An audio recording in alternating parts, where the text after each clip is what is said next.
Lol, I'm already talking and y'all can't hear me. Hi, Lawrence.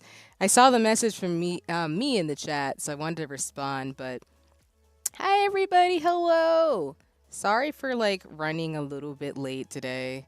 My earlier things and obligations are running a bit over, and then I also wanted to make sure I was situated.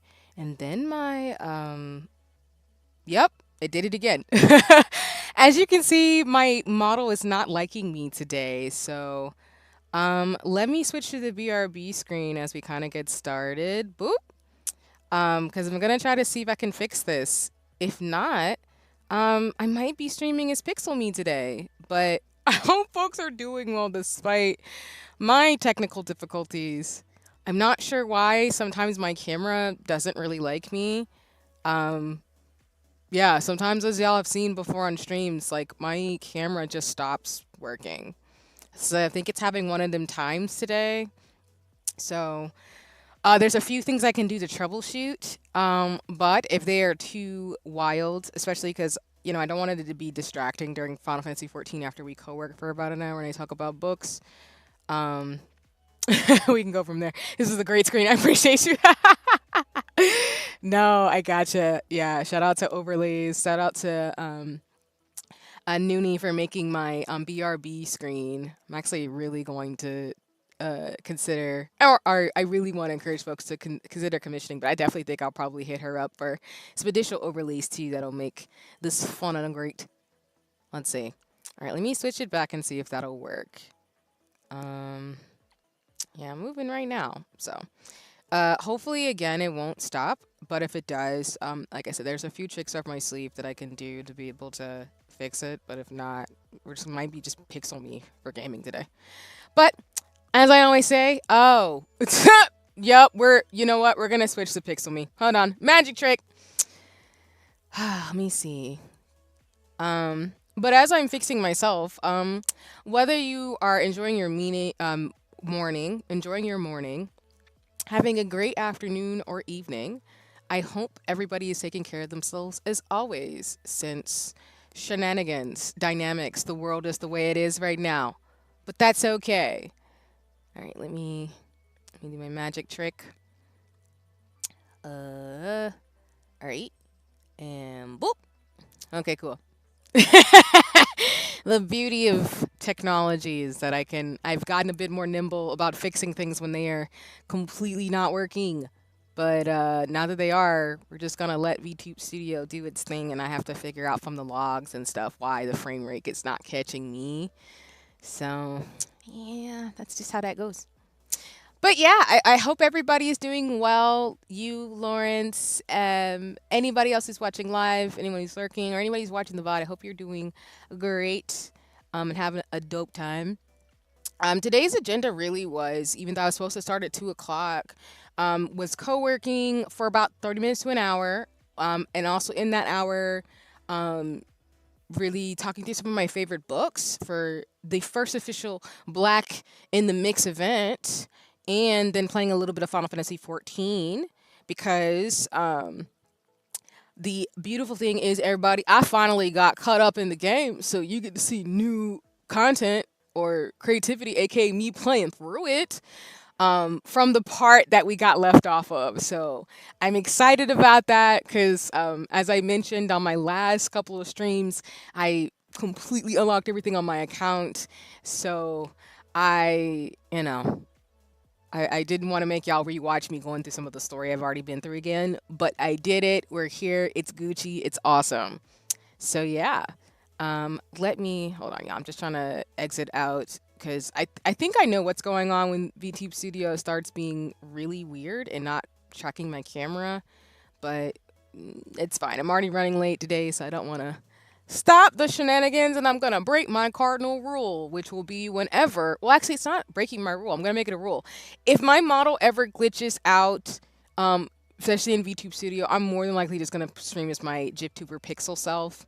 So don't be alarmed. It just is what it is. But y'all know me. Whenever I play pixel games, we get pixel me. Whenever I play 2D or 3D games, it's gonna be big me. So, but yeah, it's all goody. Because I'll also like be getting pixel versions of my default outfit as well as my other outfit that folks have started to see previews on since I made art of it. So it's goody in the hoodie. Okay, but what do I want to share in terms of today's stuff? And then I'll also get the timer on boop so we can get ready for co-working at the top. So let me make sure that pops up for everybody. So today is a first official Black in the Mix event. I'm doing this stream really to talk about some of my favorite books and also, get back in the rhythm of co-working. So I hope folks have brought things they want to do or really want to enjoy. I also have one of my mutual slash friends in the streamer space. Her anniversary is actually today, so I am low key lurking as well on there. But I will drop if anybody is interested in watching as she is doing her thing. Um, so let me make sure Ate's command dropped in the chat.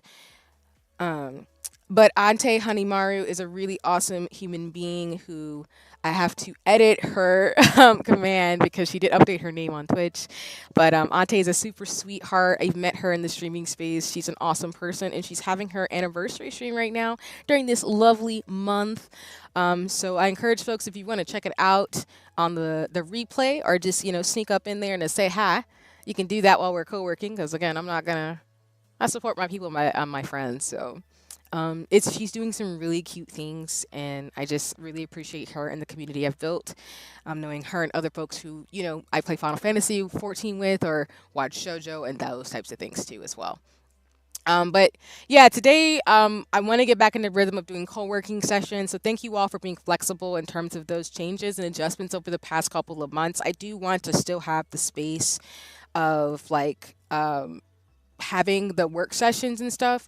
I think the main thing is I'm going to add more widgets and things for folks who are going to be watching or being productive as well to be able to interact with the chat. One of those things, for example, is I do want to add a task manager. So for folks, if you'd like to add tasks onto the stream like other Twitch streamers do, I want to do that as well.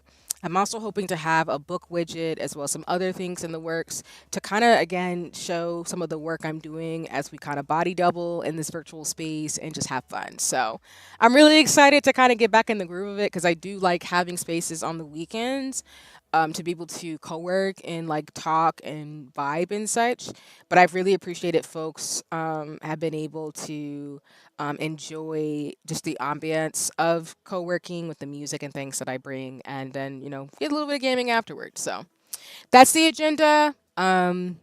Like I said, we'll probably do it for an hour where I'll do maybe 30 to 45 minutes of like co-working with everybody. So again, folks are welcome to just chat and chill, to lurk, to work, to do whatever feels comfortable and good. I'll probably be hitting up some of my tasks today. And then what we're going to do is probably around the 45-minute mark, maybe 50 minutes, I'll go into book talk.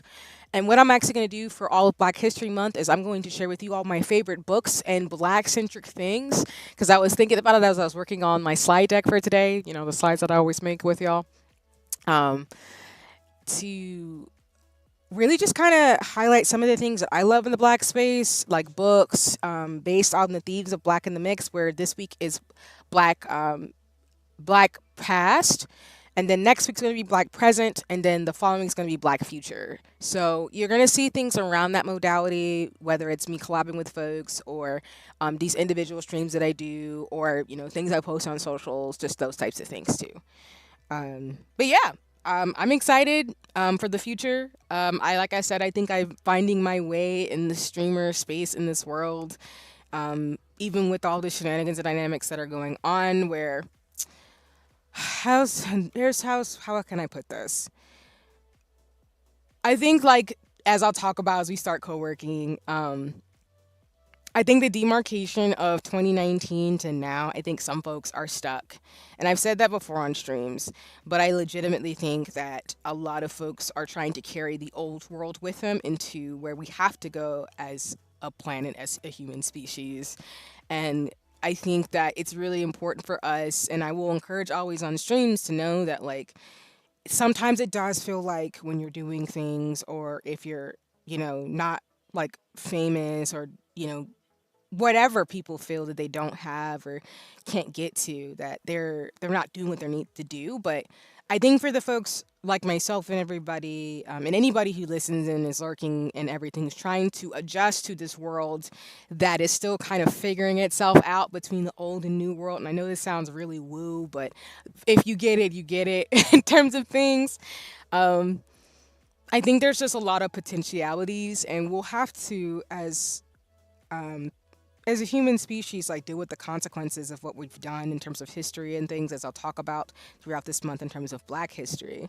But there's a lot of potentialities to build a future, because in the future, Black folks and people exist. And if we want to be a part of that change in terms of what that'll look like, the tools we'll need, the ways in which people play their roles, it's really important to tap into that and not get so caught up sometimes in the wildness of people trying to not be grounded in where we are or not recognize sometimes it is what it is, you know? So I hope to bring that ethos as I continue to build in the streamer world as being a creative, but also again as a scientist seeking for myself and nobody else. As I always say, I really want to be honest in this moment in terms of where we could be. So, but anyway, what I'll do is I'm gonna get the timer going first. So let me go ahead and get the script going for us in terms of co-working. Again, I encourage folks to do what feels good as always. I will change from my background music to another song. I'll try to maybe do 30-minute shots of different music because I just want to give some folks some flavor if you want some ambiance in the background. Um, but if not, it's all good because I know sometimes folks will do chores when I'm co-working. They'll chat, they'll write, whatever works. And then once I get the hand cam streams going in the future, you'll be able to see kind of what I'm doing in regards to co-working and stuff as well. As always do. So there's gonna be more ways to like really make sure whatever goals and things people have that they can move forward. And yeah, happy to be in space with everybody. Okay, so I just changed the song. All right. I'm gonna keep it a little low, but let me know if I need to adjust the sound a little bit. And then, like I said, once we get to about 45 to 50 minutes, we will go ahead and do switch over to the PowerPoint I have with some of the books I have, which I only have like 4 to 5 book recommendations today. But again, I will build on it for the next couple of weeks until the end of Black History Month. So these are going to be the books that I recommend that I appreciate and either want to read, have read, or are my to read list. I will say that potential trigger warning, some of the book recommendations are a bit heavy, so if you do decide to buy the books or indulge, some of the topics can be very jarring, particularly if you are of the Black or African diaspora, so I just want to be mindful.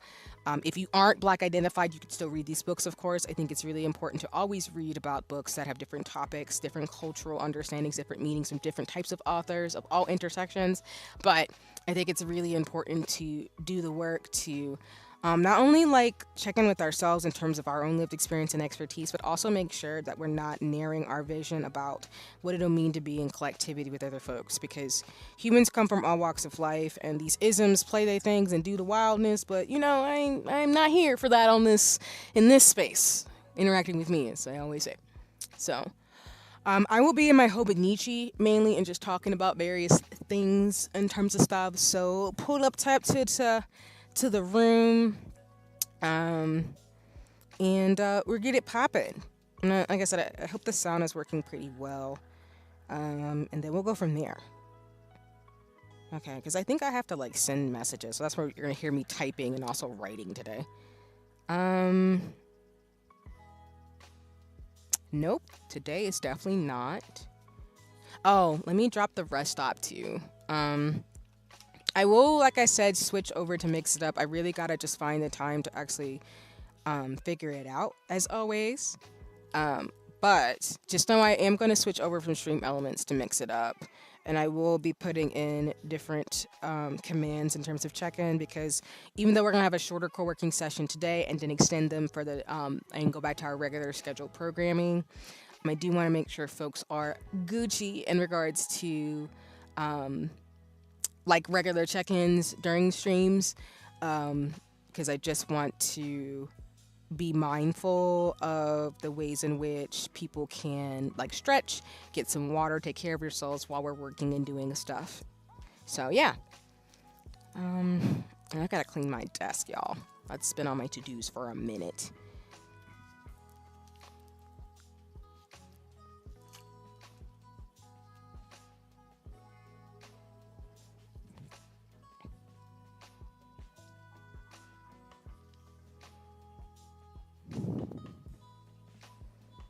Let me see.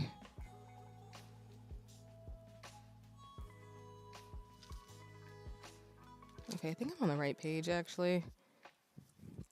I've also gotten better habits of like trying to like type and stuff too.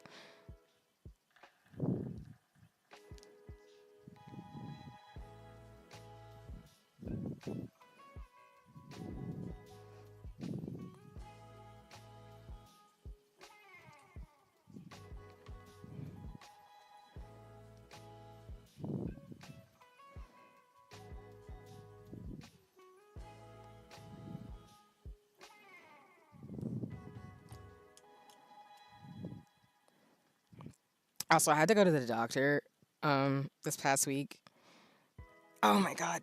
Sorry, I'm stretching a little bit. And of course, as always, whenever I leave my house, I am always wearing a mask. Always staying safe. So, not that I have to say that I feel like anymore, but just so people are aware, I do. I'm definitely staying the course on that. Ain't no way. But yeah, I had to get shots, and apparently I was due for two.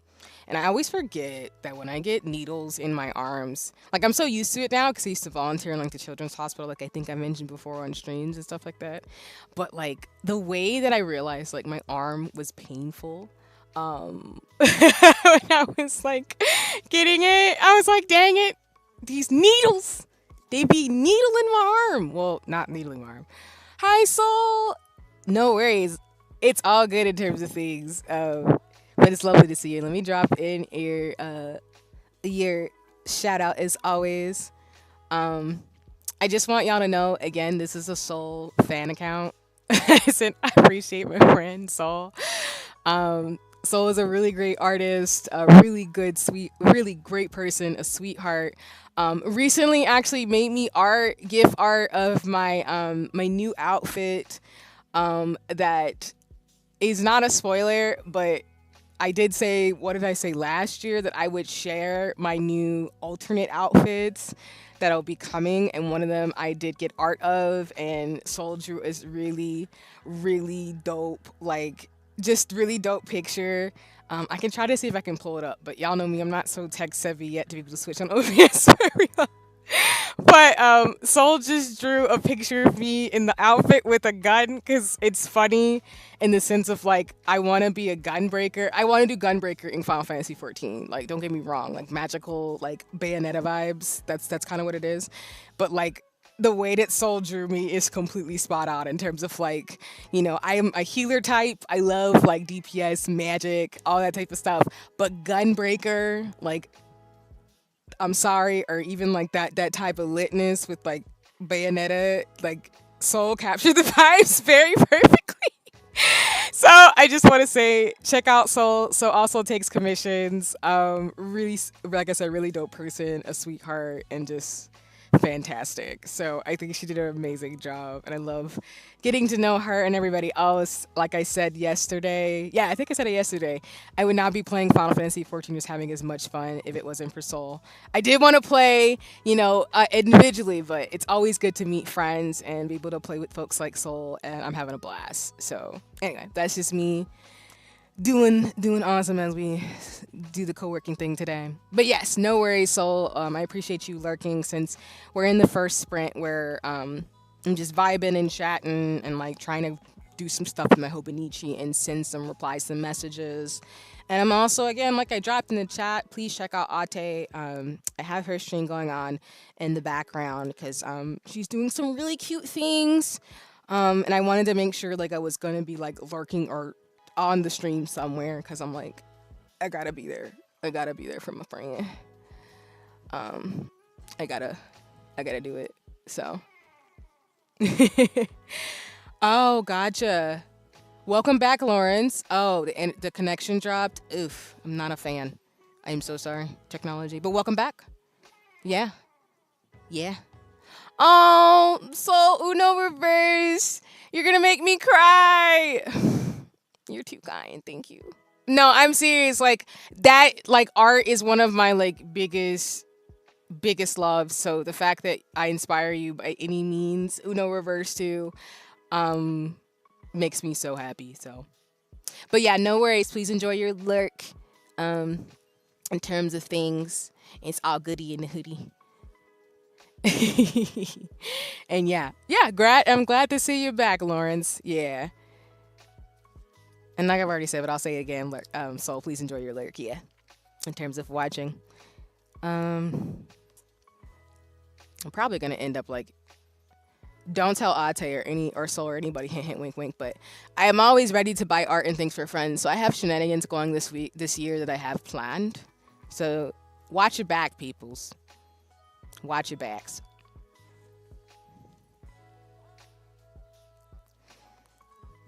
Let me see.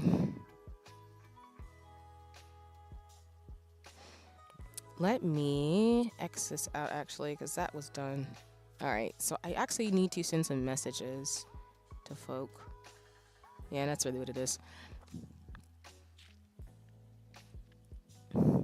I also have to get my schedule together all this year because I'm finally defrosting, I feel like, which I've been saying all stream, I feel like, this month. But I'm starting to figure out, like, okay, this is what I'm going to do. And I figured out my word of the year and all the, like, stuff I do to kind of prepare because I love writing and doing all the things. So I'm excited for this year. It'll have its challenges in its own ways because, like I've said, that old and new world kind of butting heads right now is very present, but humans are still going to be able to move forward, and that's just how that goes. So, but yeah, like I was saying, like I went to the doctor, got my shots, and my arm was hurting for a little bit, but then it stopped, which was great. But yeah, I'm very much preventative. That's probably why I do what I do. Okay, I need to actually go in here. All my windows.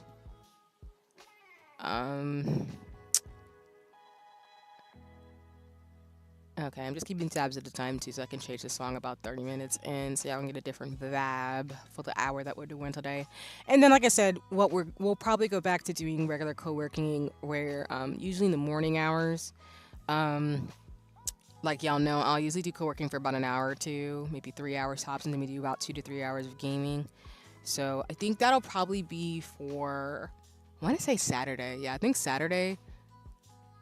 Yeah, I think the next 2 Saturdays will probably do it for sure. I think I just need to figure out March because of Princess Peach Showtime. And knowing me and my shenanigans, I'm going to want to like stream that a lot. As long as my capture card doesn't hate me. But we'll do co-working on Saturdays for sure. And then on Sundays, I'll either probably swap out for maybe gaming instead because I have some stuff going on in the mornings. But we will see.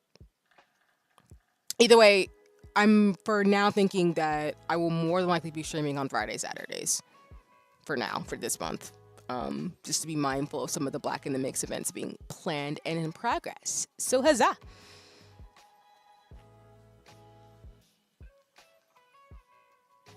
Let me move this too, since I'm not using my 2D me, because my VTube Studio won't be weird.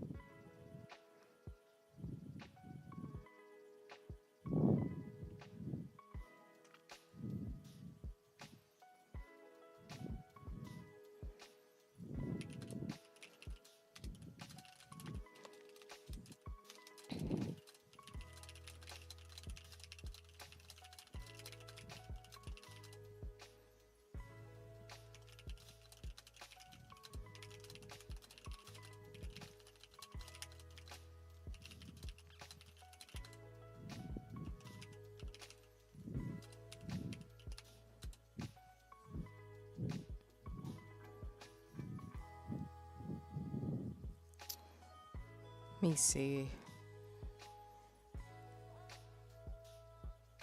I don't know if folks can hear me typing either, but right now I'm doing some things when it comes to sorry,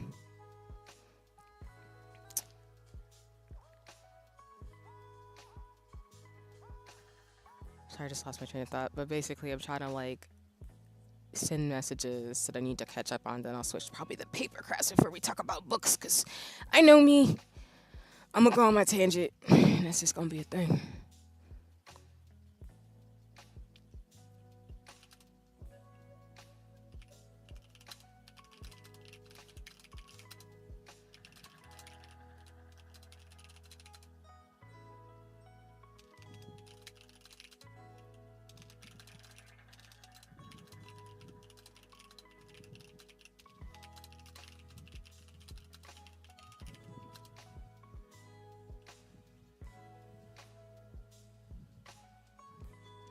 I appreciate that, Lawrence. Yeah.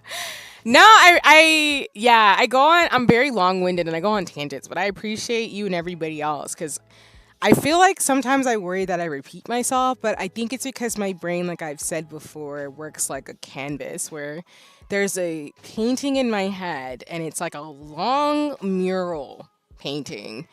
And the way that I talk is kind of like that mural. And if you hear me talk and over and like get to know me, you'll start to see like the threads of like how I am or like what I'm thinking because it's usually connected to other things going on too.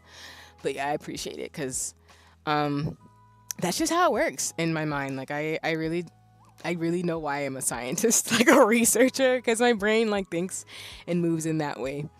And and I like how someone told me one time, which I will always take this compliment with like the biggest smile on my face. They said, your life moves like art," and I'm like, that is so cool.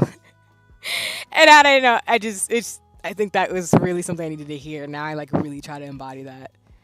Um, because I think that's why I get clocked as an artist. I don't get clocked as a science person. People are just like, huh? I'm like, yeah, it's real. Let's see.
Okay. All right, I think I did that. Let me see. I've got comms I gotta send in. um, I think anybody be talking folks who are streamers, there's a lot of behind the scenes things that you have to do. So I will say like the background stuff that I do, I don't really talk about, but I think that's why I'm interested if folks want to hear that one day of some of the things that I've learned being in the space, as well as like some of the stuff to be kind of in this virtual like modality. But yeah, streaming, VTubing and streaming is fun.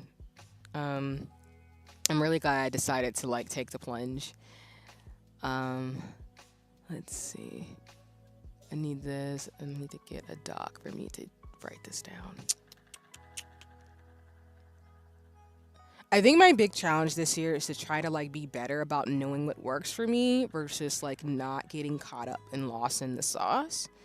Because I think it's really easy sometimes with the way that, and this goes back to what I was saying earlier.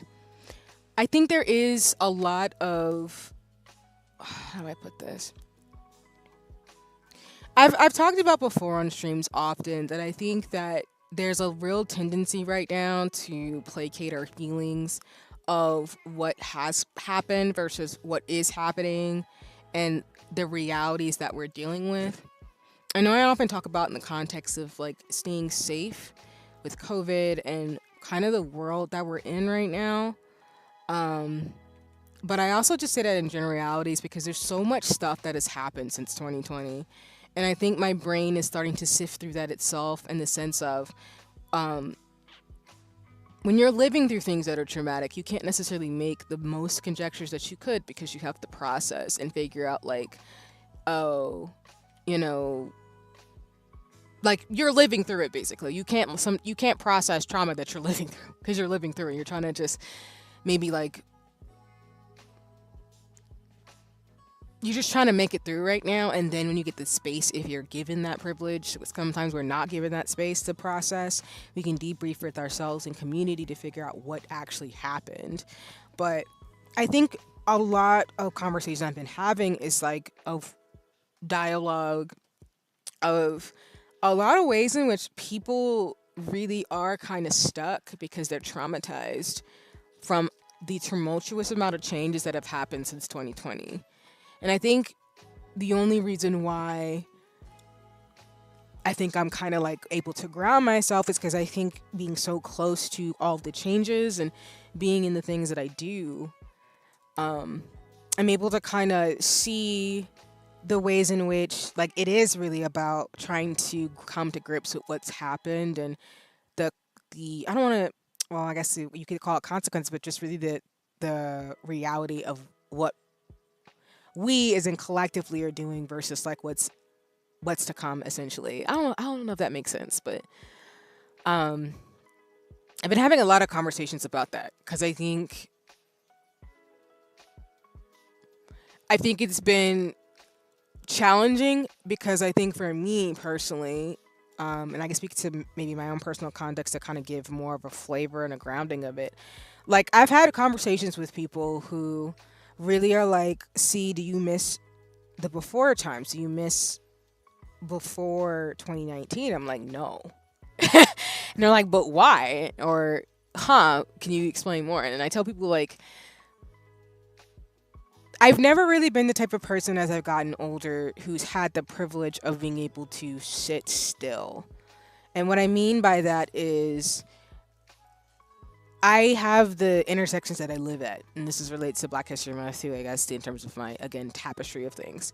But I don't have the luxury to not be grounded in the realities of how people I care about in communities are directly impacted by the normacy that we had.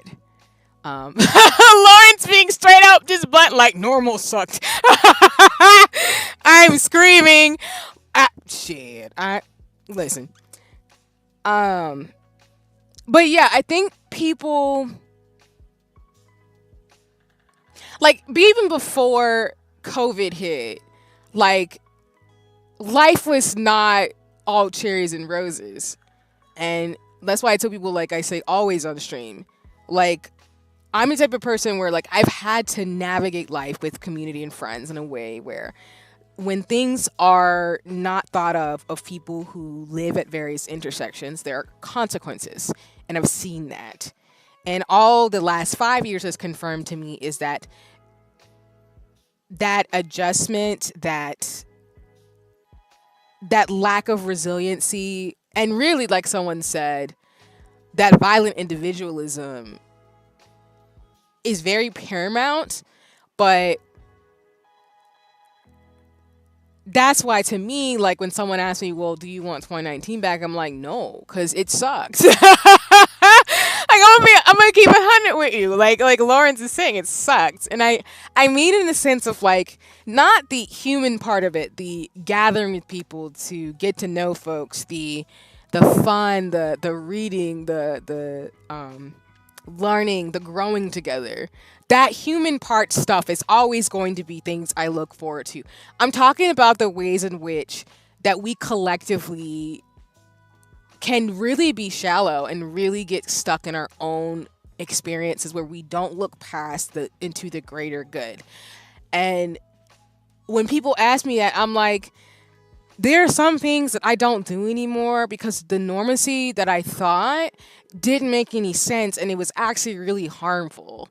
So, for example, and again, I can only speak for myself, the fact that I wasn't masking before 2019 when I was sick, I check myself now because I'm like, how? How did I do that? Why did I get normalized for me? Like, that's so wild.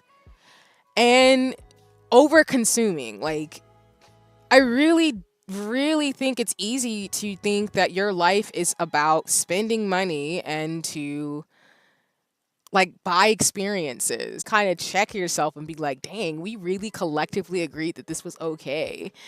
And that's what I mean about like when folks ask me, do I want to go back? I'm like, no. On top of that, too, on top of all the trauma and stuff, like I've lost mentors and people in my life, like I've shared on the stream, not to be too heavy, but it's like I don't want to relive that.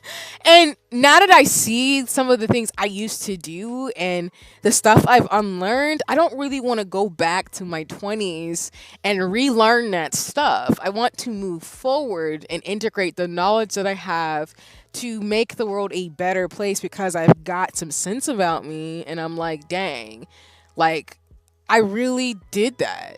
Like I really got caught up in it. And I think the reason why it's easy for me to do that, and not saying it's an easy thing to do, looking at yourself and being self-aware is hard. It's hard. Even if you are somebody who is somebody who really wants to be about community, about people, about humans, about nature, that type of thing. But I think when I look at 2019 me versus like 2024 me, I'm really proud because I'm just like, there's just some things I just don't ever want to do again. Like I just don't want to do some things. Or even when there's a new normal, whatever that looks like, because I don't think we're there yet. Like I always say, pandemics last 3 to 7 years.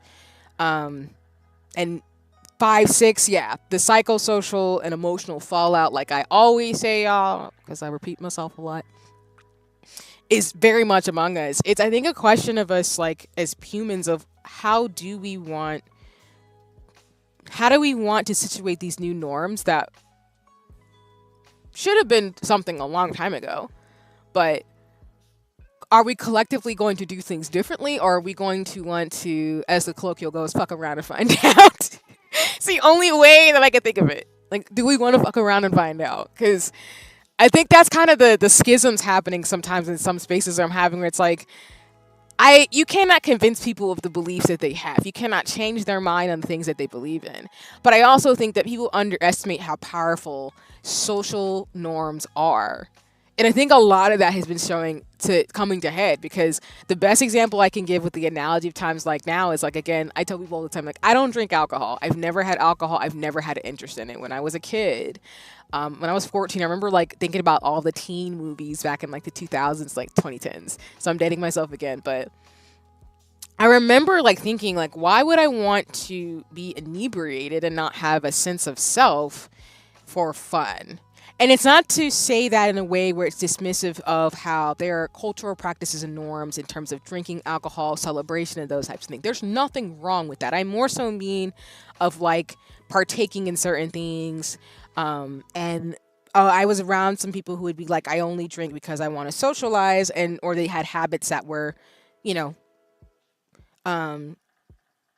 they had habits I just didn't agree with per se. I'll say it that way, because again, I don't want to be disrespectful to folks who struggle with substance use, because that's a real thing, and I don't want to be dismissive of folks who are trying to navigate what it means to do certain things. But the last 5 years has been me confronting that, almost like it's like life is a circle, where people would be like, oh, why don't you drink? See, like, why won't you do something? And I'm like, I just don't want to. And then they'd argue with me like I'm black, and till like the sun goes down, of like, well, everybody else is doing it. And I'm like, well, I'm not everybody else. And I would think that people have their collective thoughts about why they do what they do. Because some folks I know, to this day, they only drink because they love alcohol. They love being a bartender and making drinks, and like, you know, being in that atmosphere. They love, like, you know, the same way folks love like wood crafting or stationery. Like, that's their thing, and that ain't nothing wrong with that.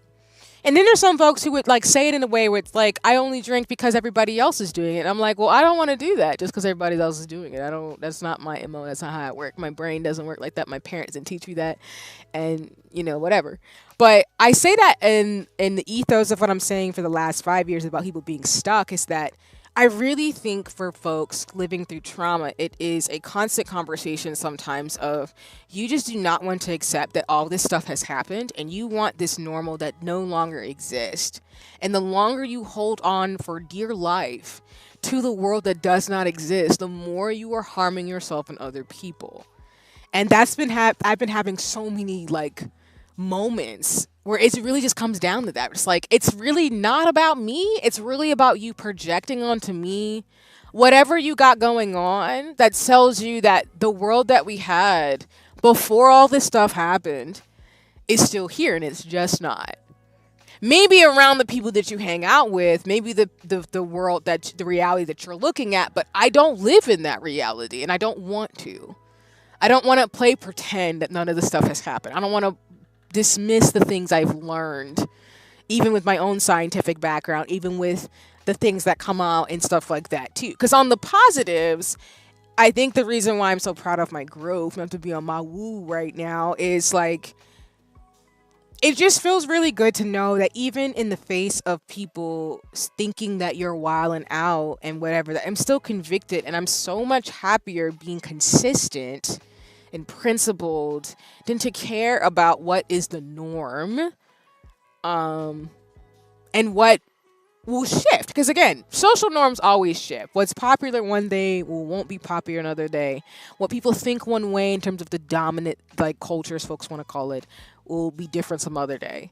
But what you do in terms of your role and how you choose to do that in terms of your conviction, is something folks need to ask themselves. Because I just don't waffle like that. I'm very much like in it to win it, and it might be in it to win it for 5 to 10 years. Because I didn't become a scientist just off the cuff. I literally, it took years to get where I'm at. And I have that North Star in my mind. Again, shout out to Harriet Tubman and Black History Month.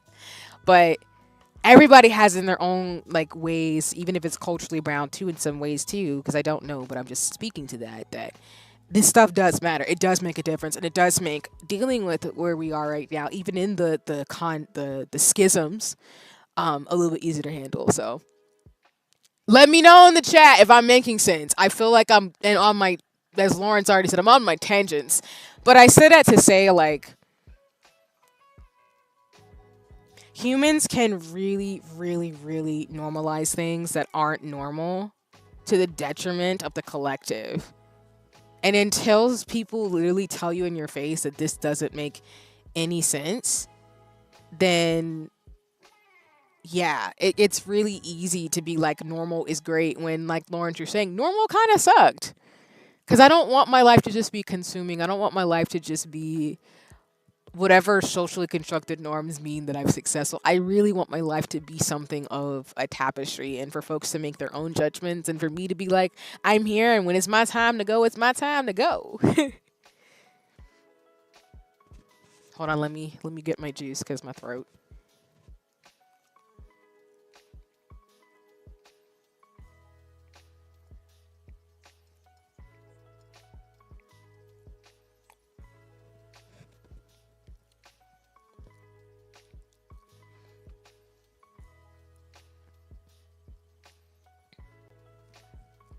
I also, like I always say, I don't want to sound preachy or like anything. I feel like I just sound philosophical. And I tried saying this broadly because there's so many things you can make this argument about in general for the last like 5 years. There's just been so much that's happened. And it's so 100% okay to get caught up in our feelings about it, but I also think sometimes that's not productive. Not that everything has to be productive, but sometimes for me, like, I don't want to get caught up in my feelings of like, yeah, things could definitely have been different. It didn't have to be this way, and but sometimes in life, that's just not how it works. Sometimes things are just, it is what it is. And you just have to kind of make sense of it, but also not get caught in your own misunderstanding of trying to make something that it really isn't.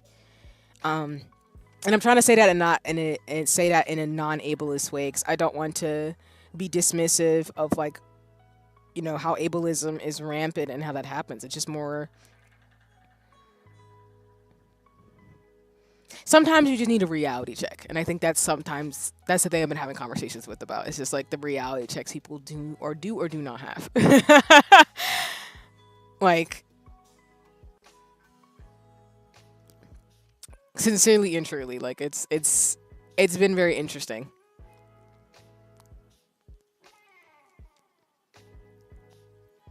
Okay, we're 34 minutes in, so just want to let folks know in terms of where we're at right now.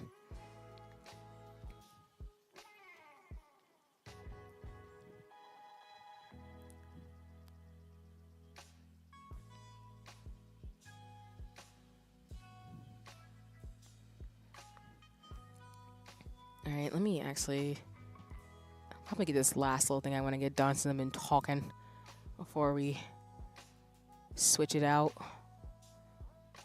Let me see.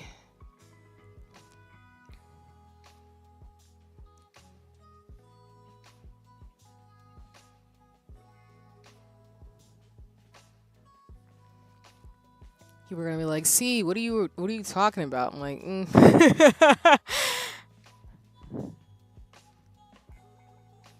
I just don't live in 2019 anymore. Is the best way I can put it.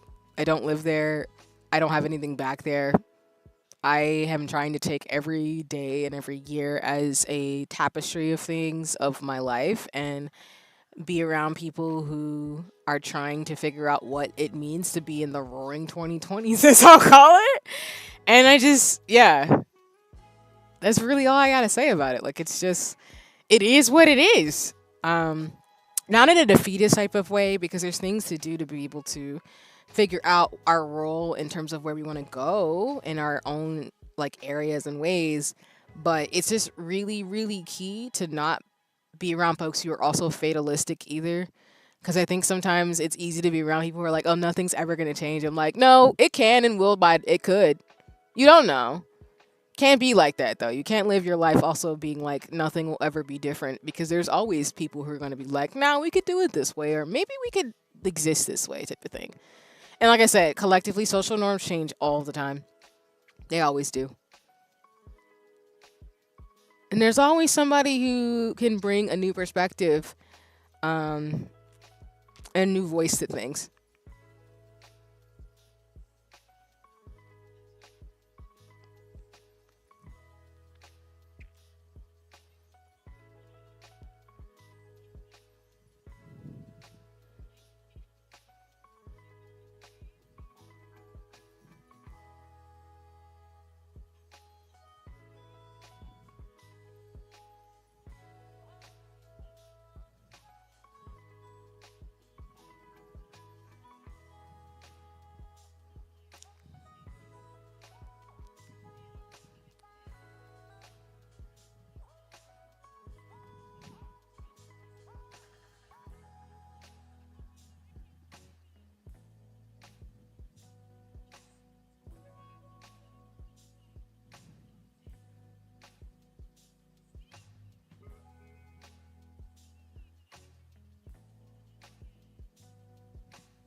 Sorry.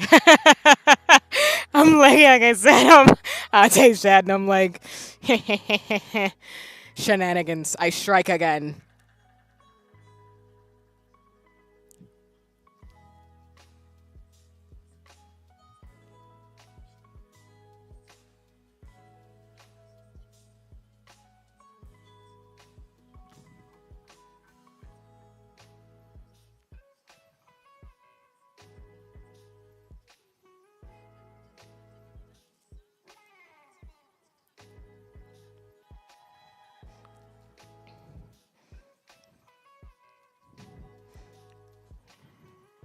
I think the chat made her cry. The Care Bear. I like making sure my friends are happy, so that makes me happy.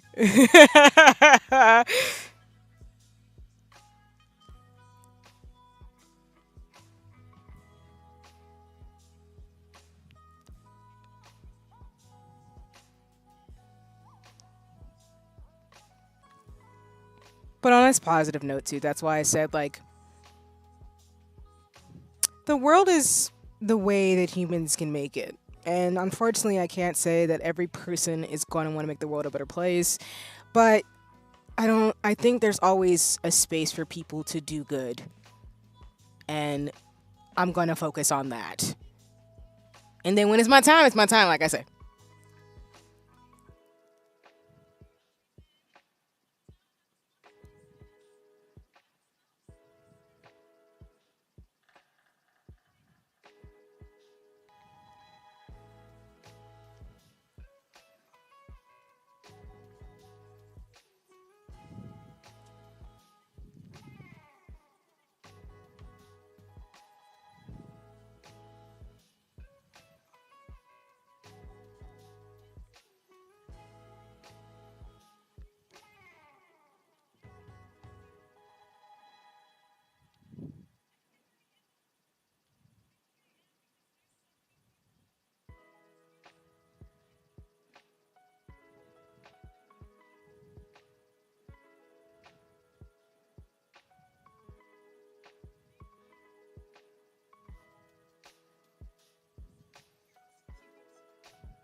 Okay, we've got 5 minutes to on the clock, by the way.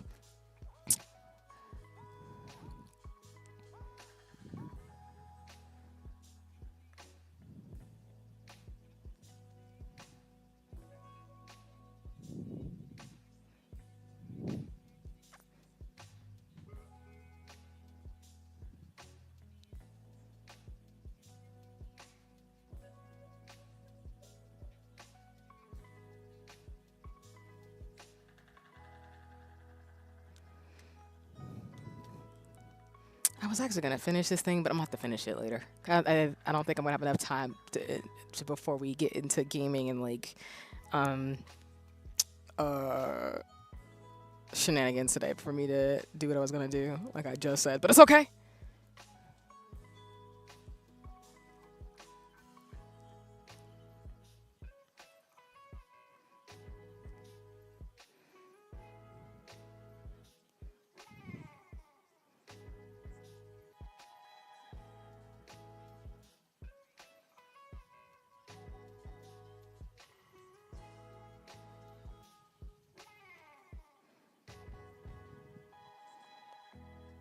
Okay. I will get some little things done, and I think after that we'll be able to switch to books. But yeah, I hope what I'm saying makes sense. And for anybody,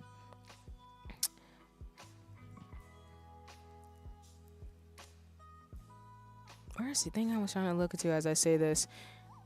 For anybody out there in the world who just feels like things just don't make any sense, they don't. You're not wildin'. It doesn't. A lot of stuff that's trying to be normalized is kind of going away, and I think that that's really bothering people because they can't accept it.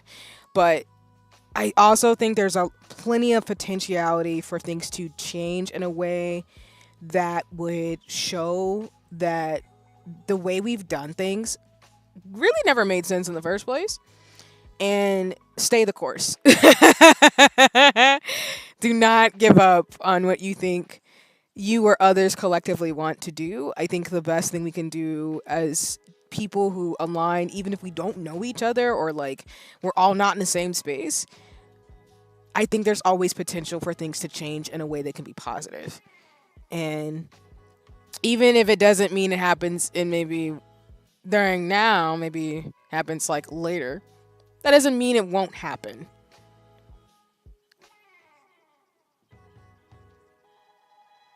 Let me see something.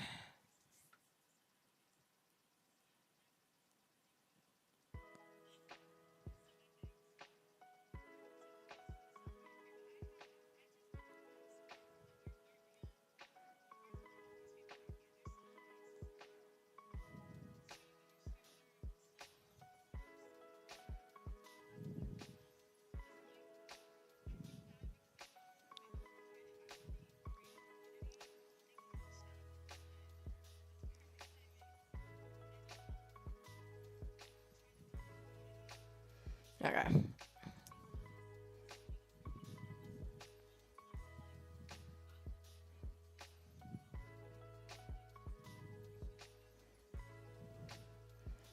All right. Got a minute on the dot to let me write down this note I gotta figure out in terms of some of the stuff real quick, and then we'll switch to book talk.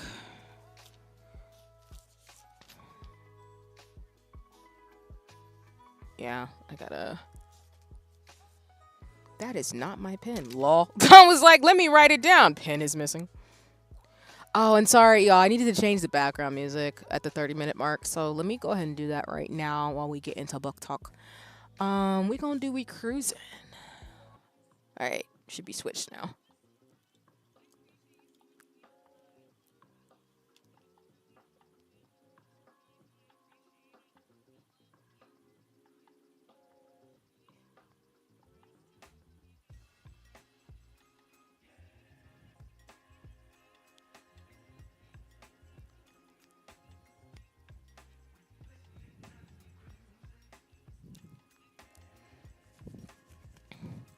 Um,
All right.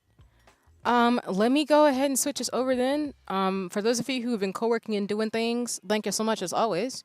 And whether you're watching live, watching the VOD, or taking care, let me switch this over to see if I can get this to work. That's always the thing with me, y'all. Y'all know me. I will get things to work, but then sometimes I'm just like, ooh. Oh, I already had this open. Lord, I just need to get it to switch. Let's see. Let's.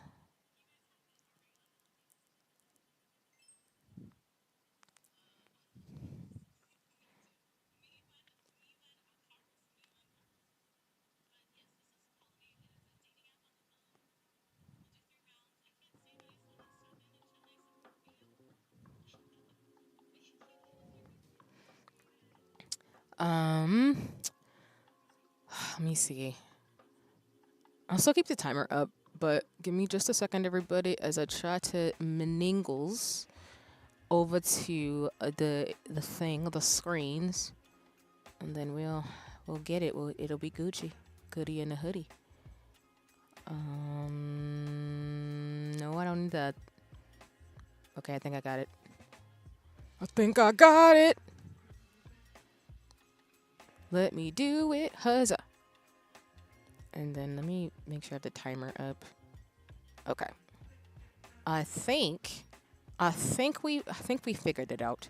Y'all shouldn't see anything yet. I more so mean like, let me bring up the screen.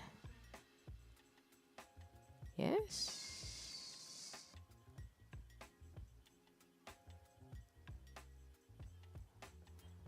Whoops.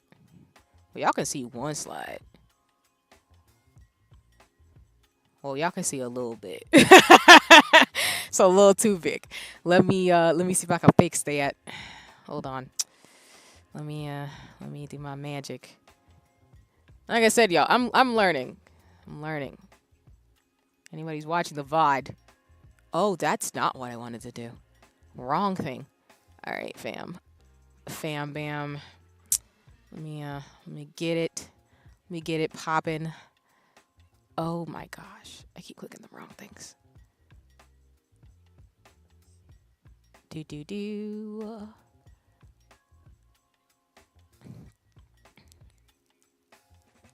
All right. And then I'm gonna move the actually let me stop. I'm gonna move the thing. I think I might change the font. So let me transition.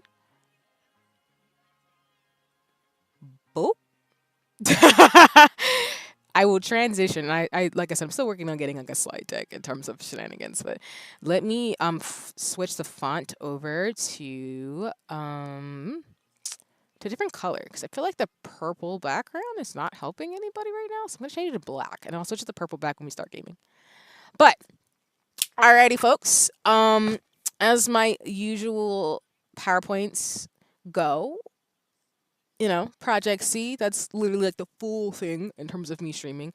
But what I wanted to do starting today, which is why it says part one, is that I wanted to talk through some of my favorite books and stories and just things. So what I'm probably going to do is expand it past books and stories because I want to make this more of a conversation, and also like for Black in the Mix, it's around themes. So I really want to do stuff focused on Black present, past and future with the other streamers who are involved in the process, like Janae, Shy, and Winter Salts, and all the folks at Show Me who I've been working with to make the magic happen. But essentially, today I'm gonna just kind of run through some of my books with the time we have left in this hour, which is why I have the timer at the bottom of the screen, as you can kind of see it. To talk about some like really awesome stories, well, not stories, but awesome books you can read to kind of understand history when it comes to Black perspectives, or folks who've really done some amazing work to kind of just, how do I explain this? Not kind of just, but I wanted to share these books to me because they've kind of helped me understand like the world in regards to research, science, and different aspects as well as like politics and structures that can connect the connect the past, the present, and the future. Because I think it's really important that for reading and writing and education and knowledge is powerful, and it's always going to be a big part of my life. But I always I don't like to gatekeep information in the sense of like I think I love to share books, as y'all know, and stationery and recommendations I have. So I thought it'd be cool for the first like Black in the Mix thing that I do, to be about books, because that's been something I've loved as a kid. I've loved to read and to really have fun and share what makes sense. And I've had the privilege of really being able to come across some great research books, stories, and writings from people who are also Black identified or from the African diaspora. So I thought this would be really good for folks who are interested in this. And I really encourage folks who are maybe, not maybe, but for folks who are not of African or Black descent to check these books out if you want to understand and know a little bit about that history that sometimes we won't necessarily get. And also just for other Black folks too who watch this to really just see that there's a lot of information that often isn't really shared, intentionally or not, debatable. Hint, hint, wink, wink. But it's just really important to spread that knowledge as much as possible, and be able to do accordingly. So, but yeah, let me, on that note, put us over to the next slide. Boop. I think it works. Yes. Yes, and I got the dimensions right, y'all. I was struggling with trying to do PowerPoint presentations, and we fixed it to where y'all not going to get stuff covered. I'm so glad we leveling up. Okay. So, like I said, potential trigger warnings. Some of these books are really, really heavy, as in the topics and things they talk about can be really, really heavy.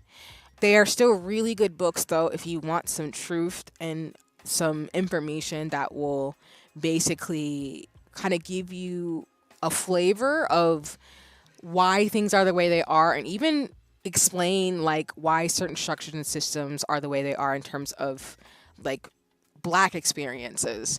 And I always tell people, like, make sure when you're reading anything that you check who the author is, who's writing it, why they're writing it, and getting their ethos, because that'll help you not only see what flavor they're coming at it from, but it may connect to some other things you already know that you knew to be true that can really validate, and really, you know, give you an understanding about the world and what you might want to do in terms of interest and things like that. So, two of those books I recommend, and again, I'm speaking for myself and nobody else because I represent only myself on streams because this is a hobby. One book I really recommend if you want to understand some of the underpinnings, and again, trigger warning for talking about medical health issues and just some of those darker things in regards to why there's disparities with certain communities and groups. One book is Medical Apartheid by Harriet Washington. This is a book that I've had for a while. I have not finished it because it is a very heavy read. It is a read I think that people should look into because it specifically talks about the ways in which there is a really awful history of how folks based on Turtle Island, aka the US, have dealt with medical experimentation or exploitation in a way that will make you understand why people have the beliefs and have been harmed by systems and structures, and how some of those ramifications even exist today, as there are still present disparities and health inequities for a variety of reasons that I do not have time to go through in a very quick book recommendation stream. But I wanted to raise this book because I think to me it's been one that while I haven't finished it because it's a very heavy read, it is very much a book that if you want to understand like the health and well-being and understand how systems and structures work and produce the things that exist the way they do, this is a really good book that I highly recommend you read. And again, I just tell folks to take your time with it and really absorb it. And I also recommend Ending by Harriet Washington. Really dope person.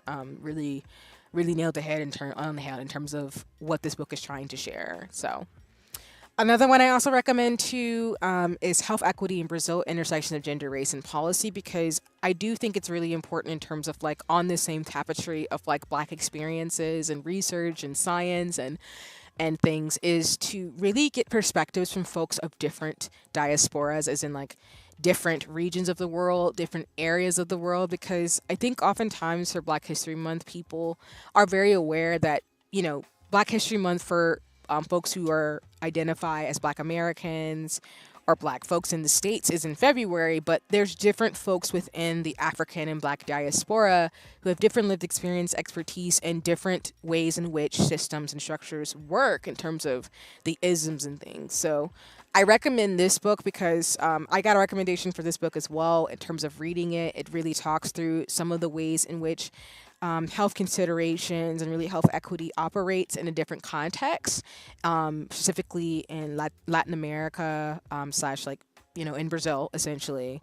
But I personally think it's really cool to be able to get information and to be mindful that like just because I have my experience as a Black person in the States does not mean that transposes completely on experience of Black folks in like Europe or folks who are um, you know, in Asia who are also like Black and Asian, for example. So I just really try to recommend and try to be nimble about that, but also just being really thoughtful of that too. Because Blackness is not a monolith, because I like to remind folks there are Afro-Palestinians, for example.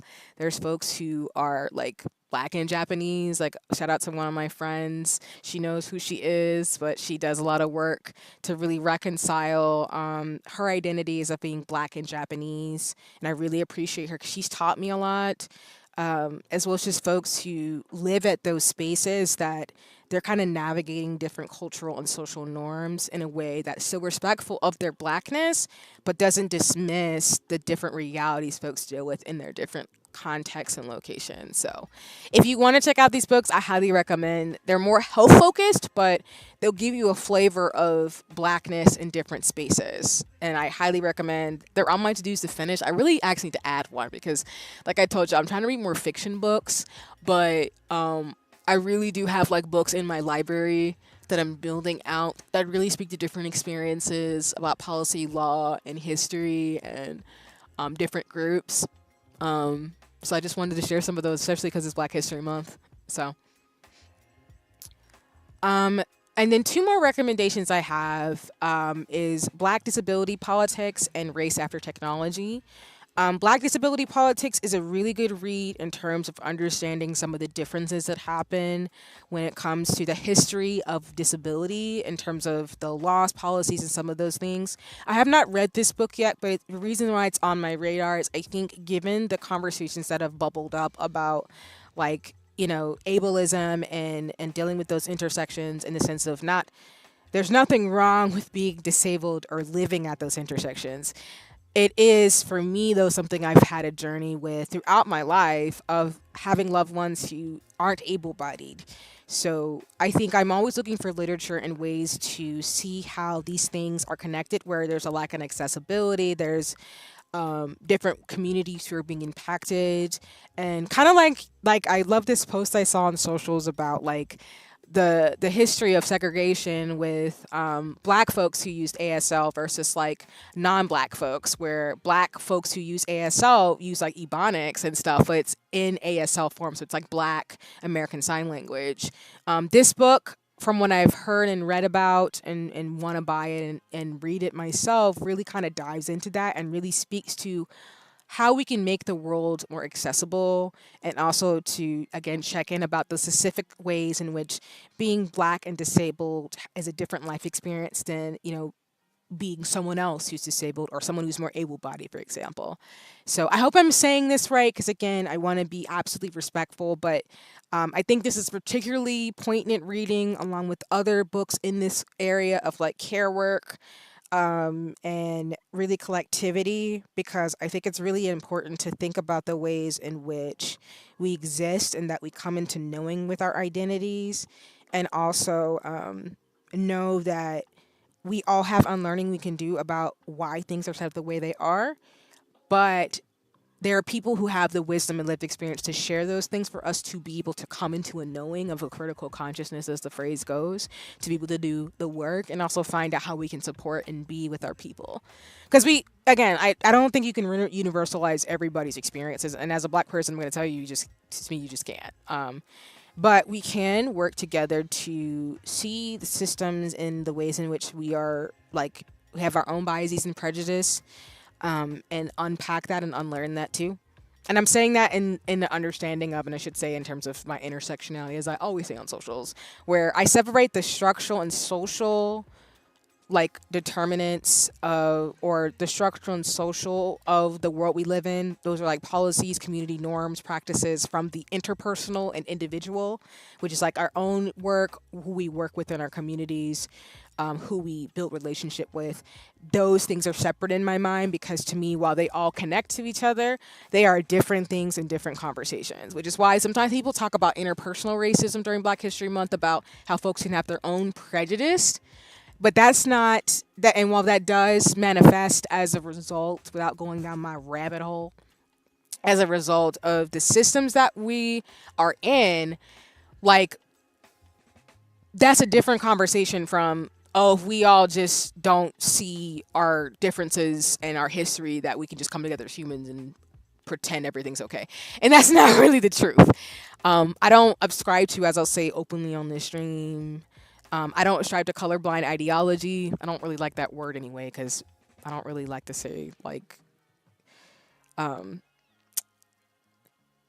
know it's called colorblind ideology, but I don't really like to say the phrasing of like I'm blind to something, because I feel like that's ableist. So I've unpacked and not I don't say stuff like that. But I do not subscribe to an ideology that tries to erase difference and tries to dismiss the history, culture, languages, and the ways in which people have been dealing with both resiliency and building community, but also oppression, and that historical context of the ways in which communities are dealing with the ramifications of what has happened to them.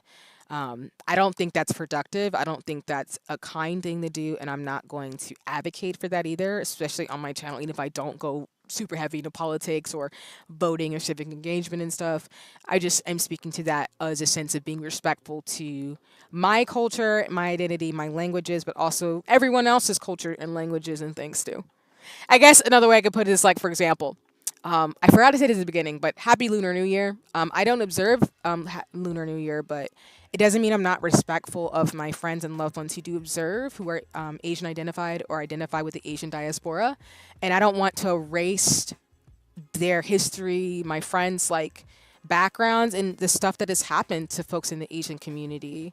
It's really just being in solidarity and being like, I see you, and that difference is beautiful, and we have commonality in terms of our humanity, and we come from different places and cultures and languages, but it does not mean I do not want to center your perspectives on talking to issues that impact you and your identities.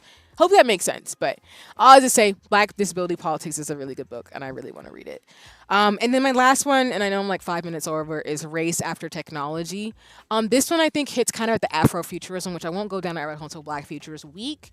But Ruha Benjamin does a really good job of talking about how technology and science can be used in a way that can cause some issues. And sorry, like I'm trying to find like a way to sum it up, but I think she does a really good job of describing the ways in which technology can perpetuate some of the things that have happened historically and happen presently that can be problematic that folks don't think about. I think one good example is like algorithms or like digital blackface, like those types of things, and those issues that come up often in the digital space with social media. I think Ruha Benjamin does a good read on not only analyzing these things, but also thinking about some of the questions we'll have to ask as technology keeps evolving, of what that'll mean when Blackness or Black people are not given the same abilities to be able to move through the world as they can and are, and to not be treated with dignity and respect like other communities and groups. And also speaking to how, I always tell people too, people do not see the common linkages of how racism, for example, operates on different groups and different people. and how that is perpetuated by systems and structures, and how we all have a role in making sure that we can keep each other safe and also check stuff at the door, essentially. So I think if you're looking for a book by a black person, and all of these books are by black women, I do believe, at different intersections. But I think Race After Technology does a really good job of trying to speak to some of those nuances that folks don't think through of ethics in the digital space. And I think that's really key and important because of where we are and where we're going. So those are some of the books I wanted to recommend for Black Past. Open to any questions, comments, or concerns with folks. But if you're watching like on the Vibe, feel free to drop comments and stuff too. I don't think I'm ever gonna do these books justice. I think they just are really good reads of the world around us and really good reads of the past and around health technology and just living at multiple intersections that are often not given the space to like marinate for people. And I think it's really important to always find books that will do that, that make you think, but also might make you pause. And I think all of these books to me are books I'm like, yeah, I get it. But yeah, I hope that makes sense. Because again, like I said, I don't subscribe to colorblind ideology. And again, I struggle with that word because it's like I said about using the word like I'm blind to something, and as apologies in terms of saying it again, I don't want to be ableist. I just try not to have that type of language in terms of like saying things. So, but I just don't ascribe to that ideology.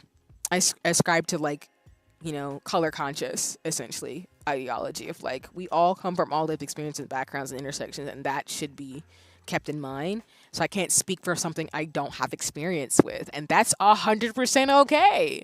That's why humans need each other, and we're social creatures. And when people are on the margins, is the way folks will often say it in some contexts, or folks who aren't thought about or are dealing with things that people aren't considering because of the way we set things up in a community or in law and policy, et cetera, and that type of thing.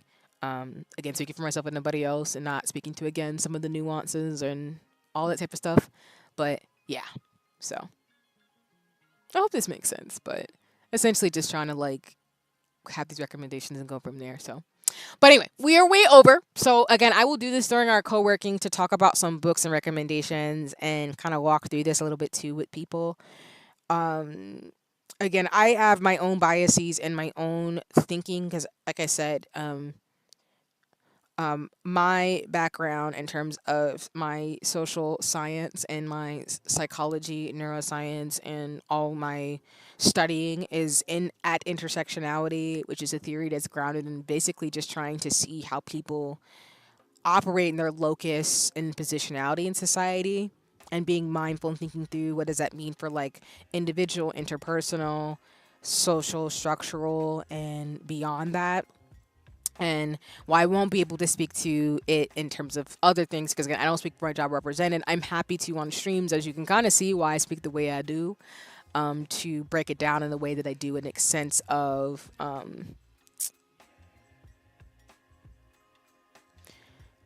trying to examine things from whatever I can, but also really doing the due diligence to ask the questions that aren't being asked. And if the question isn't being asked and what's not being said, I will seek out why it's not being said or what's going on or what's being hidden. And I will do the work without folks having to ask me, if that makes any sense. So, but anyway, all right. So thank you so much for letting me share books with you all. Again, I'm sorry that it's so heavy on the first Black to the Mix like thing, but I hope that was helpful or thoughtful in terms of some of the recommendations I have. Again, I plan to read these books / own them because I just think they're really good books in terms of blackness and black history and blackness, like of African diaspora, in terms of like analyzing things both from the context that I can relate to being in the States and the West, but also just globally and what's going on in terms of people of the African diaspora. But anyways, what I'm going to do now is I'm going to move us towards Final Fantasy 14. We're going to play for a couple of hours today, and then I'm going to call it stream. Because again, like I told you, I'm not going to move past the story without people being able to see it on my streams. So yeah, Let me get up the game really quick and then we can switch over. So just give me 1 second, everybody. I feel like I didn't do that justice. But y'all can let me know if I did. If I did. I feel like I didn't do it justice, so I might circle back onto like um to them next week because I'll be building on it basically. But let me know how y'all thought about that. Um okay.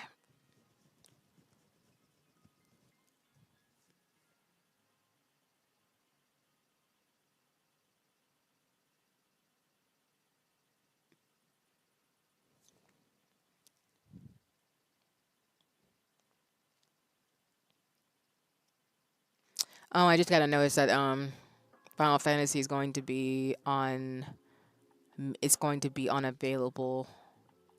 What is that? The 12th and 13th, so tomorrow and Wednesday. Okay. Perfect. Huzzah.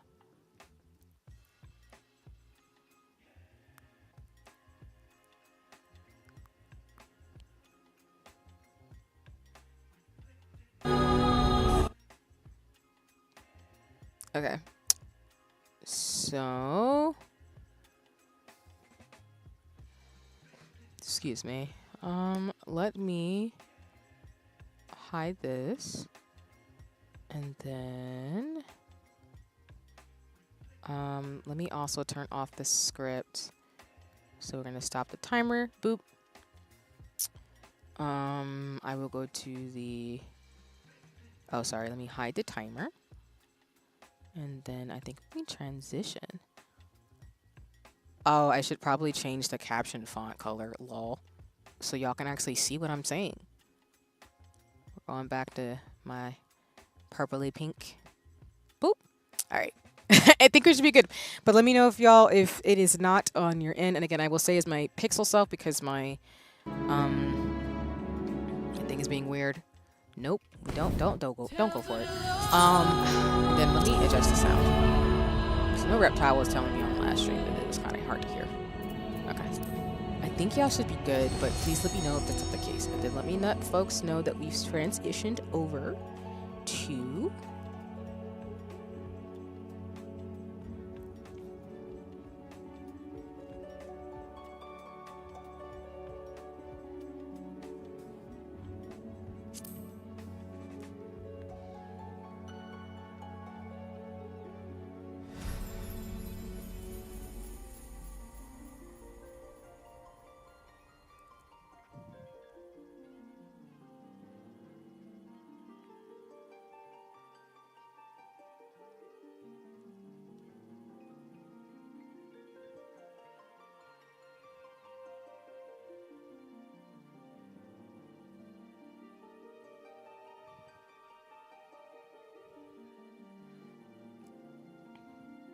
I'm still lurking in Ate's chat. I'm just like really happy for her. Um so and it just goes to show that like I said before, it's despite it all, I still like humans. Sometimes humans we can be frustrating, but I think humans can do some cool things too and build community and do what we can. So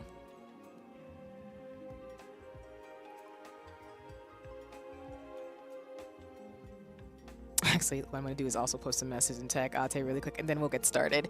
And then I'll talk through kind of where I'm at right now, and then we'll go from here.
Okay, sorry, y'all. I'm still here.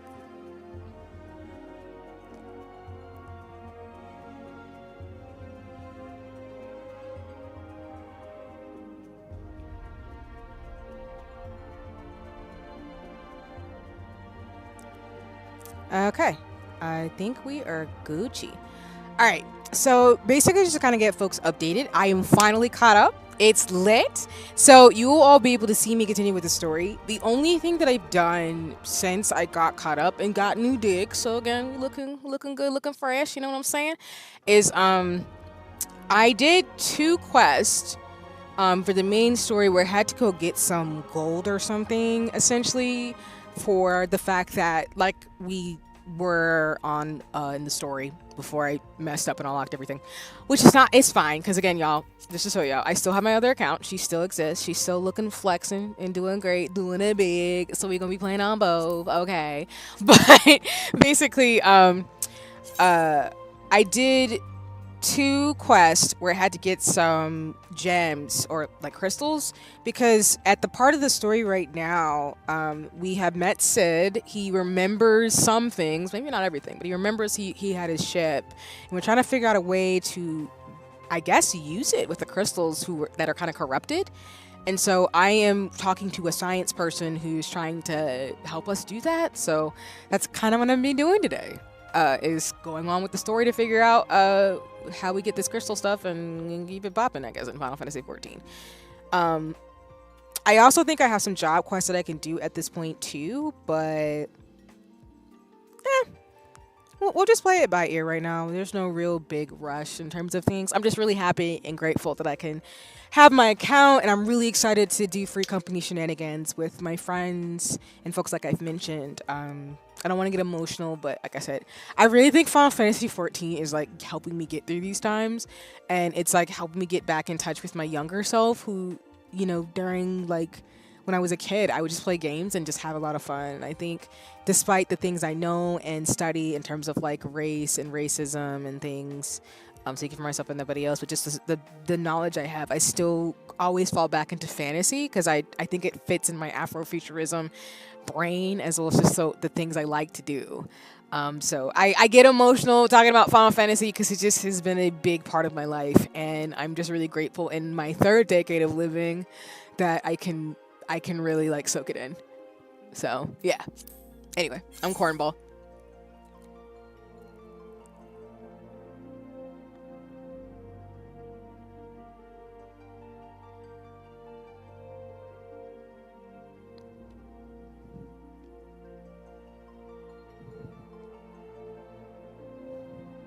And as a reminder, I will be only doing the main quest on stream, which means like off stream, I might just do side quests and stuff. But other than that, I will only do the main story on stream. So.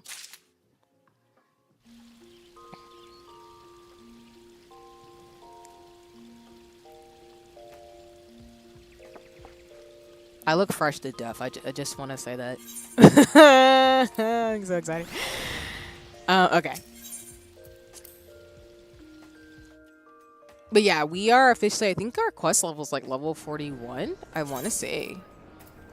Oops, let me actually click the thing. Sorry. Yeah, so we're back where we were. Again, I've only done 2 more things ahead of this. But we were at a level 41 quest before I opened everything, so. Anyway, there's some side quests if I still need to do, but again, I might more so do those off stream. So yeah. All right, I think what we're gonna do now is we're gonna go to Camp Drybone and keep it popping.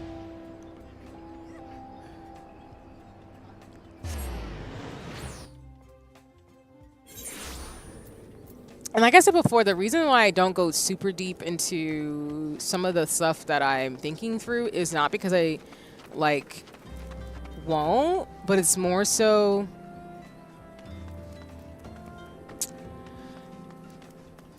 I think the space I occupy, I feel like I don't have a desire to be someone who does commentary in a way that is, how do I say this? My ethos is very much just doing what feels comfortable for me.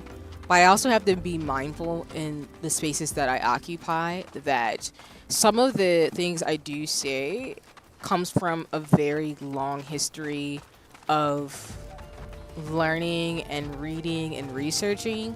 And I feel like I don't feel like the streamer space I occupy does a very good job of distilling information in a way without me being scripted to be able to explain myself well, because sometimes I feel like I love y'all and my tangents, I tangent, but I don't want to say something that doesn't like,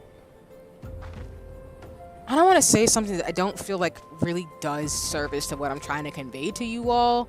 And I just don't think, I think the ways I've seen people do certain things in the streamer space, I just don't want to do it either. And I just never imagined myself being like a political commentator or something on streams, to be completely honest with y'all. Like, I'm already existing in the way that I do, so I'd rather just speak to some of the nuances and social causes and norms I care about and spin it in a way where I talk about the solutions and what's the reality of it, kind of like how y'all seen on other streams I've done, and not try to be problematic or have an agenda per se. I think my main thing with sharing these book recommendations, anything I do at the end of the day, is about like sharing knowledge and information and letting people make the decisions that they can, and to also just say like, this is what it is. This is from what I know, and I think it's important to have open conversations and dialogue, but also not have like debates with folks who aren't on the same landing post. I don't know if that makes sense, but I think sometimes that's not productive. Because I think some people like to debate just to debate. And I think that a debate only works if people are in the same space. And I know that some people think that racism doesn't exist, for example. So my brain goes, well, we don't have any common ground to have a conversation. So I hope that makes sense. I just don't think that's productive. And I feel like some people make debating people's humanity their platform. And that's not my goal. My goal is to be like, this is what it is. This is the spaces I occupy, and this is the creativity that I do, because me streaming is mainly about like my creativity and this space I exist in a hybrid way. But yeah, I think that's kind of what my ethos is to share information with you all, to be informative and thoughtful and considerate of all people, including, you know, people who are Black like me. And I think that's the ethos I want to embody. I think that's the way I'm going to say it, yeah. So.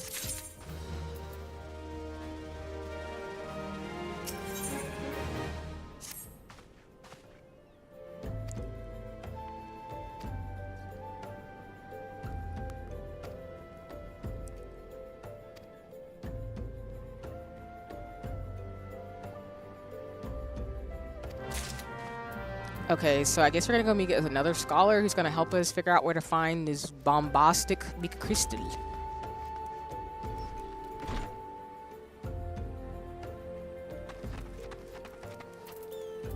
Heliport? Alright, well, we teleporting.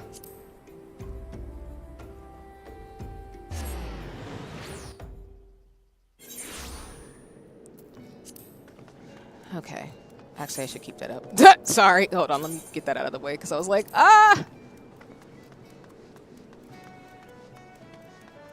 I think the educator comes out of me, too. And it's not that I don't think these things can be productive on stream. I should say that. I just more so think, like, sometimes I struggle with the way in which people try to be nefarious in the streamer space, and I'm really not trying to do none of that. I really just like to share and inform, and like, you know, if I am educational or I teach you something or inspire you, that's all that matters to me. So, but I'm one person, and I think it's really important to get multiple perspectives from people to be able to make sense of the world that we live in, and not to, and always ask why. Because my default is to ask, like, not accept things as they are, but to ask, why does it have to be that way? So. Okay, I'm lost again. Where is this person I'm looking for? Are they outside? Did I miss them again? Oh, I do this every time in this game? ¿Dónde estás? Oh, are you up here? Oh shit, did I do that thing? Are you up?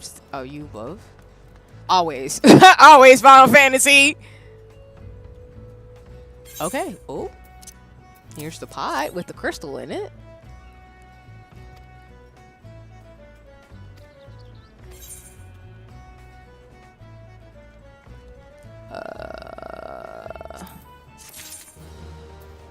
Dang, am I about to level up again?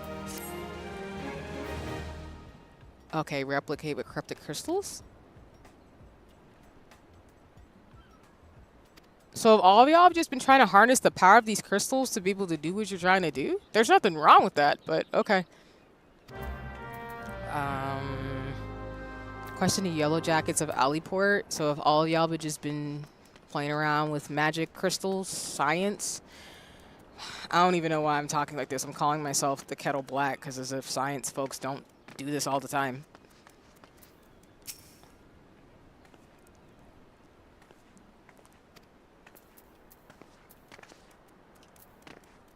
Okay.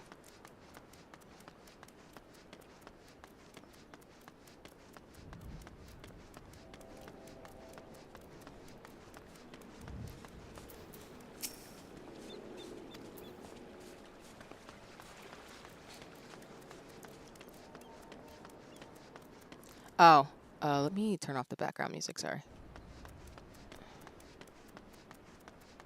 Like I said, y'all, I'm still getting better about modalities, but we're making it work. Can I go this way? Is there a way? Okay, cool. I was like, can I just jump? Don't be me, y'all. I be jumping off stuff, but I've said it every stream. Do not be me. You don't have to jump off things. You can use roads and things.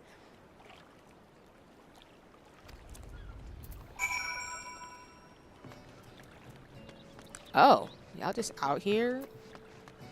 Okay.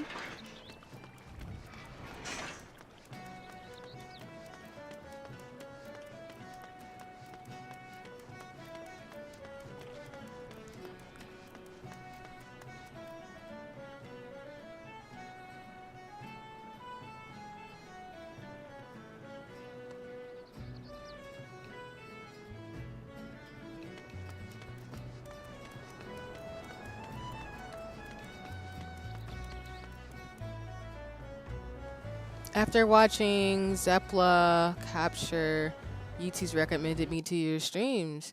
Oh, that's what's up. Well, welcome in. My name is C. I am your friendly neighborhood artsy scientist who talks about various social and structural things, sciencey things, specifically around like people, psychology, neuroscience, that type of stuff. Also been doing some things with Black History Month this month too.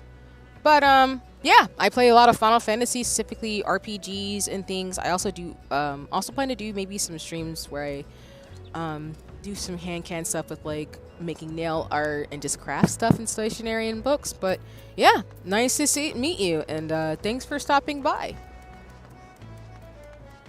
I'm also lurker friendly and just happy for folks to just say hi, but no pressure in terms of like you know, if you have to leave or things. I know folks typically either stay the entire time or folks just come by and say hi or they watch the VOD. So, but yeah, that's cool that I got recommended, excuse me, again.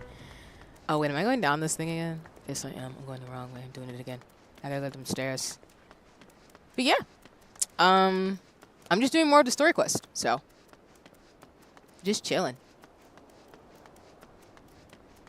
But I hope you're doing well, and happy to meet folks and also get name and pronouns to be respectful of people as always. So, yeah.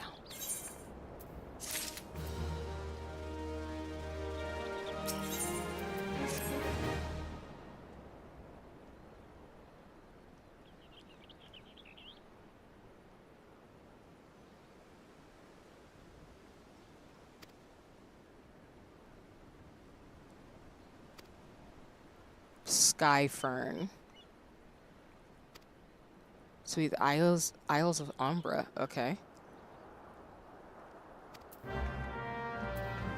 So basically at this part, we're just trying to get information of someone who can help us figure out how to fly this airship to what we're going to be able to do, which completely makes sense.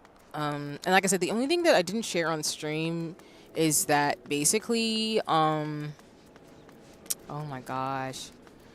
Basically, I had to go get a crystal and put it in that honey pot and kind of just show off to be able to see what to do better. Well, not show off to see what can do better, but basically, I got some crystal in a pot, and I gotta, I guess, get someone to look at it to figure out the theory. So, yeah, we're just in Alleyport, just talking to people, figuring out what's next. Or not. Oh. Oh.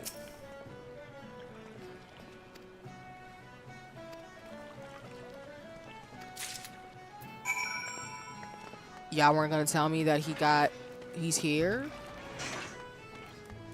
I mean, if he was just visiting, why they gotta put him in there? What the crap? What did he do? That's not okay. Like, at all.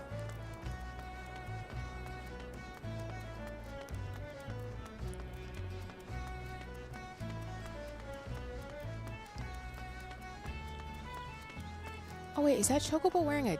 Is that a baby Chocobo? Oh, that's so cute. Sorry, I'm in that player's face. I'm like, look at the baby Chocobo. Did not mean to do that. I got distracted because that's so cute. Okay. I'm doing it again. I gotta go up the stairs instead.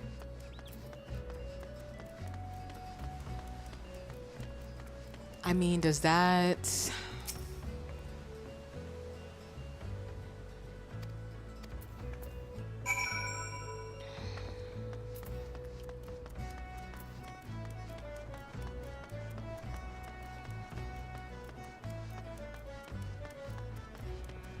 Okay.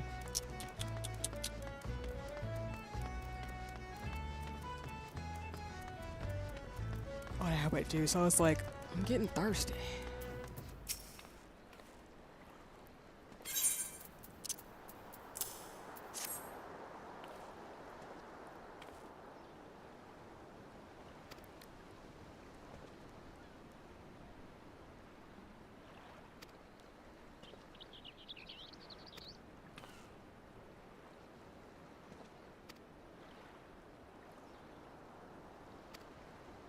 If this has ghosts like Sea of Stars, where there's like ghosty things, then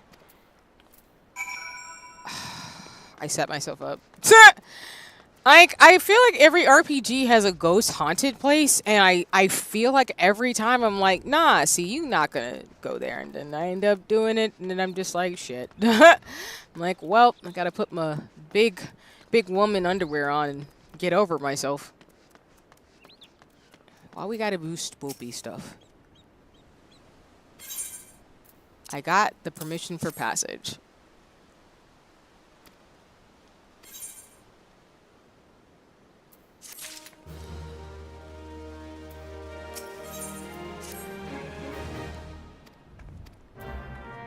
Okay.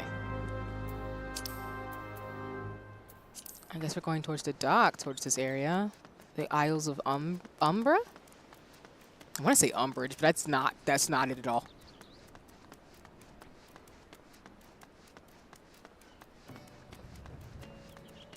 Okay, because I'm just like...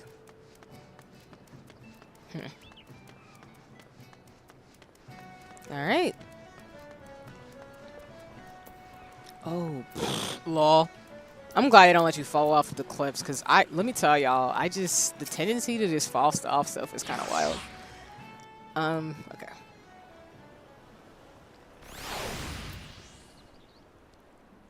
Well, I've definitely never been here before.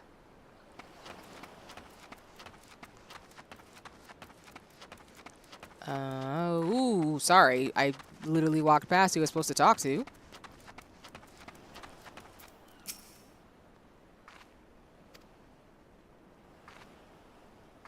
You say that.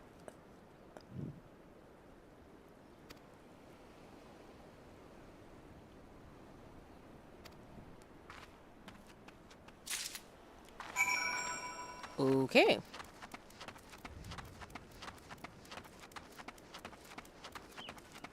David? It's David, but what a Y. Oh, shoot, sorry. I need to put this over here.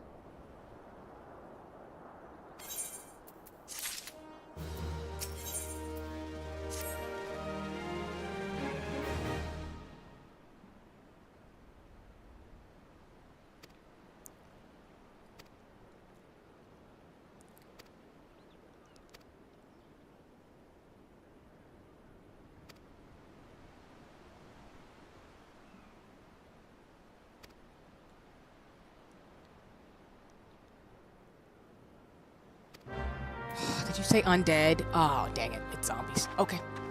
No one warned me there'd be zombies. I guess that'd be spoiling the story, but Jesus. Oh, what the heck is that? A praying mantis? Excuse you. Okay, I need the map. Where am I going?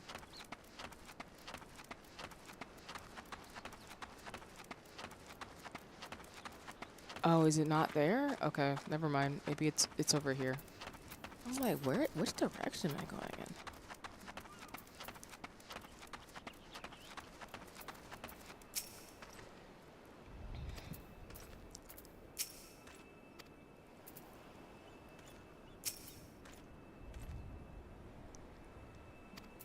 It's given siren, but okay. And again, y'all, like I said, I will try to pause a bit for folks to read the description of the information. I'll more so talk about it, but if you ever want to, again, get the story, just feel free to pause the video on the VOD, so that way you'll be caught up to as I'm talking through things. Duh. Okay, you say that they're all dead, but are they really dead? I leveled up again. Okay, cool. Actually, didn't I get new power? 1 lily. Oh, I don't think I have lilies, do I? Well, that might be something. Beg your pardon. Do you want to tell me what's going on? Maybe? Soft as a phoenix down. Skin as soft as a phoenix down. Honestly, though, if my husband ever used that line on me, I'd laugh. Because I'm like, okay. But that's what you want to say to somebody? That's interesting. Soft as a phoenix down. Like, it's like the thing where it's like it's soft. It's like the way people drive the, what is it? People describe softness. Let me be quiet. Just ignore me. Okay. So, all right. I guess I'm going back where I was to speak to this person.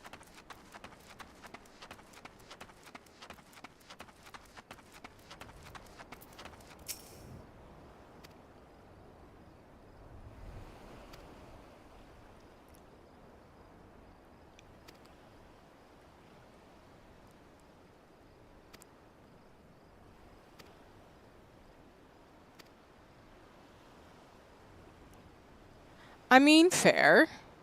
It's given Pirates of the Caribbean, which I can't be mad about. And I knew it was a siren. That's what it sounded like. It sounds like there's a siren who's trying to serenade y'all on this place and kill y'all. And I might have to kill her, apparently. I don't know. This is how RPGs go. But we will see shortly. Well, maybe not shortly, but we'll see, I guess, maybe. I'm making conjectures. I could be completely wrong, but, you know.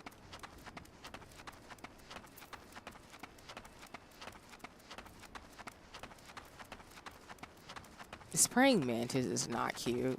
Like, look at him. Oh, there's a lot of y'all?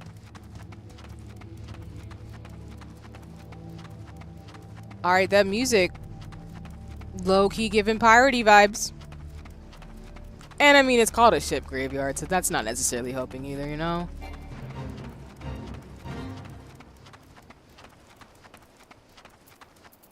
And there's the zombies.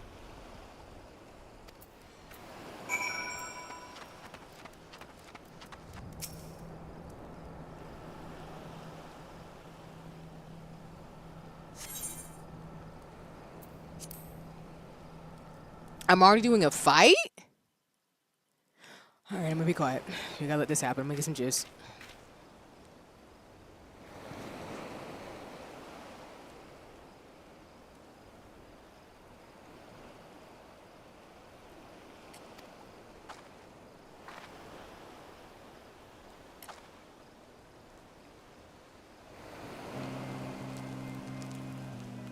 I know he had a mustache.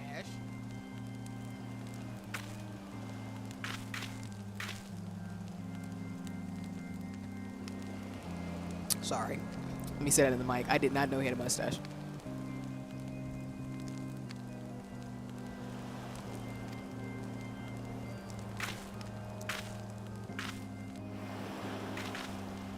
Oh!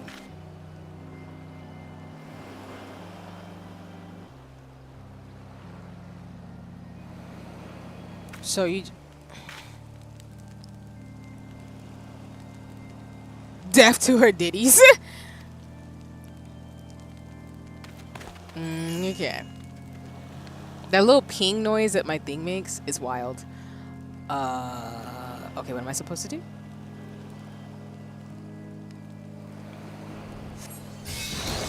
Oh. I can't move? I can't move? Okay. Oh, dang. I gotta fight her solo. Alright, I wasn't expecting that. Let's do holy.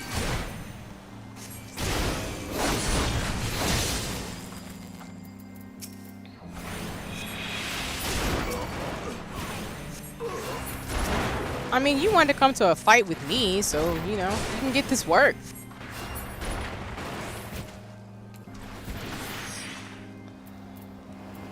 Hi, caramba. We're just gonna keep using holy on these dudes. Let's do this.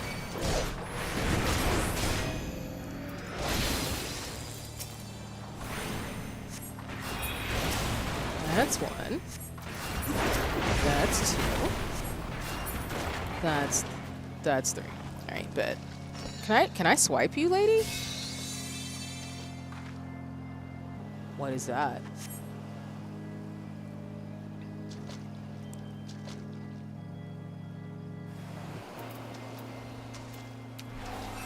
Just in case. Get closer.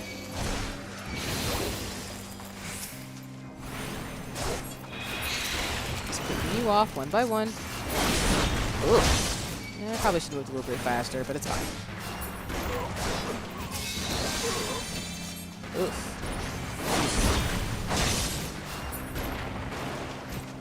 Oh, there's one more? Oh, no. Okay, yeah. Never mind.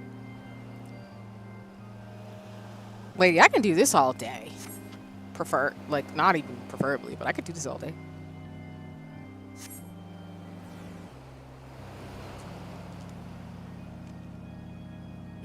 Actually, she's gonna keep tossing at me, Zippy. Alright, bet.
I'm assuming this lovely siren woman decided to just send all these bad guys on these people, and they probably didn't survive that because it was really painful and hurt their feelings and their bodies. So, we are now here dealing with the shenanigans.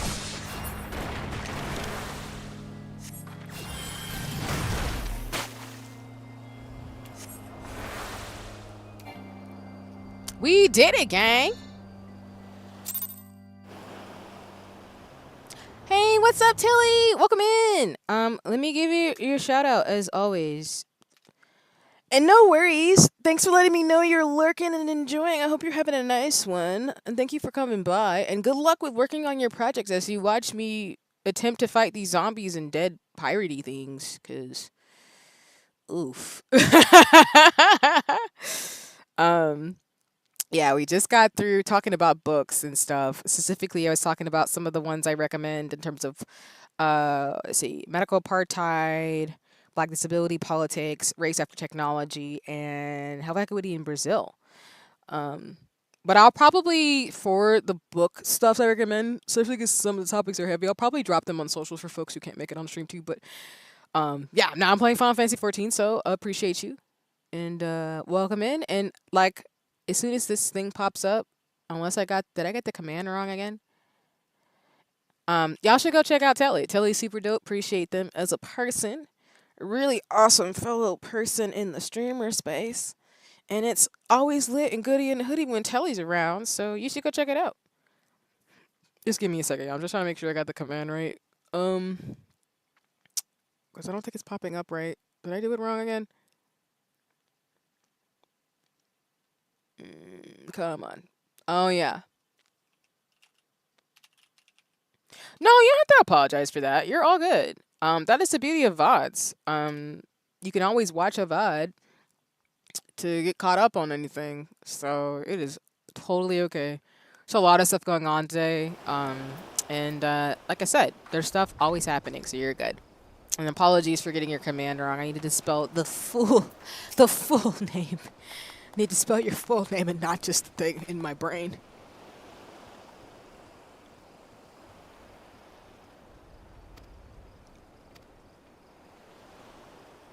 But yeah, we did an hour of co-working, and I did talk about the book. So, like I said, it'll be on the VOD. So you're totally fine. You don't have to apologize for that. If anything, I appreciate that you're here and lurking, or just in general. I appreciate you as a person.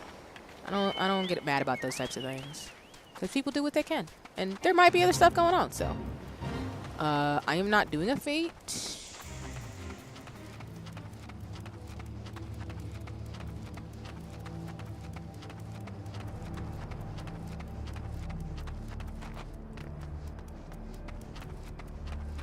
Whoops, sorry.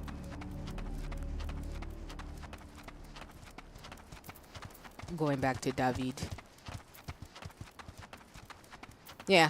I hope I am helping you, as you lurk in terms of my shenanigans as I try to figure out what we're doing in this piratey world, because, of course, there's zombies.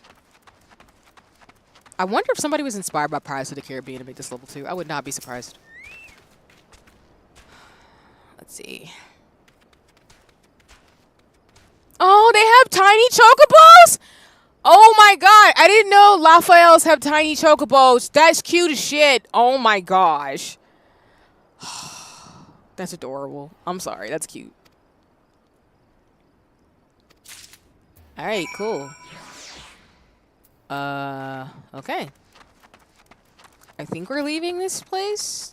Maybe? Right? Where am I going? Is she back where I was at? Oh, she's back in Alleyport, but you know what? I'm just going to teleport.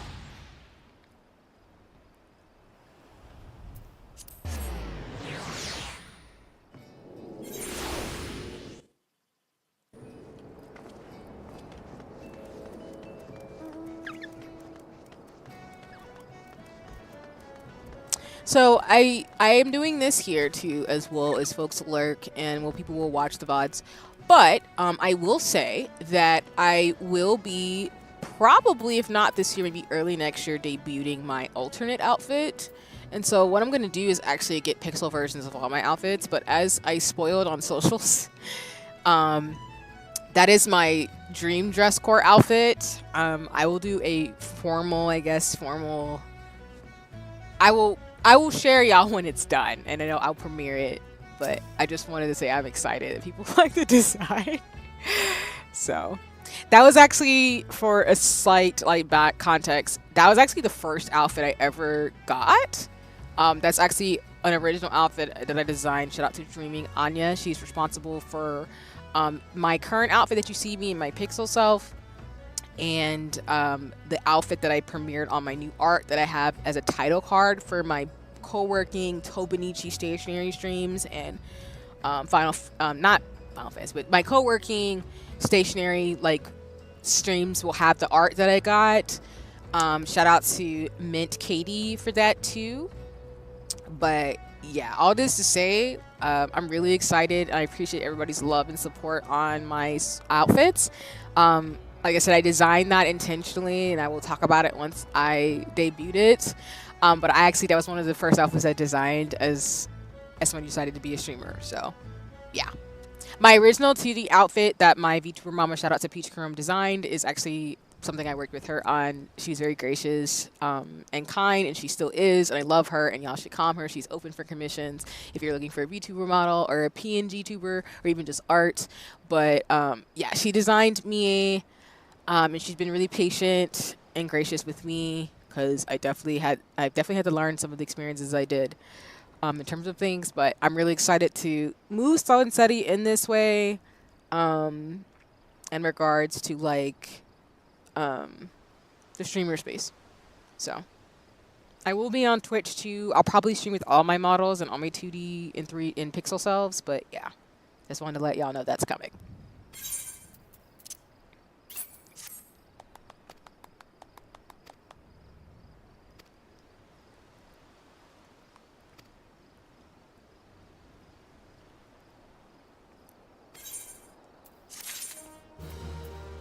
Nice. My mounting speed is increased, and I guess we're getting crystals of different proportions.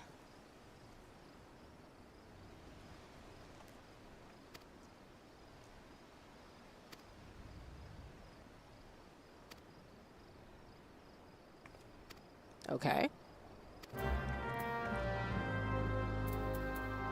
Going back to Gridania? All right, bud. New Gridania it is.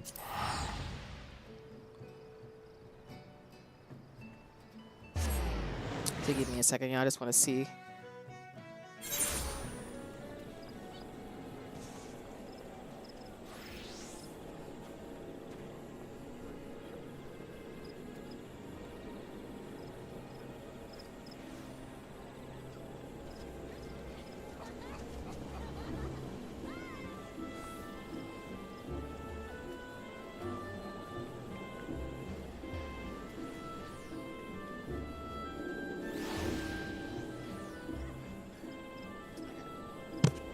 Sorry about that. I just wanted to check in to see what's going on the anniversary stream. Huzzas.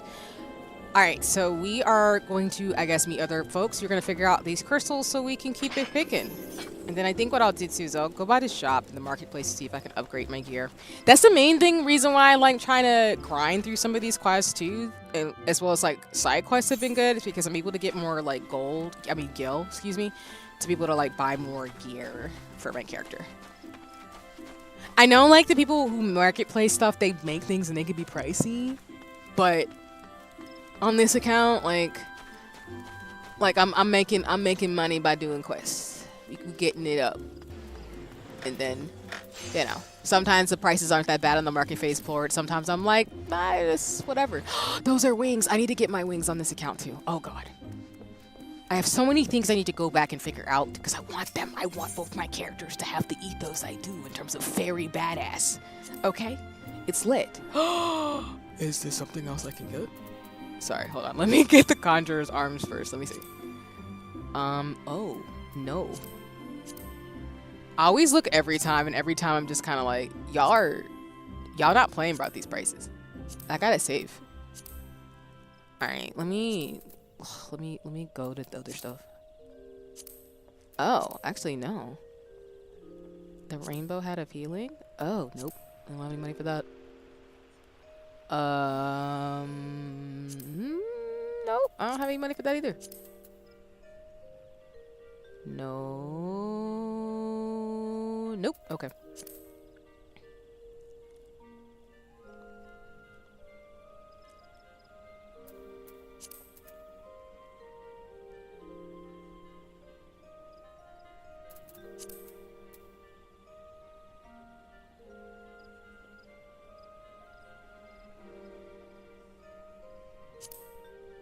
Dang it.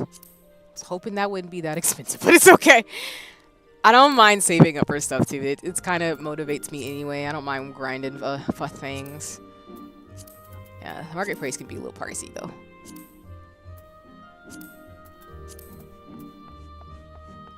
No.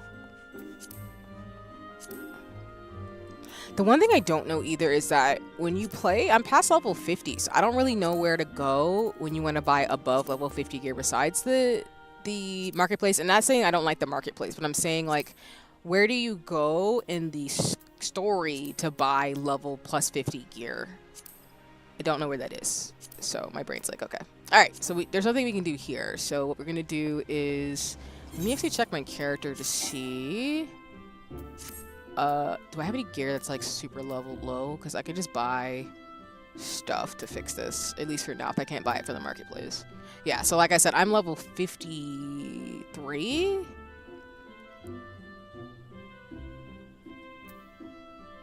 Okay, I'm gonna see if I can actually buy some like jewelry that's a little bit more pricey with the money I have, because I think that'll help me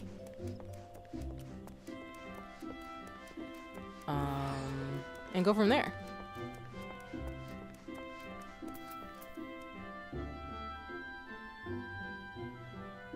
You can use augmented tome gear. Taylor, you'll have to tell me what that means because I have no idea what that means. This is what I mean. Like, I am a complete newbie, so any and all help or thoughts is always helpful because that should be able to carry you through a long time. Oh, I tell me more. Tell me how I do that. Because I'm gonna be real, like, all I've been doing is going to the Battlecraft accessories and just buying stuff. Because, like, I don't know. I have no context. Okay, so I have everything here.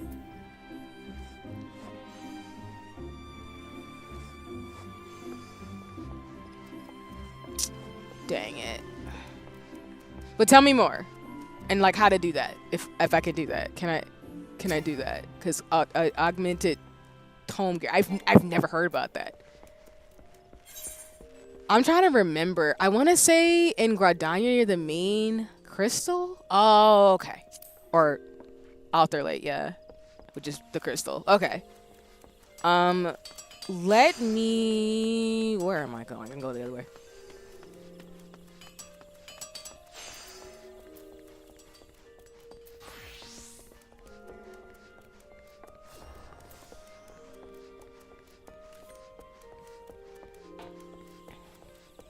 And no worries. Thank you for even letting me know that's a thing, because I don't know.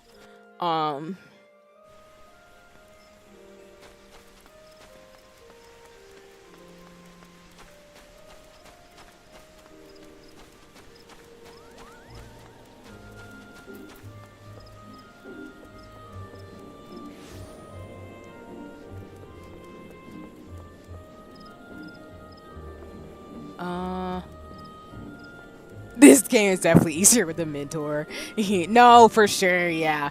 There's so much to do, which is really cool, and I don't mind, like, not knowing everything. But I'm really glad, like, you had someone guide you through it also, and, like, you know, I agree with you. Because I hope to return the favor tenfold to folks, too, in terms of, like, playing the game through.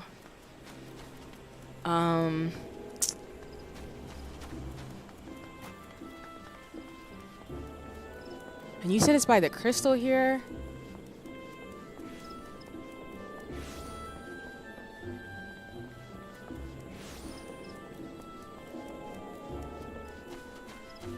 Also, I want to see what this Moogle does too. I've never... Oh, dang it. Maybe you have to do more quests. No worries. Thank you, though. I definitely appreciate that. Let me write that down then as a note that I can do that probably in a couple of quests. But thank you for the information, because that's good to know. Oh, my pen. Come on. You were working for the co-working. There you go. Augmented tome gear?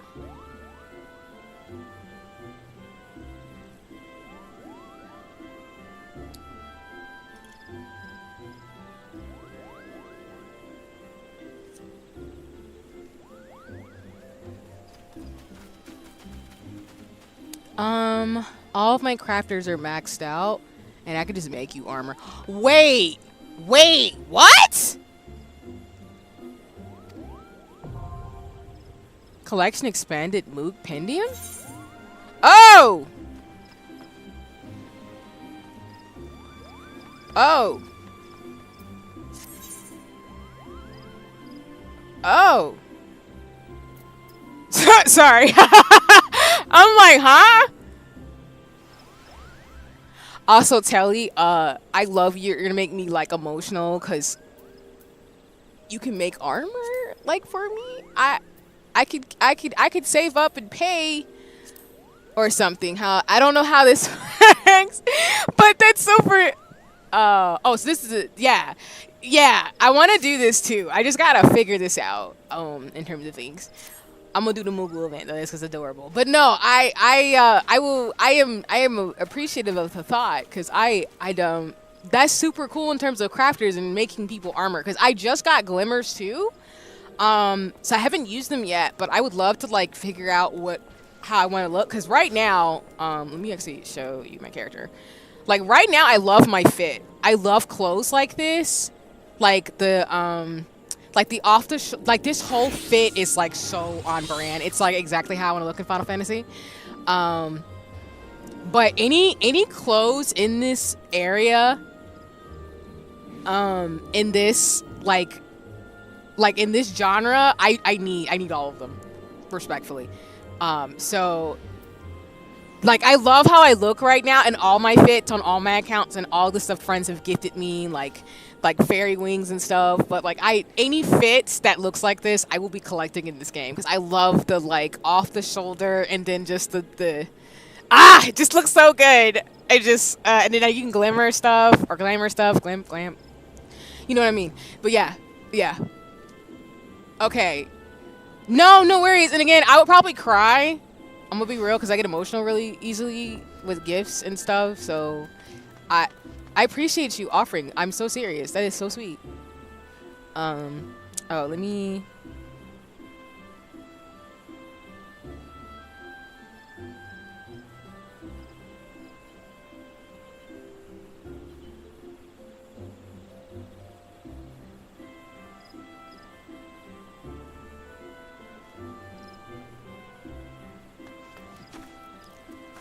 I don't remember all the white mage gear because it's one of the few jobs I don't play with, but I'll think it over. If anything, some of it might be out of your level range. No, that makes sense too. Yeah, I feel like a lot of the stuff that I want to get as a white mage, but that's just more motivated to keep playing. Exactly. That's what I'm thinking. Because I'm assuming like level 50, I got the white mage gear, like the official Final Fantasy gear. But like I know as I level, there's going to be more stuff I can unlock, like earrings and stuff, especially being a Vera. So I'm super excited, which is why I'm probably going to have more Final Fantasy 14 streams. And I'm probably going to be a Final Fantasy 14 streamer to some degree because I can't help it because this game is fun. And I love fashion. And magic and fashion is just like the greatest thing on this earth. I'm sorry. Not sorry, though.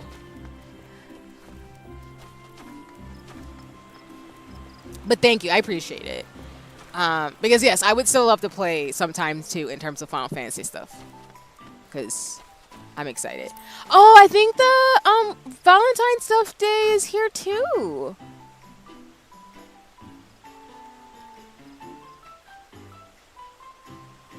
This is so cute. Aww.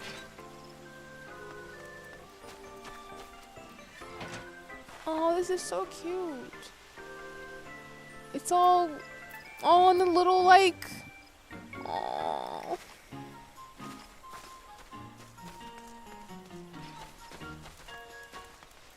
No, you're good, same. Like, I don't have any plans for Valentine's Day. I plan to, like, do stuff for myself, and just, like, really, you know, do my part and tell folks, like, all year round, like, make people feel appreciated and loved, of course. But, yeah, I really want to do it, too, just 'cause.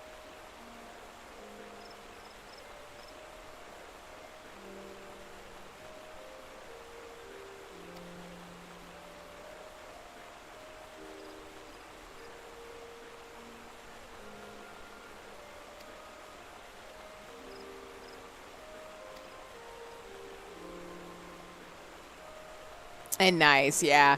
I think Final Fantasy 14 is definitely one of my favorite games, and depending, which I really think is going to be the case, it's probably going to be one of my favorite games of all time because I've never really fallen in love with the MMORPG before. I think the closest I would say that I got really into one is like Maple Story back when I was a kid.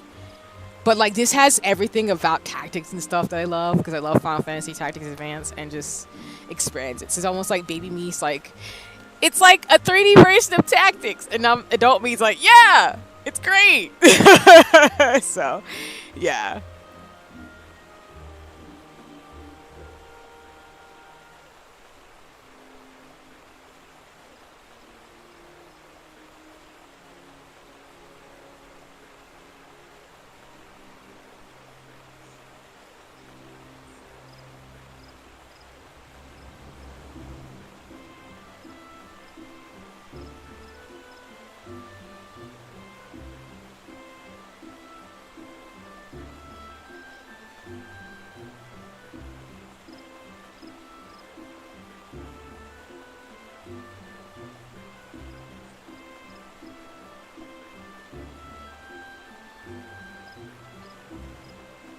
Okay.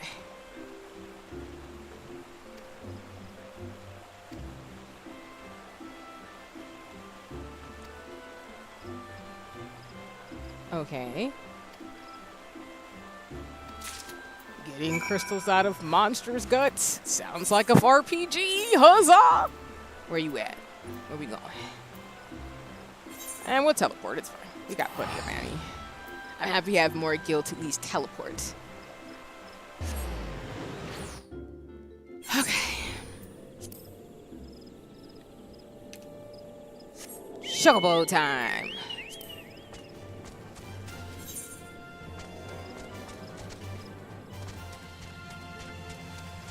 What's up? Welcome in. Welcome in. I hope you're having a nice one as always.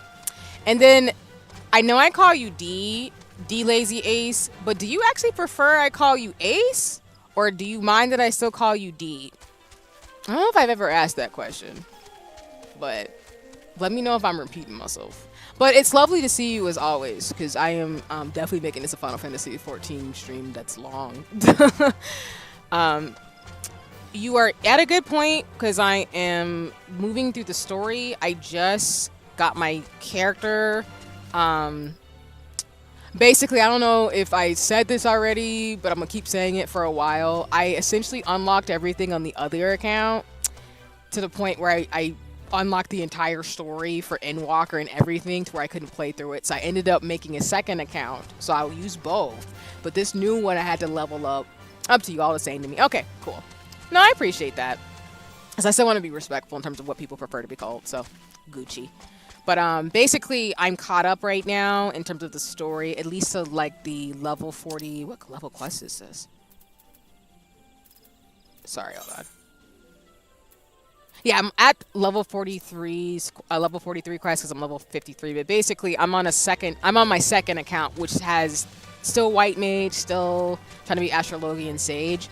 But I'm going to use this account for streams going forward because I want to do the story on stream and not have unlocked everything.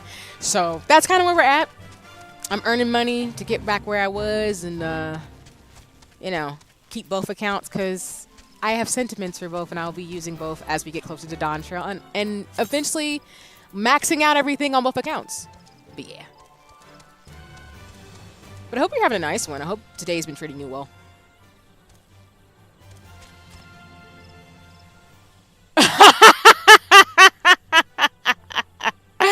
Hi there, Ate. Hi there. Hello. What's goody? Let me drop your shout out again.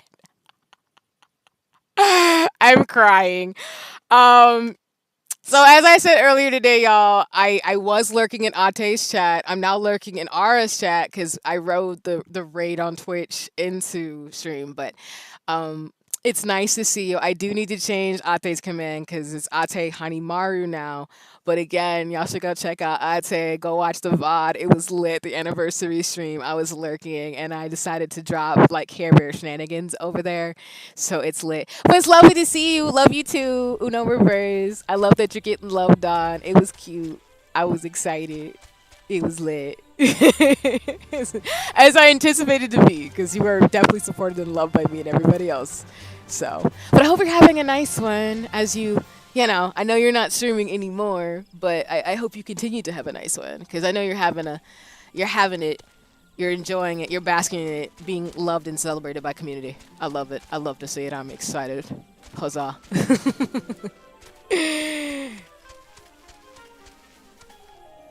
Yes, Uno Reverse, all the kisses and love and hugs right back at you. And congratulations on all your success and all the magic that you are. So I'm really excited for you in terms of what you're going to do and keep doing for the community that you've cultivated. But also I'm really grateful to be able to play games and talk shoujo and just be a part of your world, as I'll say from a sign of affection in terms of platonic love. I love my friends, y'all. But yes. And yeah, thank you for stopping by. Yeah, I am going to. I'm lurking in Ara's chat, but I'm just like enjoying Final Fantasy 14 because I finally caught up to where I originally was. And I just gotta keep grinding to be able to get more stuff. So yeah. Oh no, Ate's like no. All right, am I here where I need to be?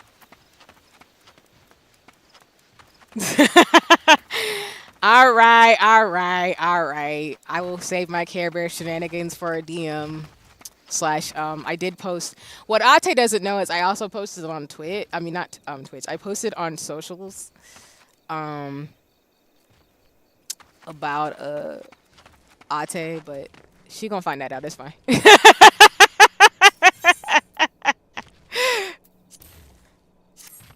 All right, I'm scared though. What's going on?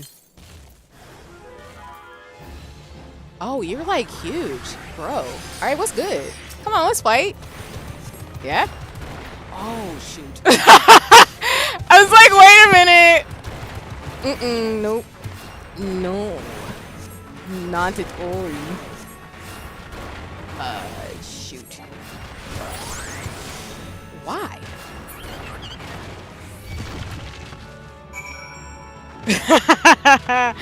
Wait, is somebody else hitting me?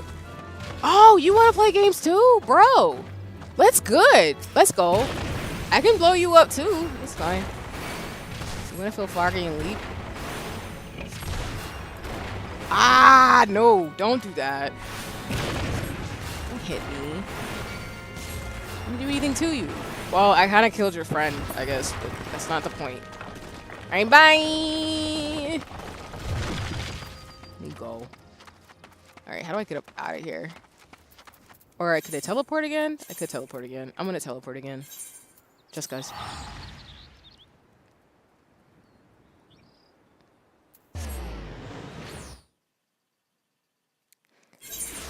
Sorry, look down as I'm like lurking in Ara's chat, and I love when Ara does this thing. For those of you who know, Ara does a really good job on stream, like having really awesome effects. But I love how Ara zooms in on their character, and it's just so funny. No worries. Yeah, please take care. Please enjoy the lurk. Like I said, you just got through streaming, so after stream care, like just do whatever feels good. I love you and appreciate you. You are totally fine. Thank you for stopping by and lurking again, because like I said, go take care of yourself. I will be here. Huzzahs. And please enjoy your break, of course. You did fantastic today on stream, so I'm really happy for you. It's great.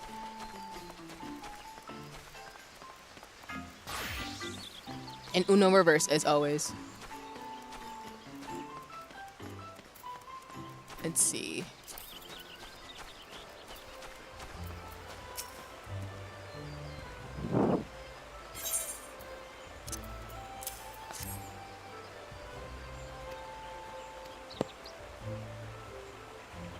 Okay.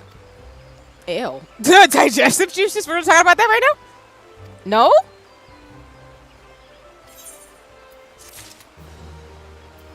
I bet.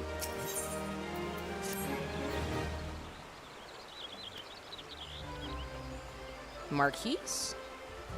Isn't that Sid?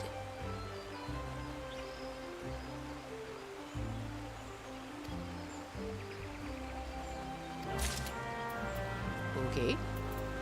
Duh, I was right. I'm like, are we giving the crystal to Sid? Okay.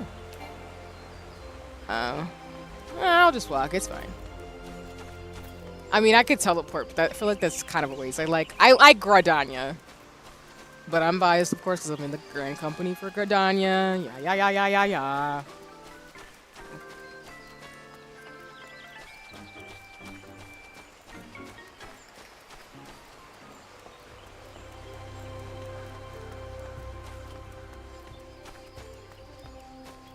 Let's see.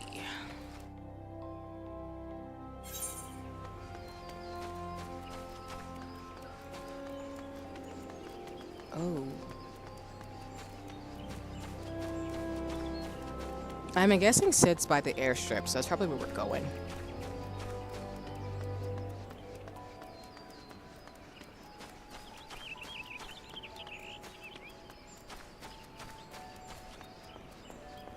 Alrighty. Right? He's downstairs, I think. Whoops! Wrong direction. I had it right, then I had it wrong. My bad. Where are we going?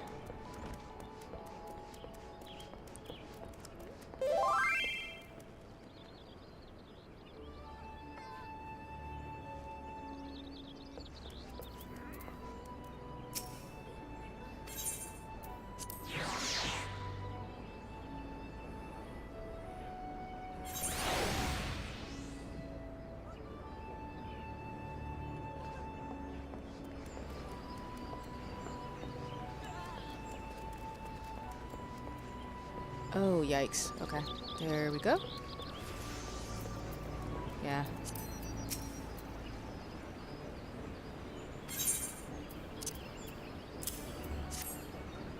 All right.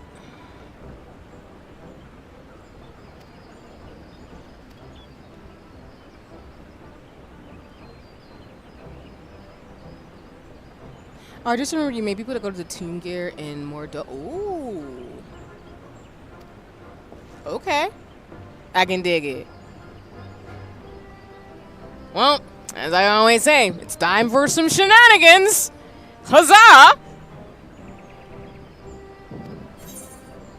Skip is right. I really need a shenanigans counter. I think it's gonna be a thing.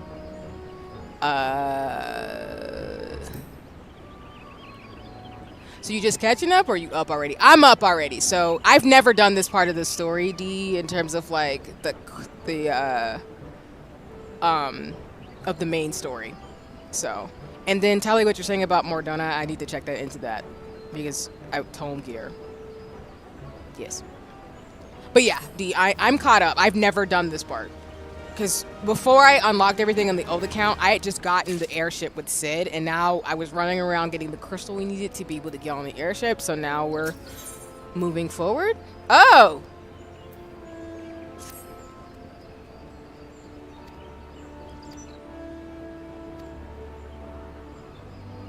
Could trigger a massive what? Sid, you can't just tell me something could happen and just be like, oh, let's be positive. Excuse me, sir? I don't do that.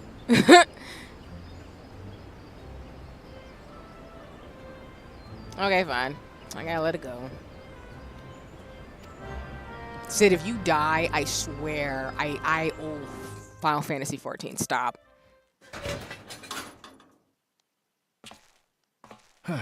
There. She's ready. He gets voice acting? Holy shit! Sorry. I didn't know he was gonna talk. That is cool. Damn it, I'm never gonna get off this game today. Sexy. He sounds so cool.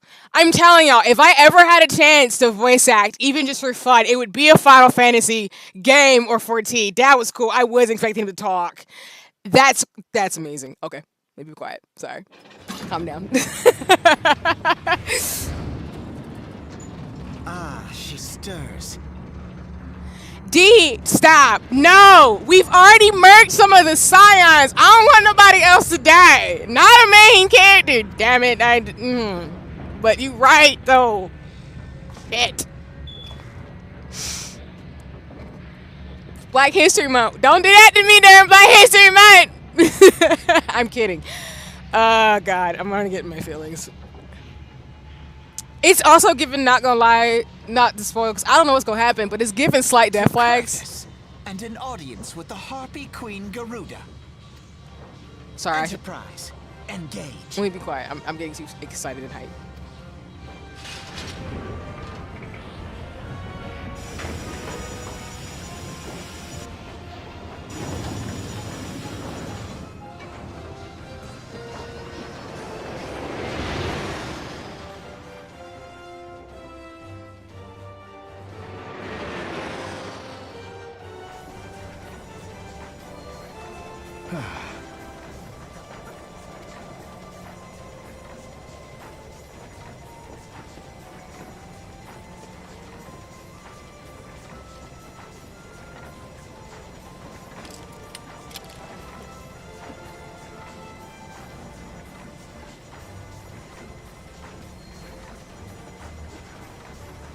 Damn it.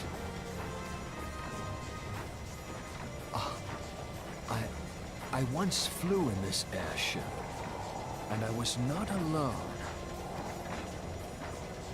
There were adventurers on board. Adventurers like you.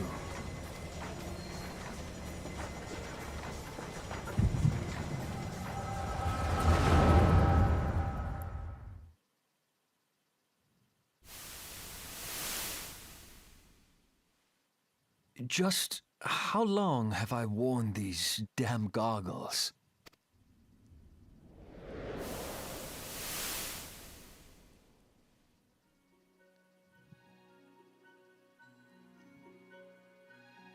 Do we get young Sid?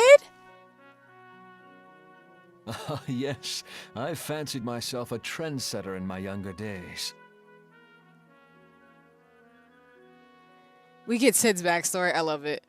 D, why? Why would you set me up like that? I thought we was friends. No, I'm just kidding. I'm laughing.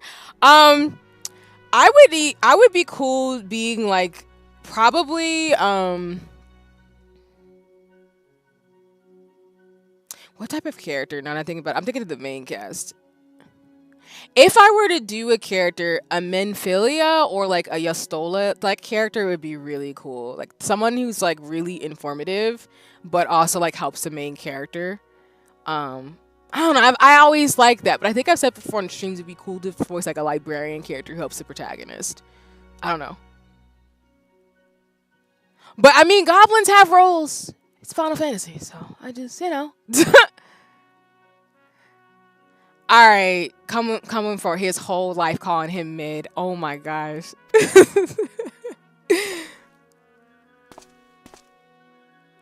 The young prodigy, admired by all, exactly like his father.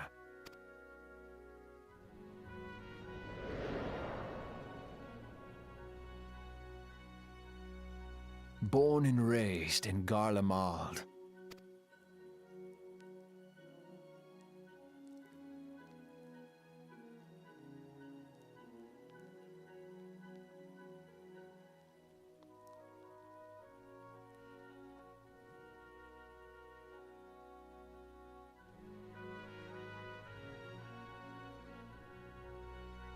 It was only natural that the precocious young student should become an engineer. Had his father not done the same?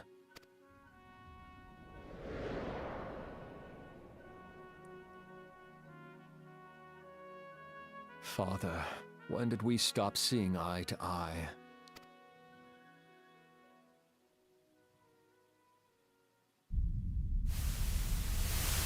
When did Meteor become your everything and your loved ones cease to matter?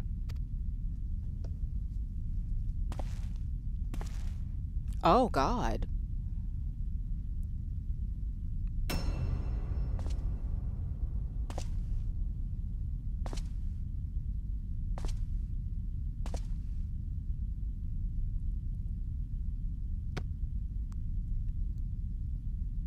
You abandoned us all, but he was there for me, Father. There for me when you were not.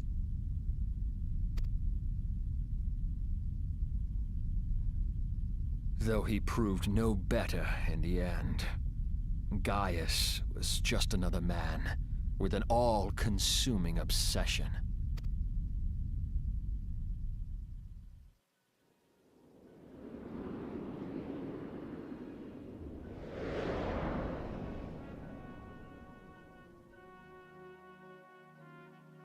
And so I ran, left the Empire behind and came to Eorzea, where I built the ironworks.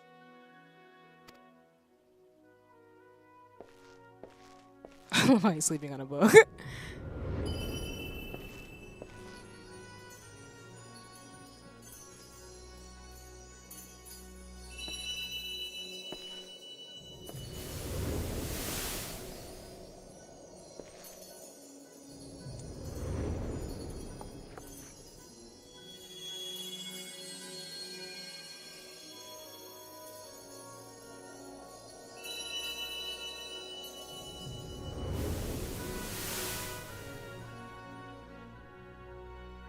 Ah yes, it was then that I first donned these goggles.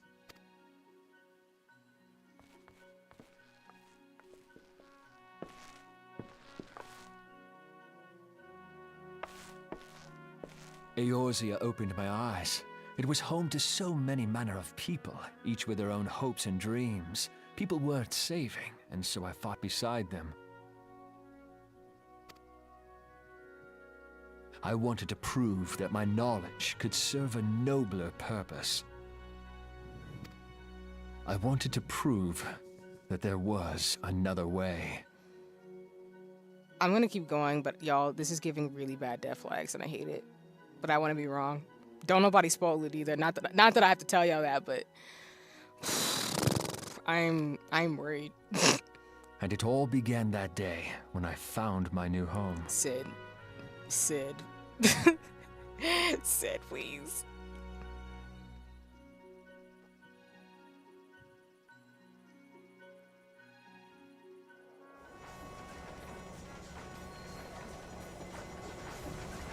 Sid, we ace boom coons, don't do this. I had forgotten how wonderful it was.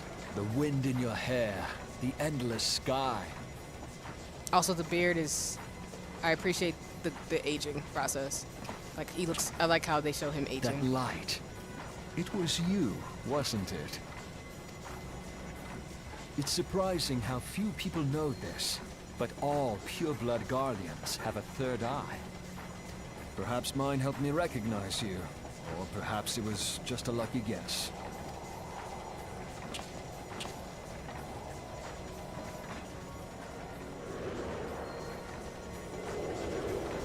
The Enterprise was made for this. To carry Eorzea's protectors into battle.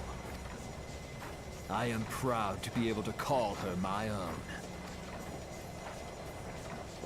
Sid? What exactly do you remember?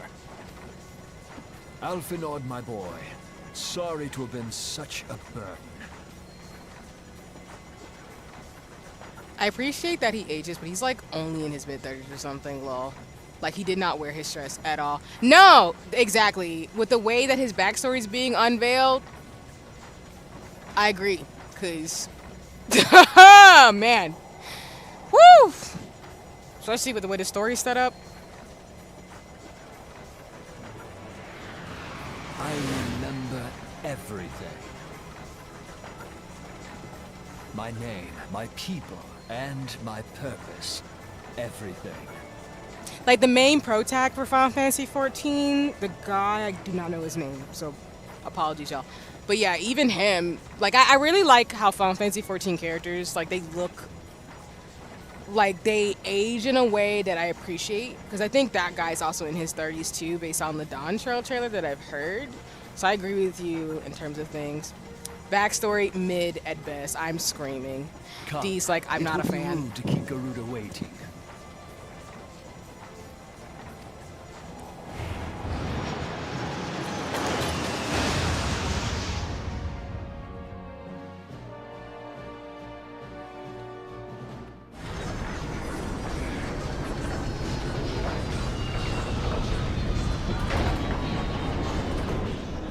But the coloration that I'm seeing, I'm not a fan about what's about to happen. And I'm familiar with Garuda because without spoiling it, Final Fantasy 16, if you know, you know.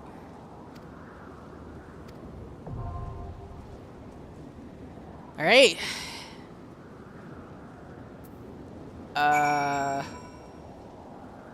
I guess I'm going to be doing another Titan fight. No, you're good. You're good, D. I know you're like, it's all good. I appreciate the jokes and the fun as always. So, nah, it's all good. I think it's clever to Sid mid. I appreciated that too. What I'll do is I'll actually try it with NPCs. I guess we'll go from here. I think it's just a fight with Garuda. Yeah, it's just a Garuda fight. I could be wrong though.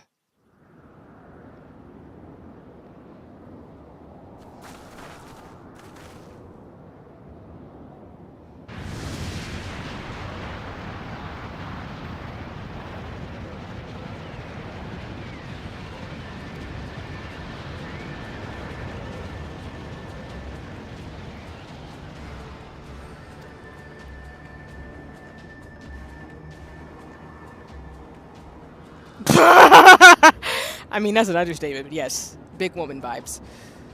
Not even vibes, it's just big woman. Oh, we've got to fight y'all too? I mean, at this point, it shouldn't be an easy fight.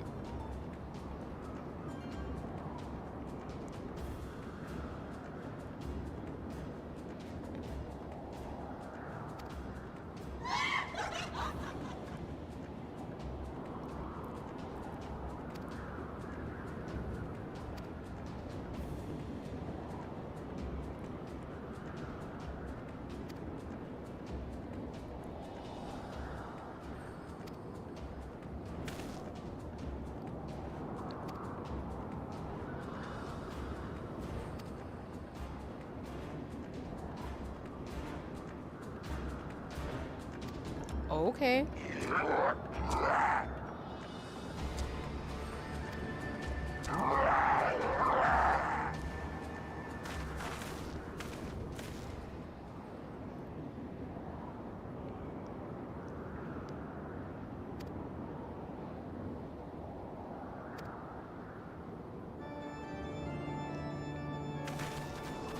Oh, I have to solo her?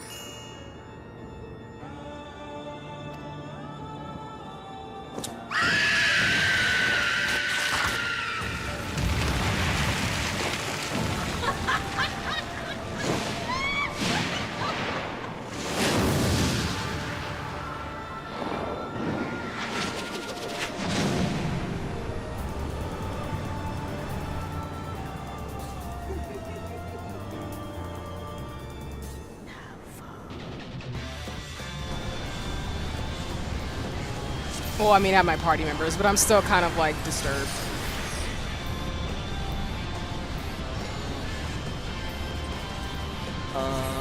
Okay. I have no idea what to expect, y'all, so we're just gonna go in.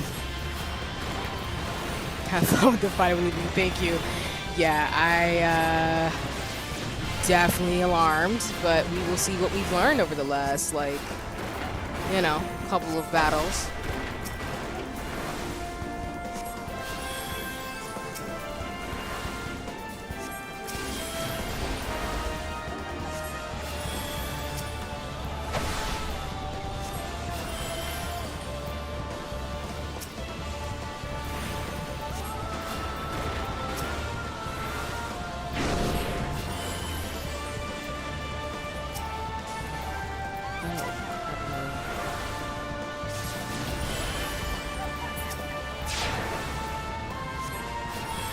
don't like that. Where'd she go?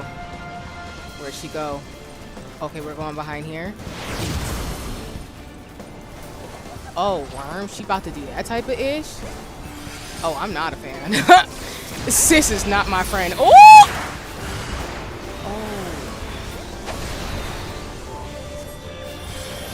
What? You can summon feathers? Are you kidding me right now?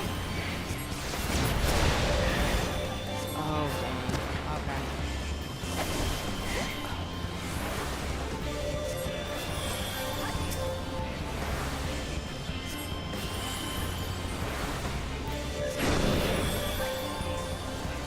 Okay. Okay. Oh, jeez.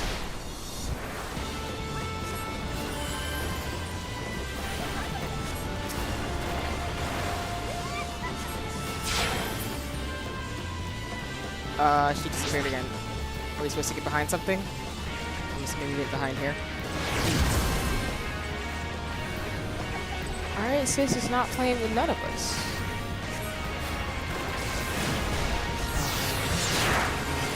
That? Where are you going? Oh, worm?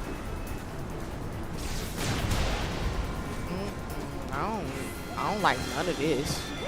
What's happening? As you can see, I'm very, like, I want to say I'm conservative. I'm pretty, like, I try to heal very quick. See? Because I just don't trust it.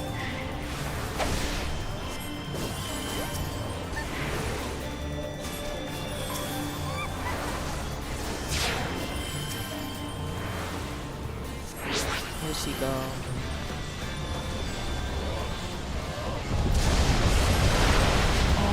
Are you kidding me, bro?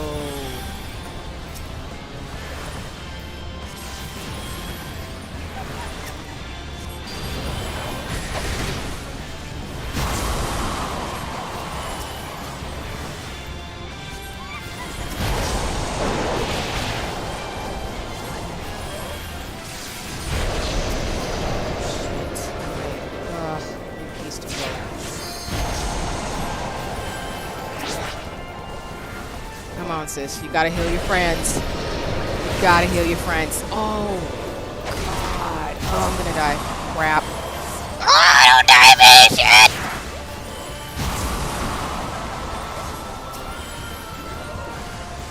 Oh, dang it.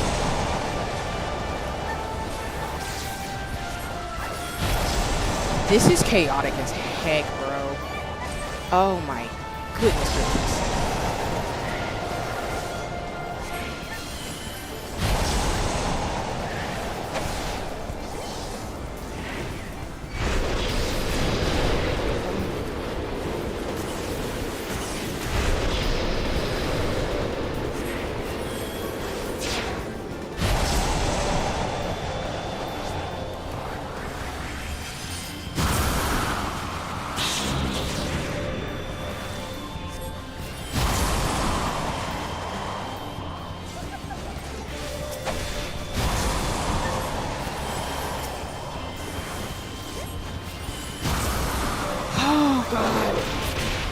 Ouch. Oh my god. That was... Okay. As you can see, as somebody uses white mage and sage characters, I default be like, I gotta make sure everybody good. I can throw a little hits up in there, but I am not the heavy hitter, so I gotta heal. Because that was a stress. If you have a second form, sis, I am going to chuck my phone. I'm just playing.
Uh,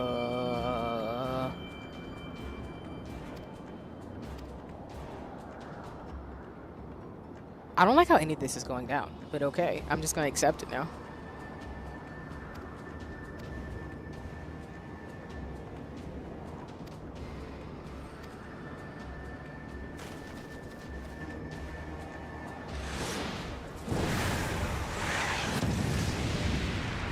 I mean, y'all really think she's gonna let you just go over there and stop the prayer ceremonies and stuff?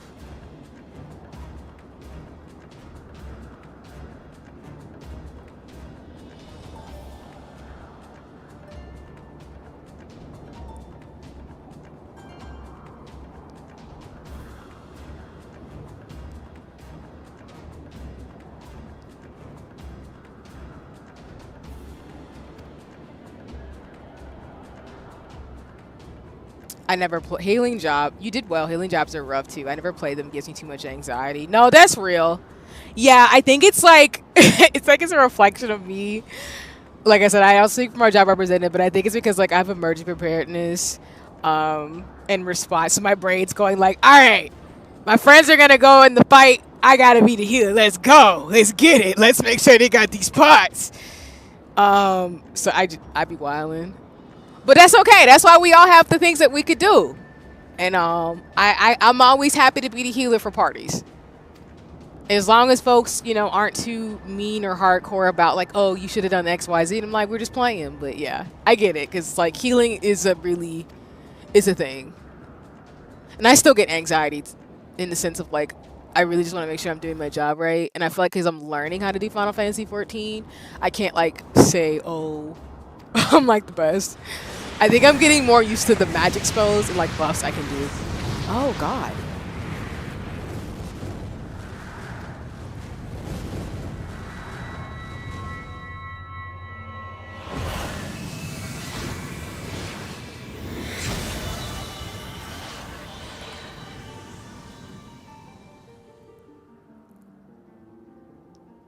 I'm gonna call that my flex on flex on flex power.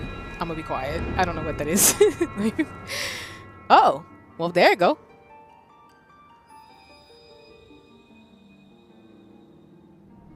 We did it, Jim. I don't think this is the last one, though, is it?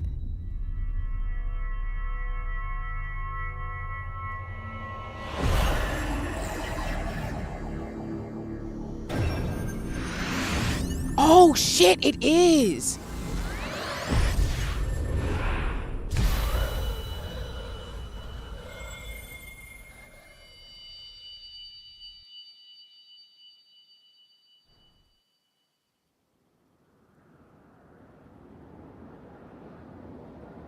Me, my mouth wide open, be like, oh, God. This reminds me of Utena so much every time, even if it's like a crystal or not a sword. No, that's real. It does give those vibes a lot, Tilly. I agree with you. Talking all that noise, Garuda.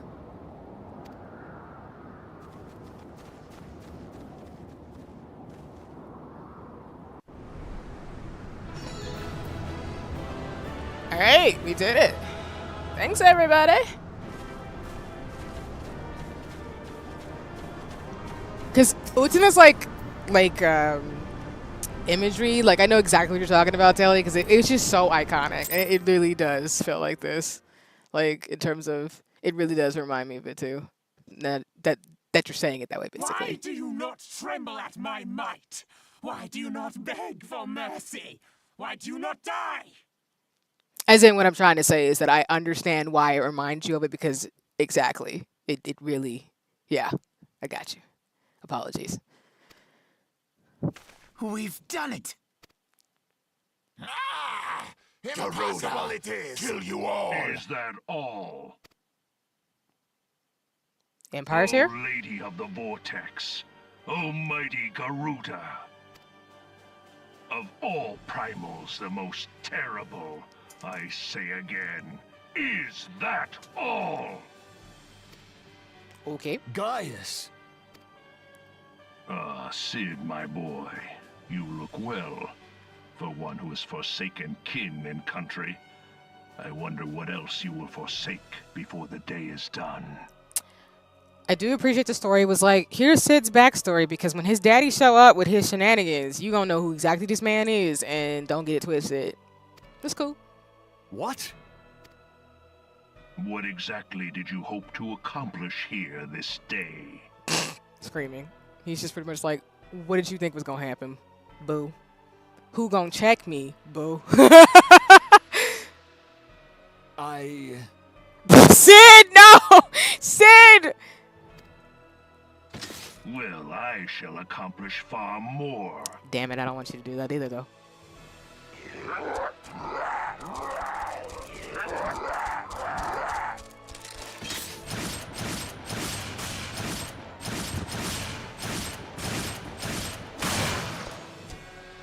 He always knows when I'm streaming. My cat is here, everybody. Is that all? Is that all? Insolent mortal! I shall make you suffer! Oh, she's definitely That mad. foul stench! I see now. She has touched you! Very well.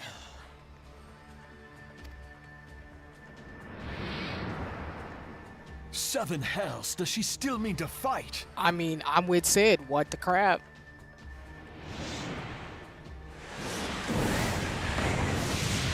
Lord of the Infernal Almighty, bring Rata succor in our hour of need. Save us, Titan, Lord of Crags! It hurts us so! The pain! The pain! What is she? 12 preserve. She cannot mean to. Sorry, not trying to talk over the cutscene. Are you about to summon all of them? Oh, sweet buttery. Oh no. We gonna fight all of them?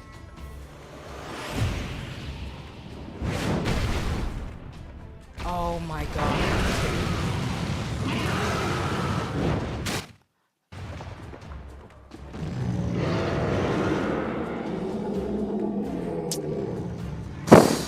Okay.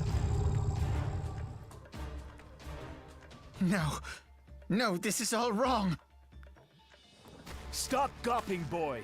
We must run. I'm with Sid. We gotta go. We gotta go. This is not. No. All of them? Oh no.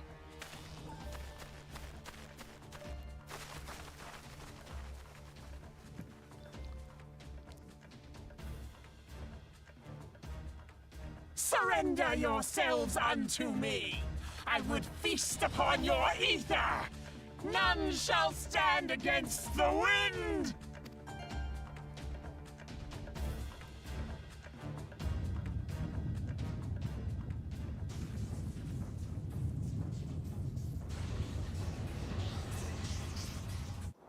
Bear witness to the glory of the Empire.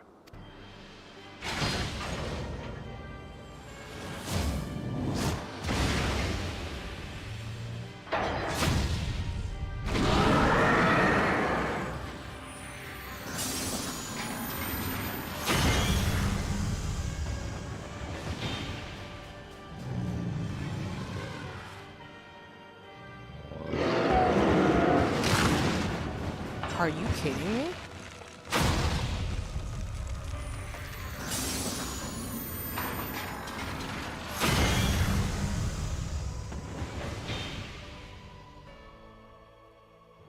It is you who will suffer, Garuda.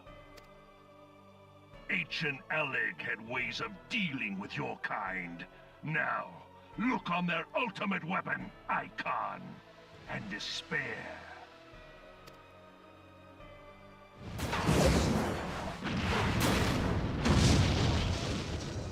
No! No! No!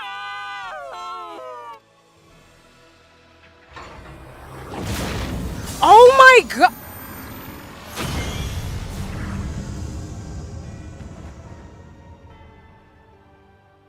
Magnificent. It exceeds all expectation. I really don't like where this is going. Damn it.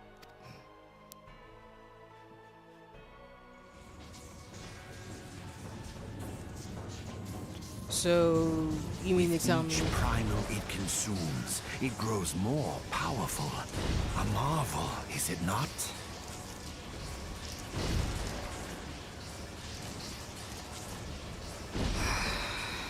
I was afraid he was going to say that. Such is the fate of those who oppose the Empire. There will be no warriors of light to save you this time. If your leaders are as wise as they are reported, they will surrender.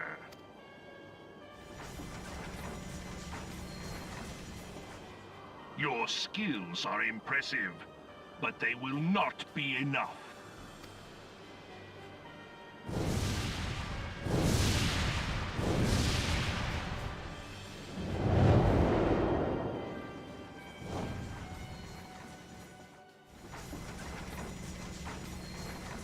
Twelve, have mercy.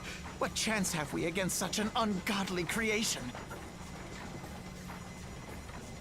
And who was that armored devil?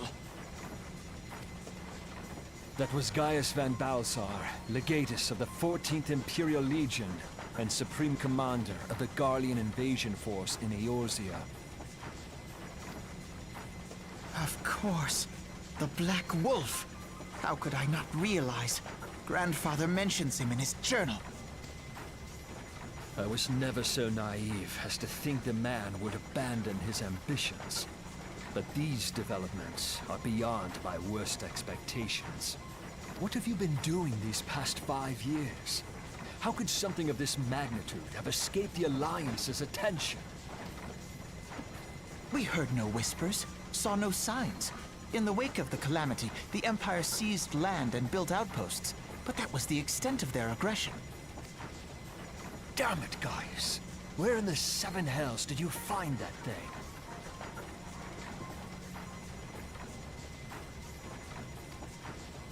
It has been a day of unexpected developments, but the fact remains, Garuda is no longer a threat.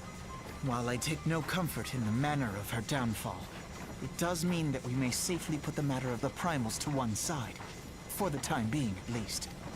Which just leaves the matter of Gaius's new toy. Indeed. That weapon poses the greatest threat to Eorzea. It must be destroyed. But first, we must needs find out all we can. Let us make for Vesper Bay. We shall rebuild the Scions. All is not yet lost, my friend, for we bear the light, and shall surely lead our people from the darkness.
I'm soaking in what just happened, respectfully, and I'm also kind of like, dang. But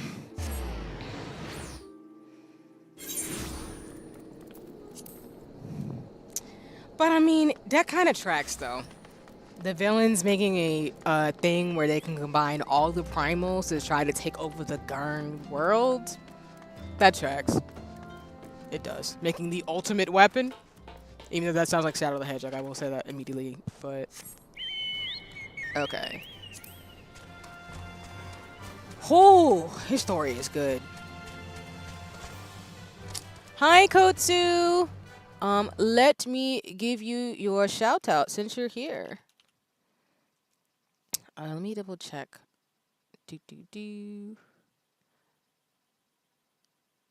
Yep, I got it right. Nice. Welcome in. It's lovely to see you. And for folks, Kotsu's super cool. You should go check out Kotsu over on Twitch as well, in terms of all the shenanigans and fun and things. But I'm good. I am enjoying the story with Final Fantasy XIV. I'm still processing a huge part of the plot where I didn't. Well, it kind of tracks, but where the Empire is trying to amalgamate all of the primals together into some great weapon like Shadow the Hedgehog, and I'm like, oh, okay, and no problem, of course. Let's see. I think we're going down here, right? Yes. What's up, buddy? Hold on, everybody. Let me see. I know you're sleepy because you're yawning, Mr. Key. What do you want? You want pets or do you want to get out? Let me see. Something. Sorry. Me moving around.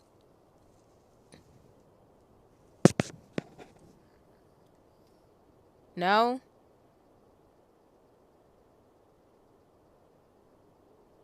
Sorry, everybody. I'm trying to see what my cat wants to do. Do you want to stay? You want pets? Okay, I'm gonna close the door.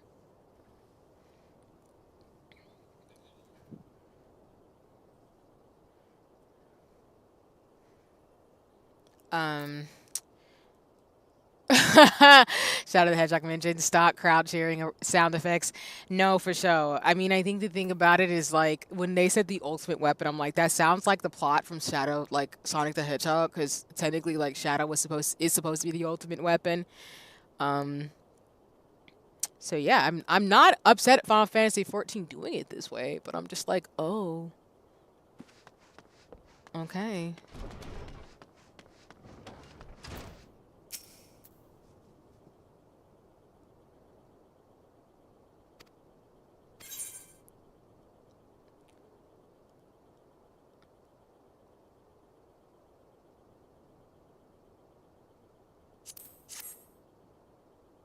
I'm assuming the other Scions are back. Okay. Okay, sir.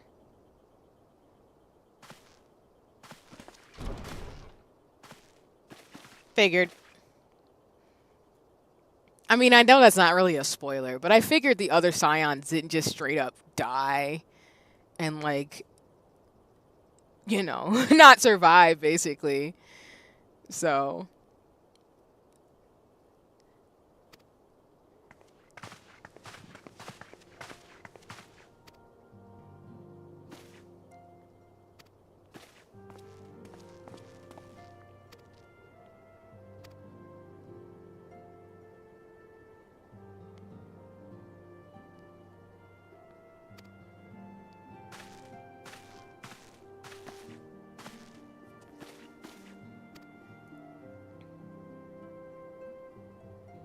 Oh, you weren't here. Oh, damn, that sucks. I'm sorry, sis.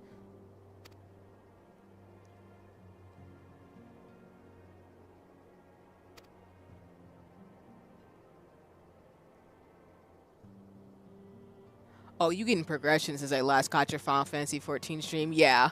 Even though I had to like backtrack and stuff, I'm actually like making like progress in the story, which is really cool because, yeah, it's getting really good. All right, Mr. Key. All right. I know I'm not ignoring you. I'm not ignoring you. There you go, Pits. Because I think I'm level 50-ish, and then I think, even though I unlocked everything, I know you can get up to level 90, so I feel like is this like halfway?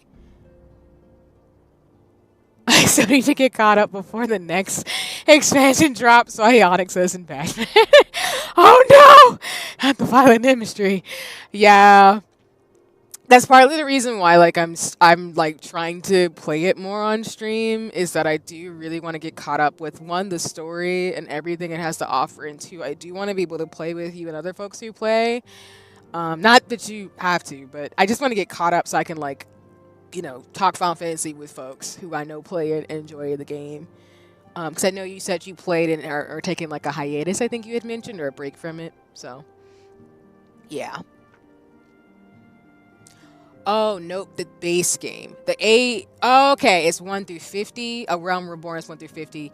Then every other expansion is 10 levels, so it'll go a little slower. You have a lot of story to look forward to. Yeah, no, that's awesome. And thank you for that. You're technically halfway in terms of levels. Yeah, sorry, that's what I mean. I'm so sorry, but thanks, y'all.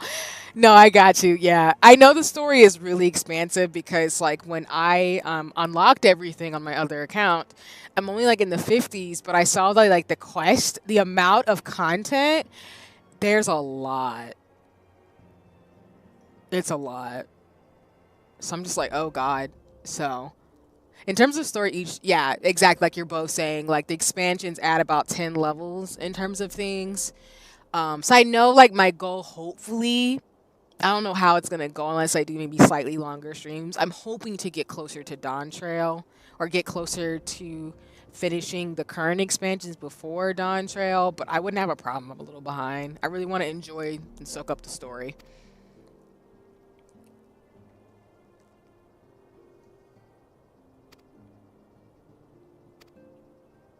Because the post game of A Realm Reborn is really long, if I remember, or at least it felt very long, really long. No, that's what I've heard too. I've heard that the after story or post story of this particular part is long. So I'm not, like I said, my goal, because I know I'm going to be playing Final Fantasy 14, doing the side stuff and whatever, is to get closer to be able to do Dawn Trail when it comes out. But respectfully, too, I'm not going to rush it. It's fine. But you start getting hit with like 20-minute cutscenes at a time, back to back. Oh, yeah. Sounds like Final Fantasy.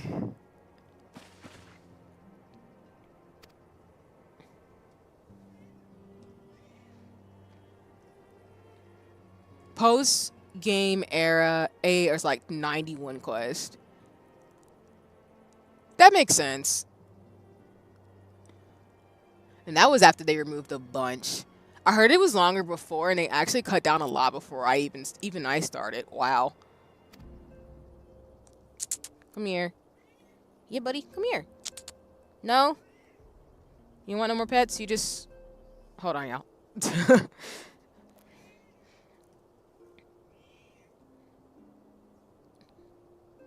Alright, I don't think you want more pets. I think you just want to go. Alright, come here. There you go. Boom. Bye-bye.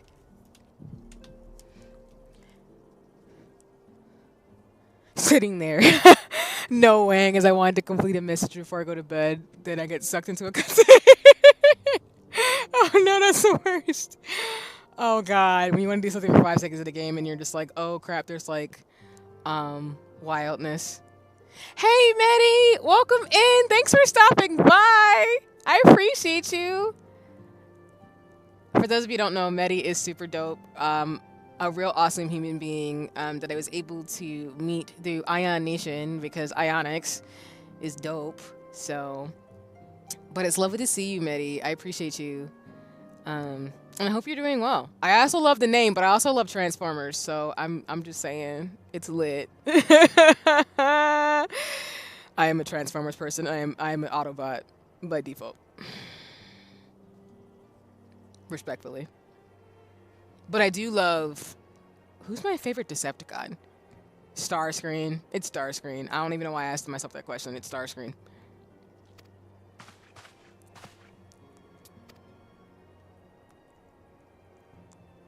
Yeah, my goal, like I said, is to really enjoy the story, like y'all are saying. And then I'm actually going to start, like, reading up on things. Because I do think what I want to do is probably start... Because I'm going to start sewing and making stuff. I'm probably going to start making Final Fantasy clothes. So... Or Final Fantasy inspired gear, or just fantasy stuff. But, yeah. New lore drop? No, I'm like... I don't know if I've ever mentioned it, but I'm a big fan of robots. I know like cyberpunk and like techwear is really popular, but I love Transformers. Like the first Transformers movie, I've seen so many freaking times because I love the OST, the original soundtrack, and I love the movie. But Optimus Prime, like I love. He's super cool. I'm an Autobot. So he's been an Autobot this whole time. Yes, I'm actually a robot. I'm not a human girl. I'm not a human woman. It's true. No, I'm just kidding. No, I like Transformers. It's one of those series. Goblin merch coming. No, D, I don't want to be a goblin. I want Vera merch. Why? I know you're kidding, but yeah. The first Transformers movie was like, I really love it, and I love Autobots. But Transformers the series is super cool. But that hits all my like Gurren Lagann Transformers. I love Ghost in the Shell. So in that genre, Hear, feel, think.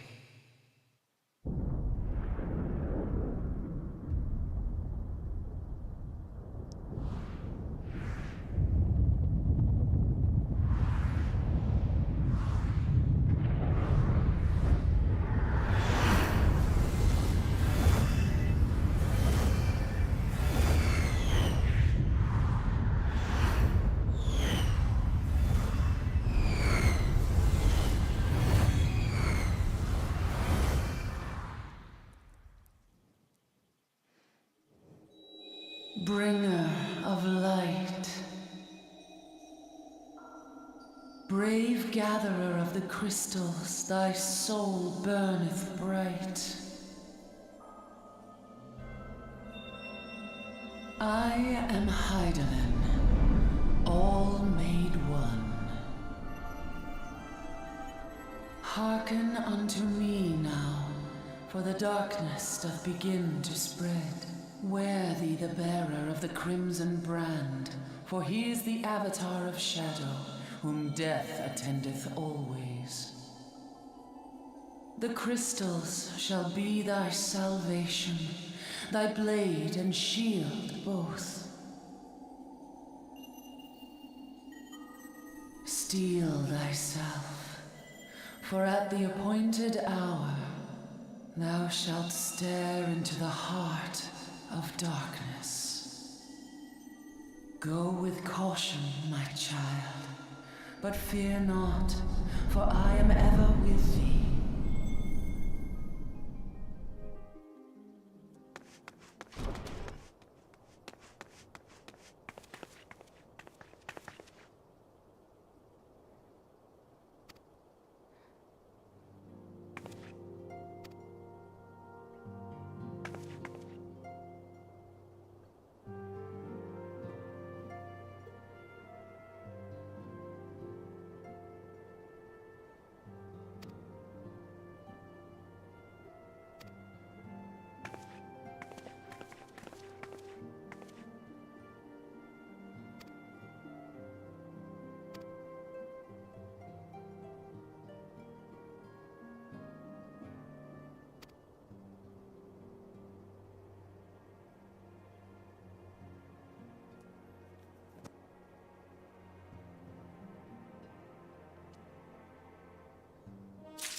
Kotsu. I actually love that song, but I also love Linkin Park too.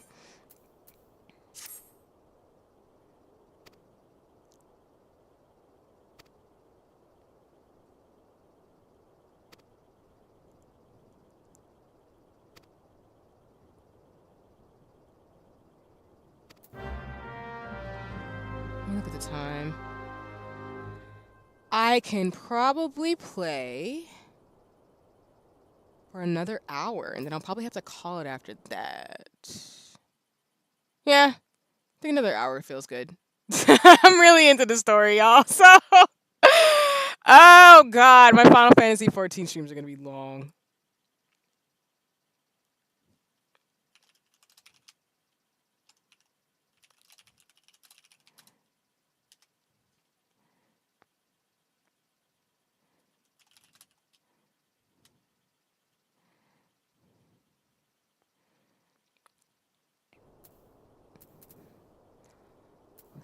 Start responding to a message. Yeah. I don't got no money to spend nothing right now. I'm gonna keep saving so I can buy gear. Oh my god. Like... Oh god, that scared the crap out of me. Sorry. Oh, the jump scare. Okay, we're good. Alright.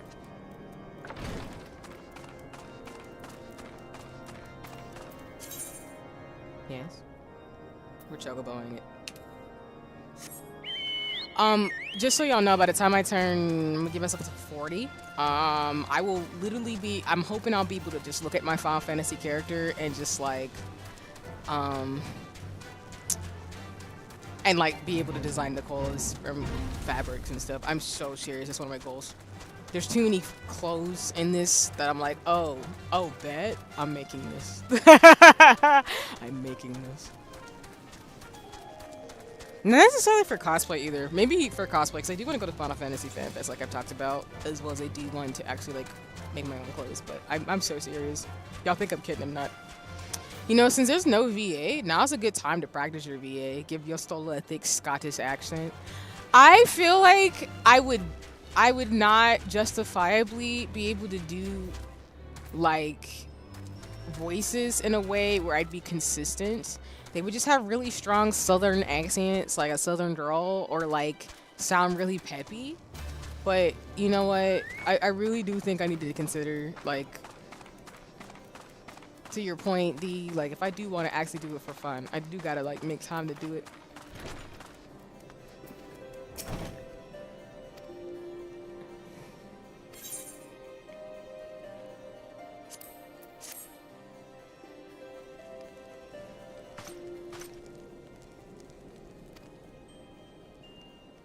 My brain's just really into the story for Final Fantasy 14 too, so like I'm just trying to absorb the information and talk, and I feel like once I go through everything, Final Fantasy 14 has enough lines where you could literally practice how to do voice acting with the game. I agree with that. Okay, you're still over from Tennessee. I'm screaming! Screaming!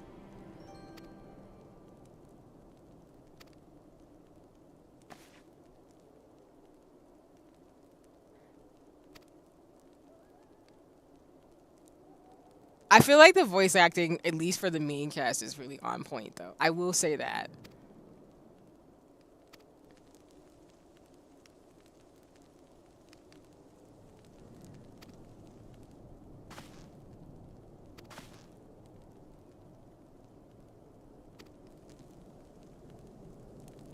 And then the references to Biggs and Wedge.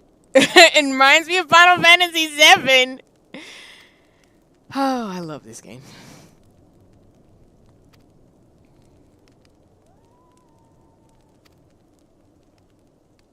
I'll think about it, D. I think the big thing for me is, like, I think because I'm so absorbed into the story, I feel like if I try to voice act, even like I said, I go back and forth because I'd rather talk about the story as I'm playing it than, like, try to voice it because my brain's just trying to enjoy it. And I feel like if I try to do voices, I'm going to switch between them and I'm not going to be consistent enough, if that makes sense. But no, I appreciate what you're saying, though. I hope I'm making sense. Because I only say I'm going to go for another hour because I know me. I will literally play through the story all night, and I have to get ready for work tomorrow. And I've been streaming for 3.5 hours, so...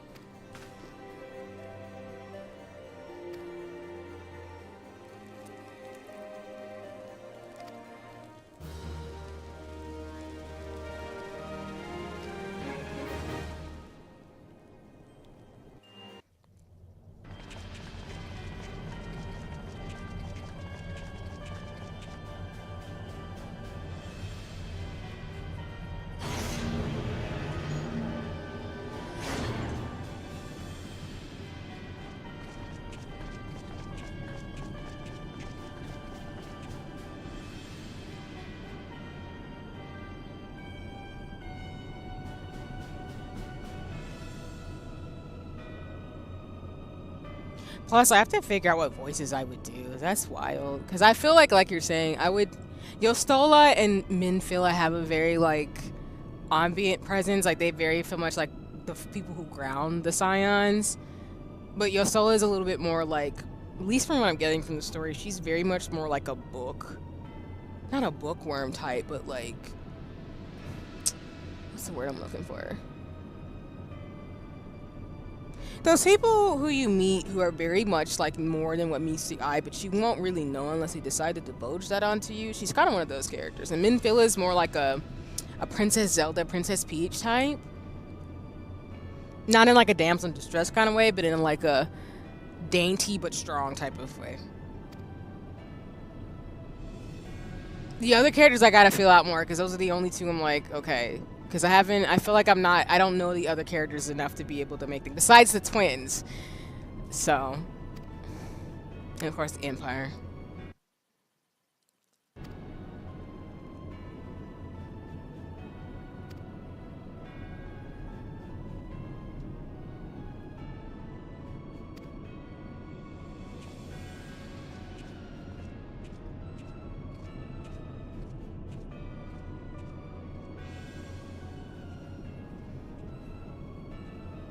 Do you mean her character or do you mean her voice actor? Because I see why you say that, because she does sound like she doesn't have all of the pieces together because of the Warrior of Light mystery that we still don't know, at least until this point of the game. So it's almost like trying to be steadfast, but knowing that your foundation isn't always stable. That's kind of the vibe she gives me. Because it's not to say like Princess Peach and Zelda aren't like steadfast and like stable. It's more like, it reminds me of, without spoiling the Mario movie, the way that Peach had to do what she had to deal with and didn't know all the pieces and stuff throughout the movie. I could see like the hesitancy of being like, I don't want to lead, but I'm have to, and I'm confused and also figuring stuff out. But I could be making too many conjectures, and again, you would know better than me because I have not played through enough of this game to make those kind of suggestions too. That's just what I'm gathering maybe from my brain.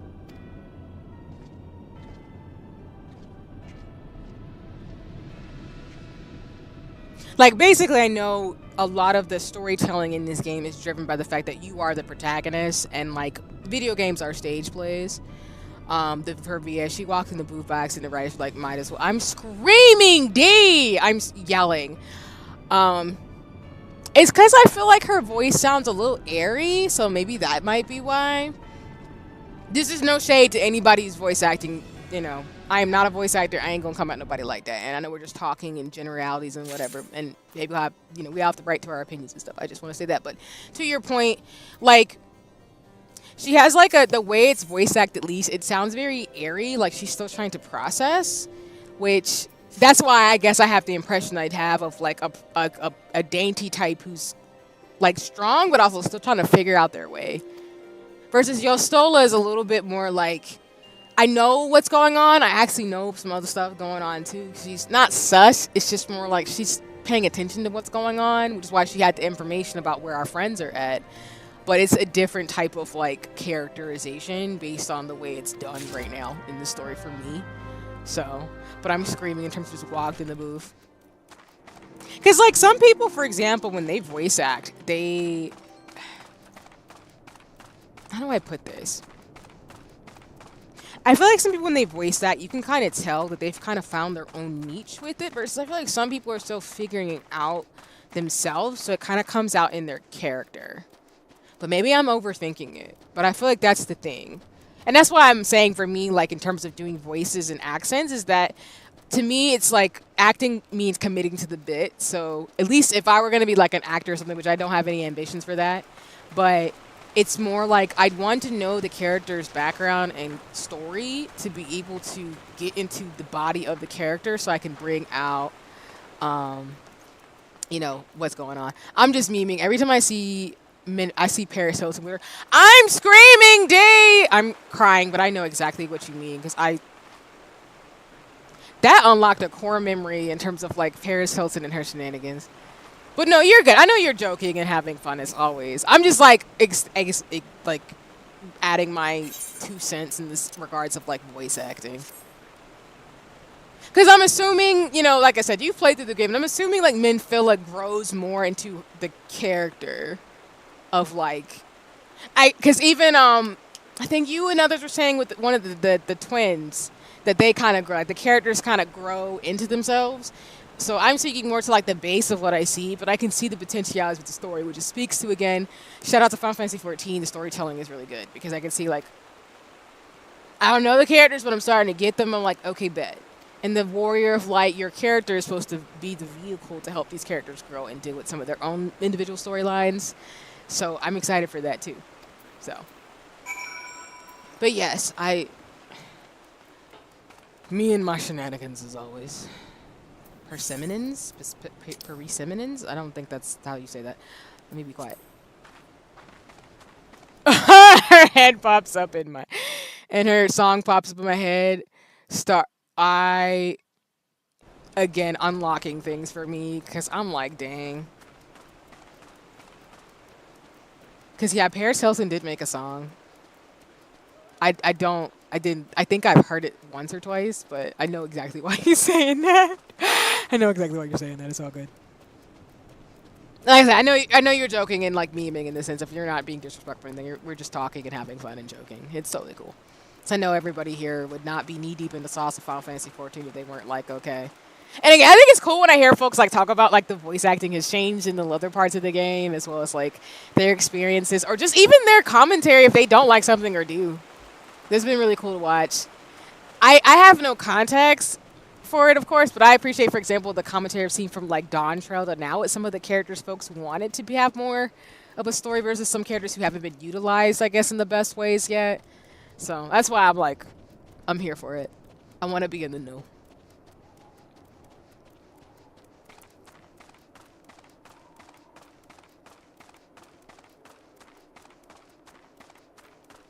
Let me see.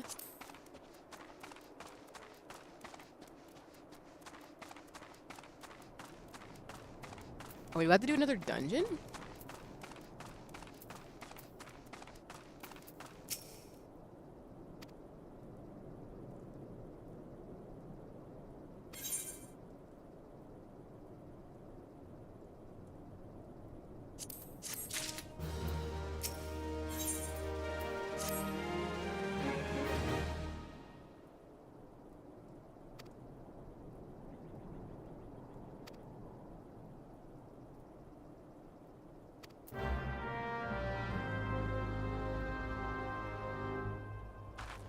Footprints.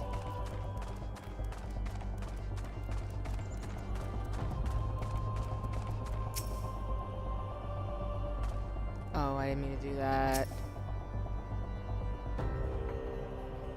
I'm assuming, like, of course, because slight spoilers, like, the main cast survives. But I still want to know how it happens in terms of getting there, but I do know some of the things because unfortunately when I unlocked everything, it did spoil some stuff. Not everything, because I don't know how we get to the points we do in the story to get to that part, but yeah.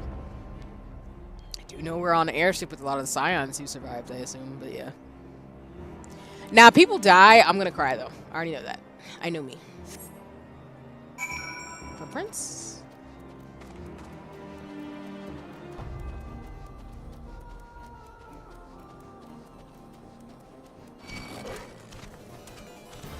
Oh, hi. What's good?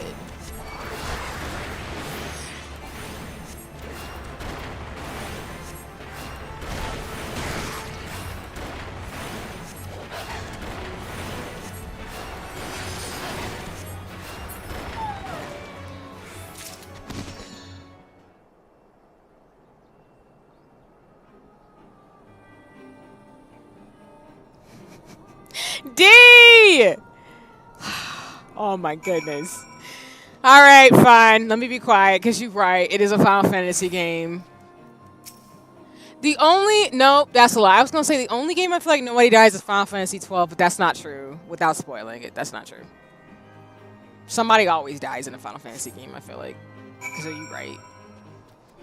Even the ones I like, somebody dies. Ugh.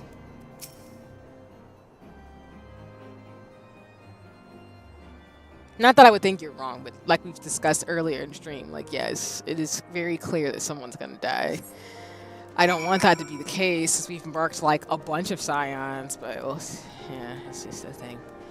Oh. Look at all that red. I thought that was blood. I was like, oh. Oh. Is that Wedge?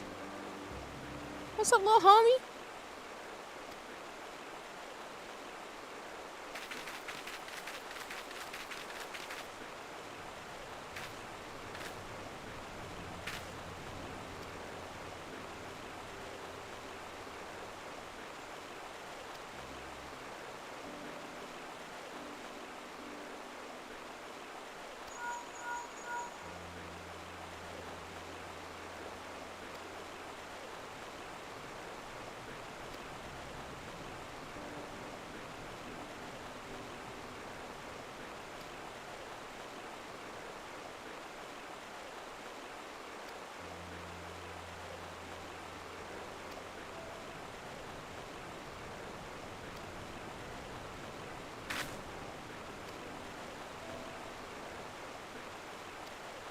Aww. Okay,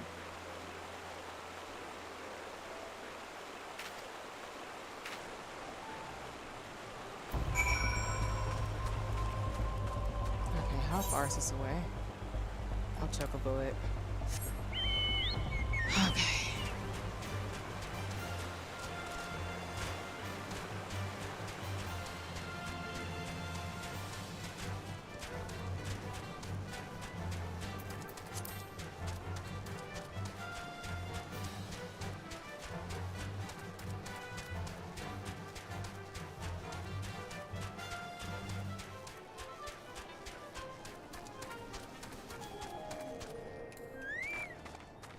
Okay, I'm assuming it's in here.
Of course our friend isn't a furry, is in a cave.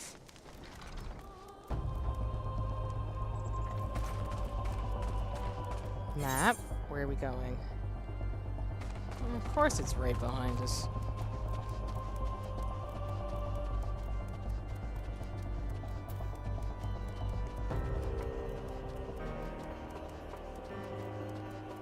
Yeah, I think an hour is good because I feel myself getting tired.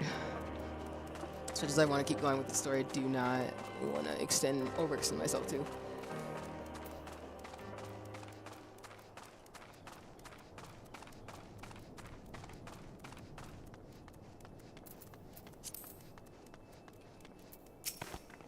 Oh, I didn't mean... Wrong button. Sorry. I didn't mean to disturb you like that, boy. I didn't mean to do that. Sorry. I'm gonna kill you. When I started this, I started something. I pulled the Michael Jackson where it said, "I don't want to start with something," and I did. I didn't mean to do it. It was an accident.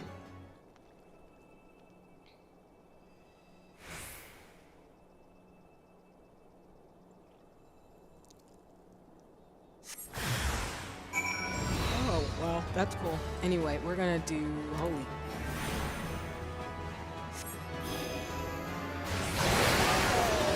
Okay, that helped. Hi, Skip. Welcome in. I will give you a shout out as soon as I'm not getting murked by a bunch of monsters. Dang it, why y'all gotta do that? Why? Why? Oh my god. Alright, bet. You know how this goes.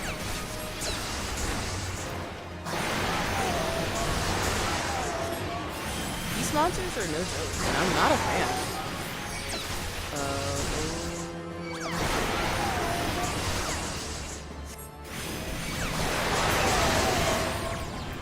Let's see if this will help me a little bit. Hi, Mr. Key, you're back again? You gave it a good time to watch me get my butt kicked a little bit.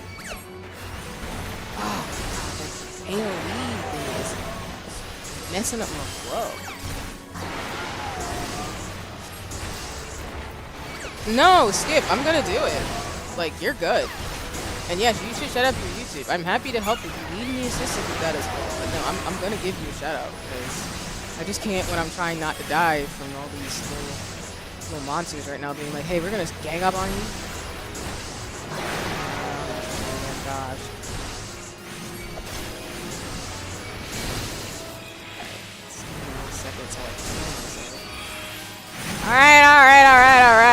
Alright, I'm killing you. Oh, not multiples of y'all! I just knew. You must be made mistakes were made. Mistakes were made.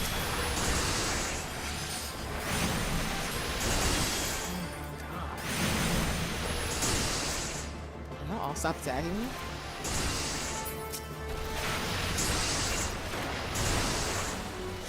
Mistakes were made.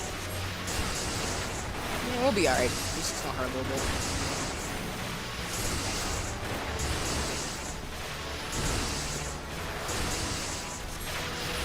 Skip, you underestimate my memory.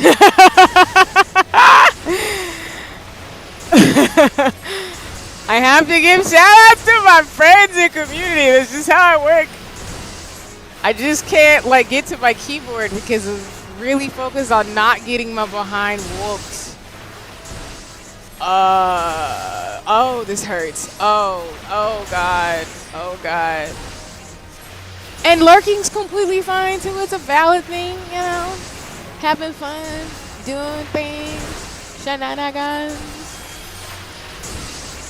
I appreciate you, Lauren. Remember to smash that like button.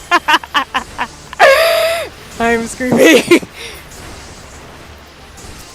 And no, you're fine, Skip. I was technically lurking in Ate's chat and Ara's chat, but also streaming. So you're fine. And yeah. The thing about Twitch is that like it's a little bit easier to set things on there, I feel like, because everyone's on there that I know, versus YouTube's like a whole new other app and stuff. So it's going to be fine. I appreciate your coming through anyway, especially watching me how to fight these things. Alright, but there's...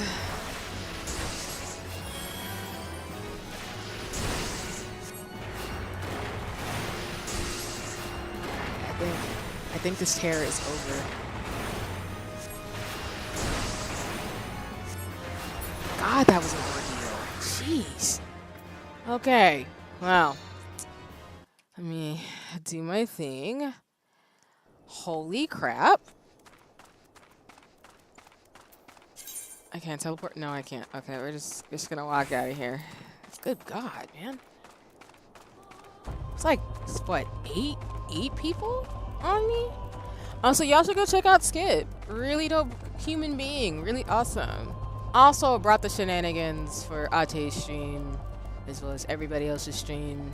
So y'all should go hit that follow and like, and go check out, you know, Skip's stuff, because it's lit. It's fun. Skip's a really awesome person, so yeah. I mean that. You know I'm in my pixel self. No, actually, that's nothing to do with me and my pixel self. Even though, like, I'm talking about me in terms of, like, I'm not in my 2D self because my pixel self was today. But I love my pixel me.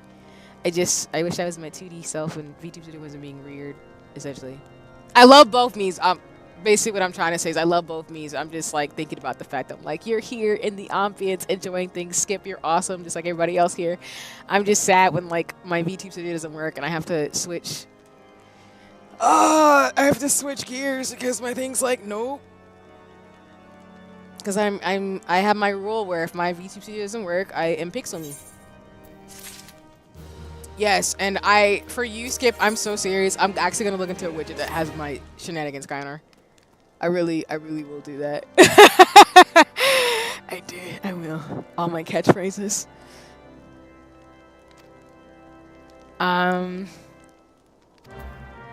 That is true. He's out in the cold, and I don't know how long he's been out here escaping from being captured after the Scions got jacked. So we're just gonna... Aw, you're so sweet. I appreciate you, Skip. You're dope, just like everybody else. Am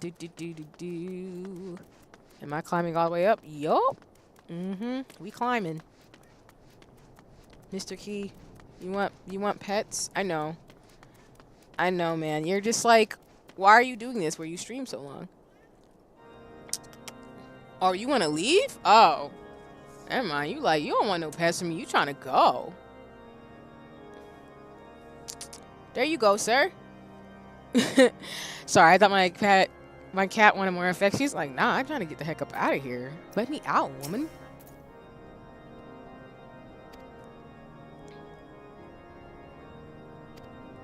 Uno reverse times infinity. I see you, Skip. As I process the story more.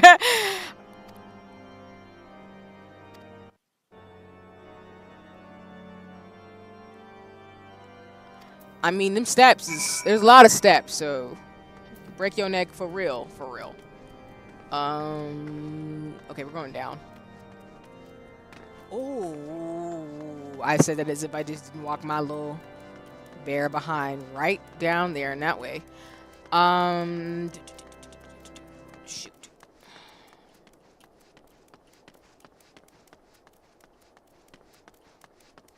Also, as a heads up, like I told y'all, I set up my YouTube streams to be scheduled ahead of time. I'll probably start thinking about April. I'm gonna be real with y'all. I have an idea, but I also need to figure out what I'm gonna do for my birthday. So don't quote me on like when that'll be done. Do I get caught up on my YouTube videos or anime? I feel like I low-key want to do anime, especially if I know you and you're also watching, you know, the same things that I do. And I feel like getting caught up on anime, especially if it's coming out weekly, is always the move because YouTube videos will always be there. But that's just me. Also, I know people do YouTube videos where they're in series too, but I'd say anime. Anime's always a good choice. Oh, anime's always a good choice. Hello, how you doing? What's good? Didn't even see. Oh God, move. Okay, good.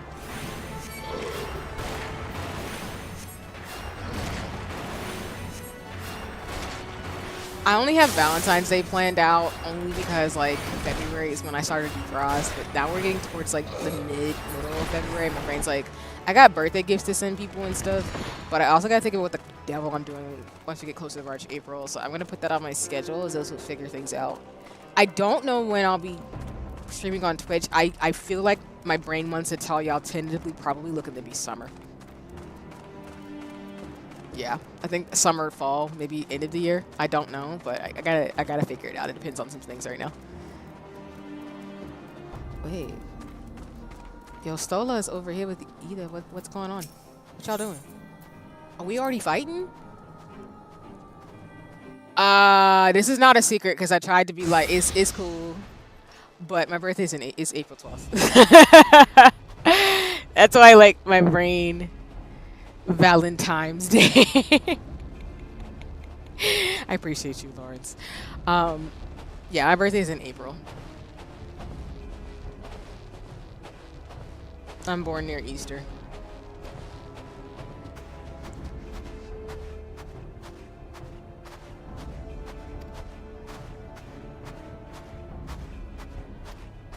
Yeah, Biggs is surrounded.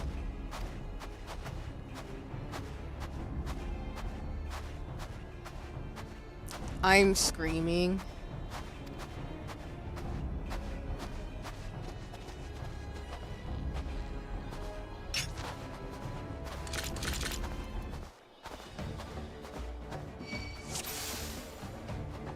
All right. Let's see. Gotta kill these things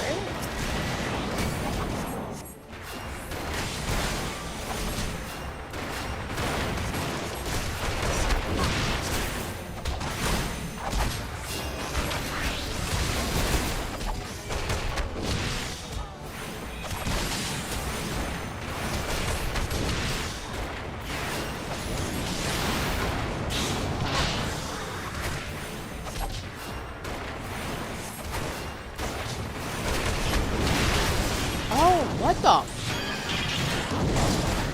I mean, I figured it wouldn't be this easy, but dang.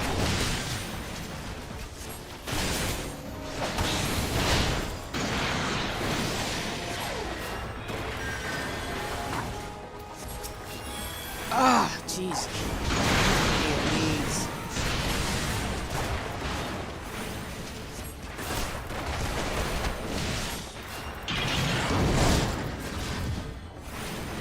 I think I'm just at that age now where, like, I really, legitimately speaking, kind of just want to chill and do stuff. And with the way things are, I really think I'm going to do the big probably 35. We're not there yet. That's probably when I'm going to do, like, something big. Right now, I'm kind of like, I just want to be pampered towards the beginning of the year because I need to make defrost so I can KeiraVT. But, yeah, that's just... I haven't thought that far ahead, which is why I'm saying that for streaming. I need to think a little bit more. Like, I have it basically like I tell y'all, I do my streaming thinking in 3 months. Oh, shit, really? Oh. Well, hey, shit, I'm glad I contributed.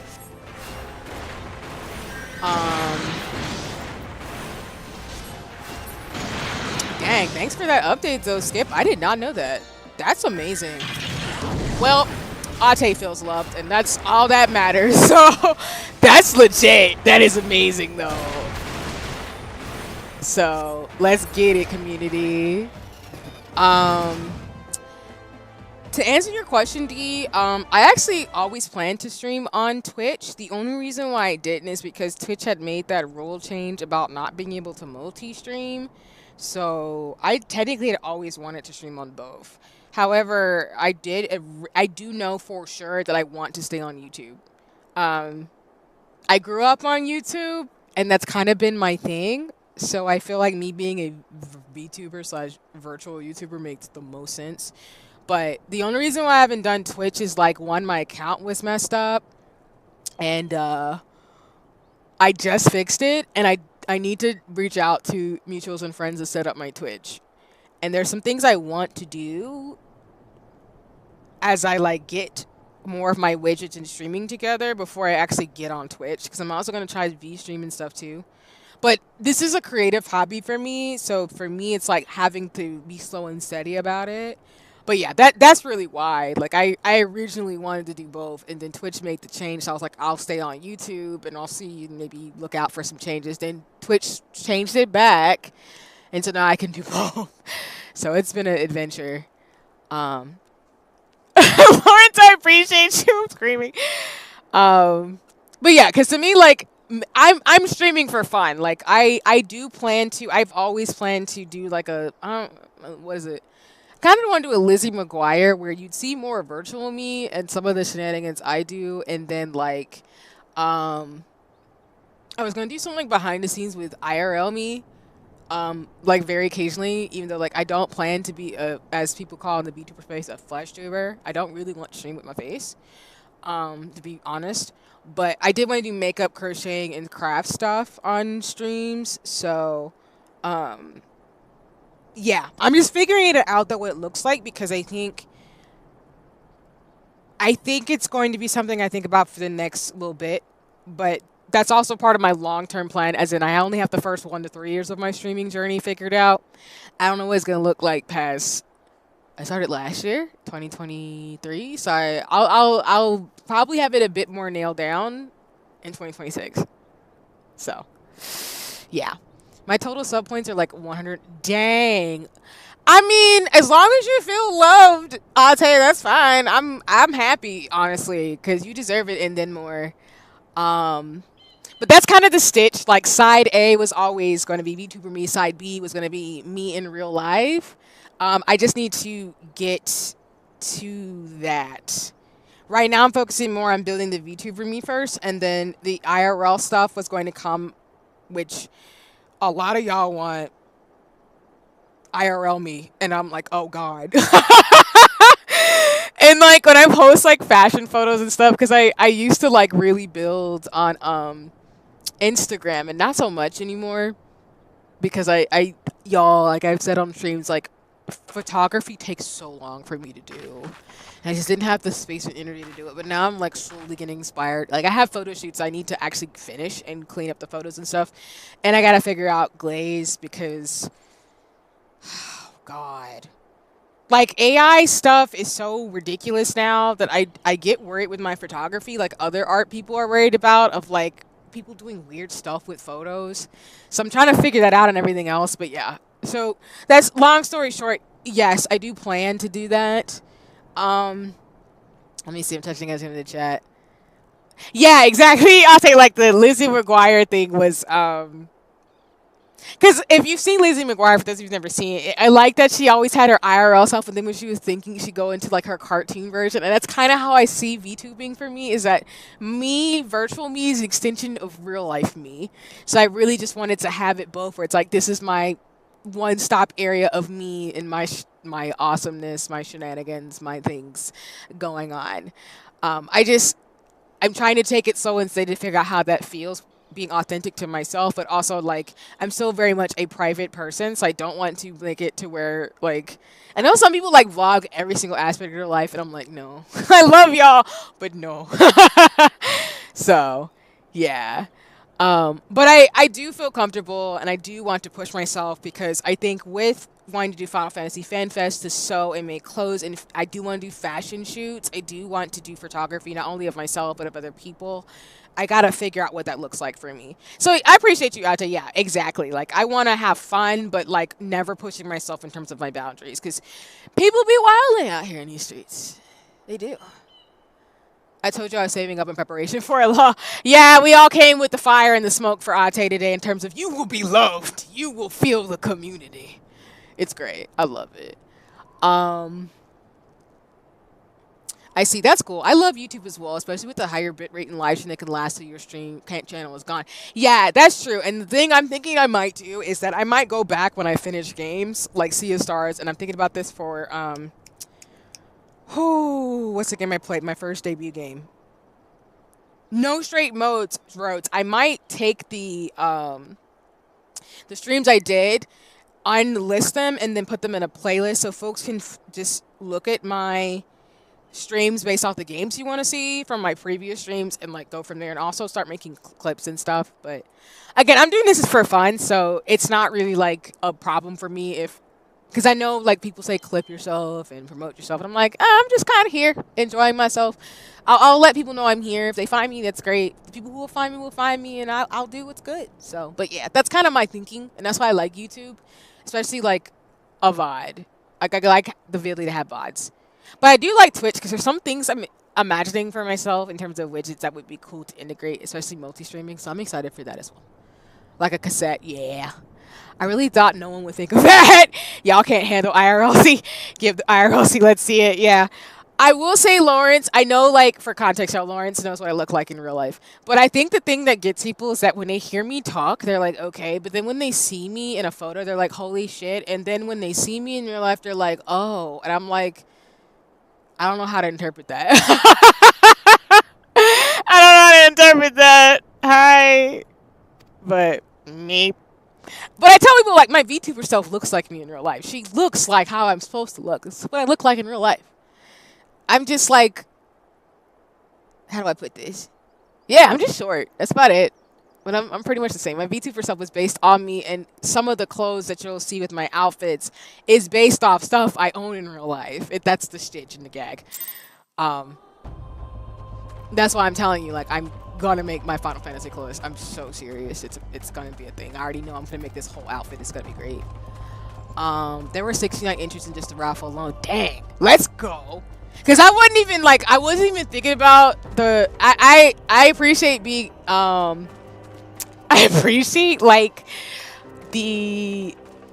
appreciate there's a raffle and things, but I just really just wanted to just spoil Ate in the stream.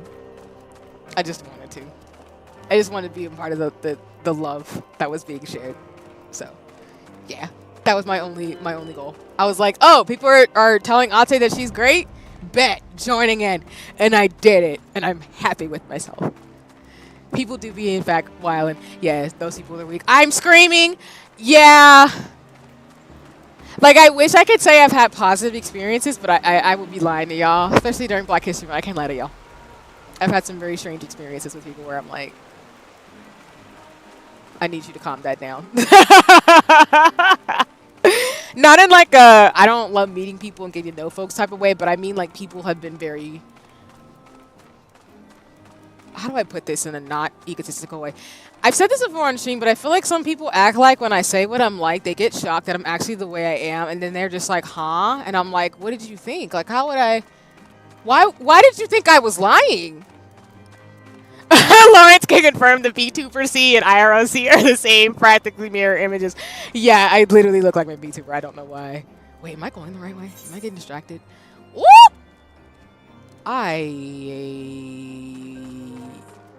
Yup. We're chocoboing it. I'm far off the marker.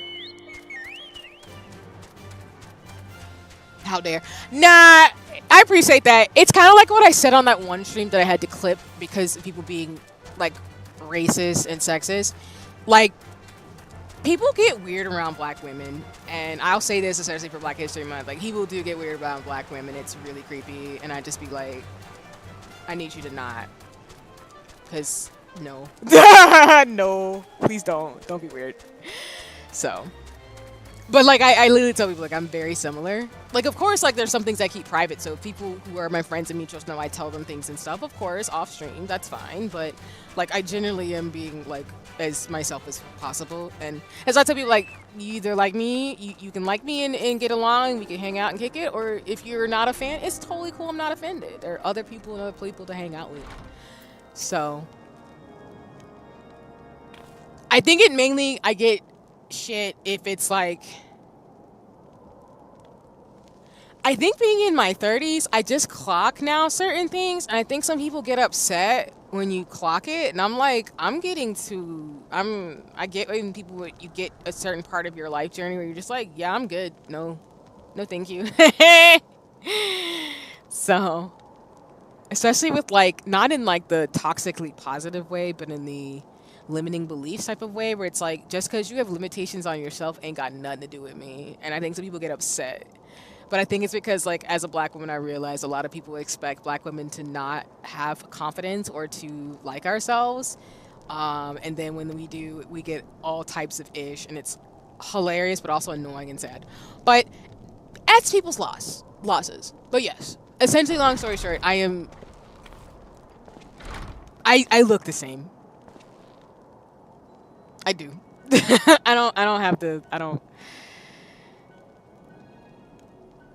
I really wanted to make sure as a streamer that I kept the core of who I was in all my outfits and designs and overlays, and that's kind of what I bring in.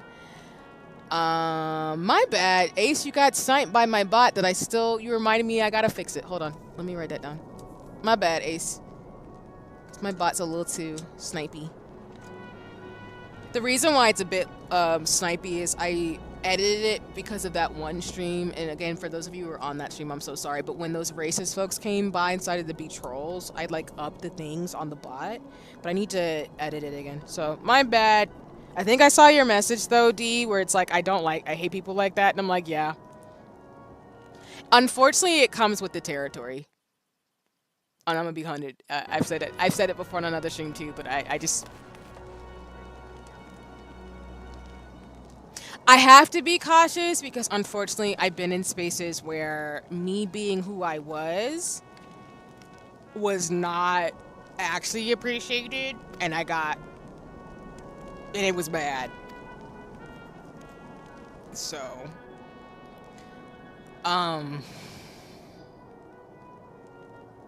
having been in spaces where I wasn't protected, that's why I'm very protective myself, but it's from lived experience. And people being like, wow, you've done all these things and you're doing all this stuff and you're not a heartless jerk. I'm like, no, because some of us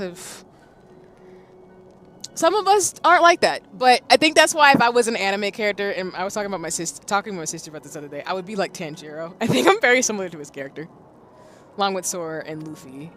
And I think the fourth Hokage.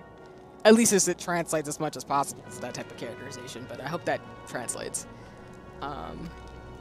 But I'll just say, like, look forward to that in the future. And I appreciate the kudos, Ate and other folks, in terms of in the chat about 1 to 3 years. I have a schematic in my head. I just need to make it into.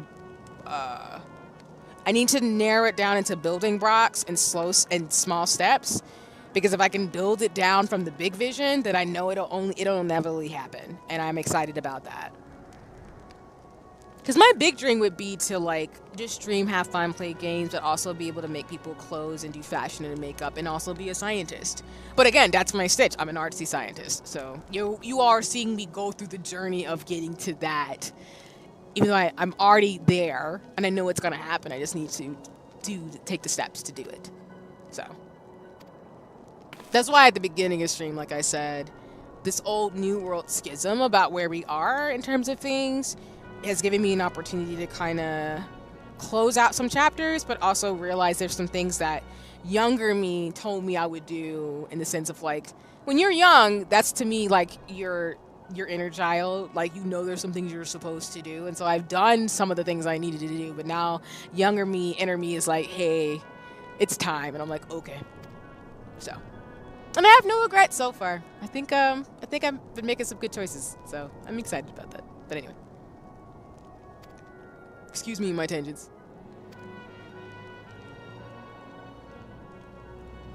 Let me see.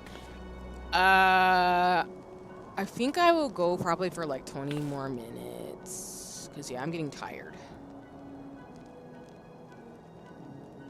And I do need to like stretch and eat, figure out my life this week.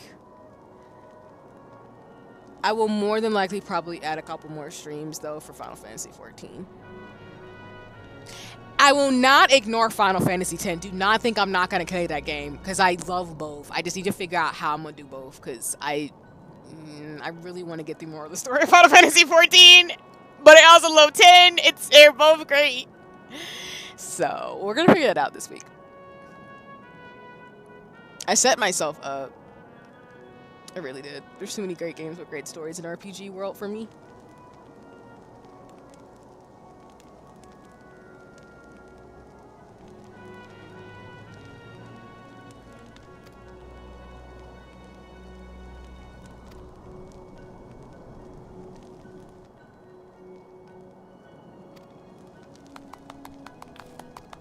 Yay! Reunion!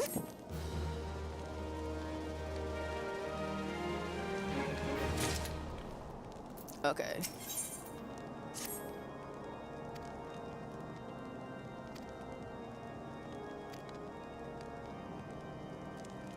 I think Mordona is where Tully was saying too that tome stuff was? Tome stuff?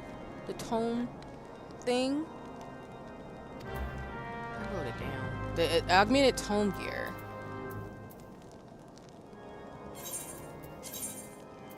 Yup, and we're going there too. Look at that. Oh, I didn't attune this? Oh, see, why? Girl, why did you set yourself up?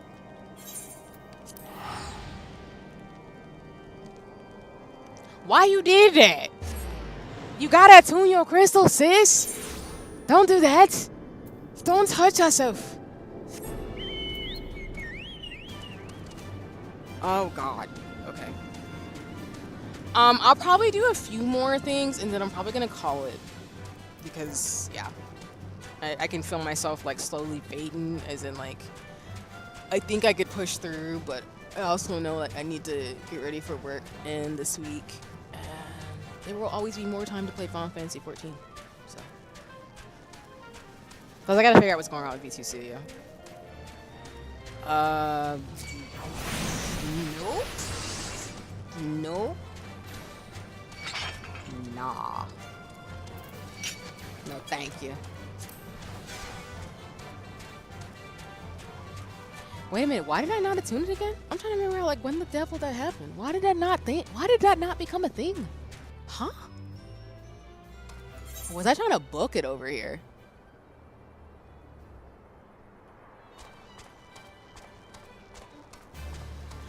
Oh, you know what? I think I ran through this and I just didn't attune the crystal when I was over here. I love how this person's also what I'm doing. Like, I'm finna book it. It's been real. Thank you, Ate. I appreciate it. Yeah, I think I'm gonna do a few more things in game right now, and then we're gonna call it. Cause yeah, I gotta do some planning. Like I said, I've defrosted a lot from 2023. Like y'all, my brain and my body works in seasons. So right now, I feel like I'm slowly coming out of winter season, where I'm like, all right, cool. It's getting warmer. I feel it. I feel the spring. My birthday is coming. The weather is weathering. It's amazing. Oh, I know why. I think I didn't go further because I only had to come back over here to do my job quest. Dang it. I don't want y'all to hit me though. Nope, nope, nope, nope, nope, nope, nope, nope. Nope. No ma'am. No ma'am, Pam. I ain't want that, all that. Nope. Stop it.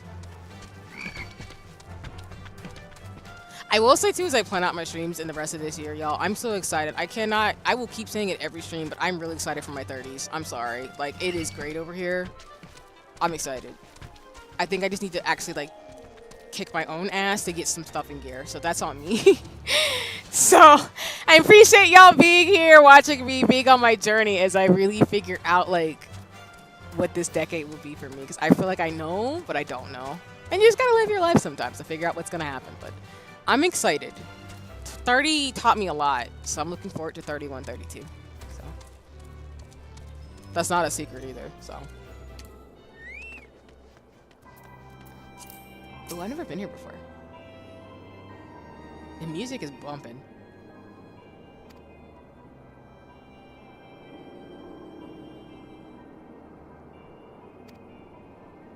Of course, you're gonna say it's gonna be difficult.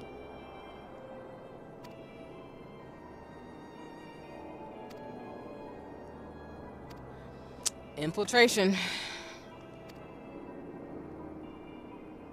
Just said like we breaking down the door. We coming in hot. 30 comes so quick. Yeah, I'm gonna be real. Like, I mean, like most people, when you're in your 20s, you think, oh, 30's far away, and then by the boom, it comes, and you're like, good God, I'm in my 30s. It came quick. Can't believe it's been 5 years since I made that. Nice, congratulations too. Cause yeah, I feel like I like what people say. Like when you're in your 20s, there's just so much shit you're figuring out. But I love how I listen to makeup people on YouTube because again I've been using YouTube for way too long. But I know like the beauty blogger drama because I used to watch like the Michelle Fonds and like the Jackie Inas. But I love how I watched Jackie Ina say one time where she's like, your 20s. Take it seriously, but also don't take it too seriously. As in, like, yes, think about the decisions that you're making, but also, like, do not act like that anything you do in your 20s is going to mean that you're going to fail for the rest of your life. And I didn't understand that until I started getting at it. Like, as I get distal away from college me and, like, grad school me, I'm like, girl, she was right. You stressed about so much stuff that didn't even matter. I completely skipped 29 and I've been claiming the whole last year. 30! Oh my God, man, you're like, I'm gonna claim this now. It's okay, that's real.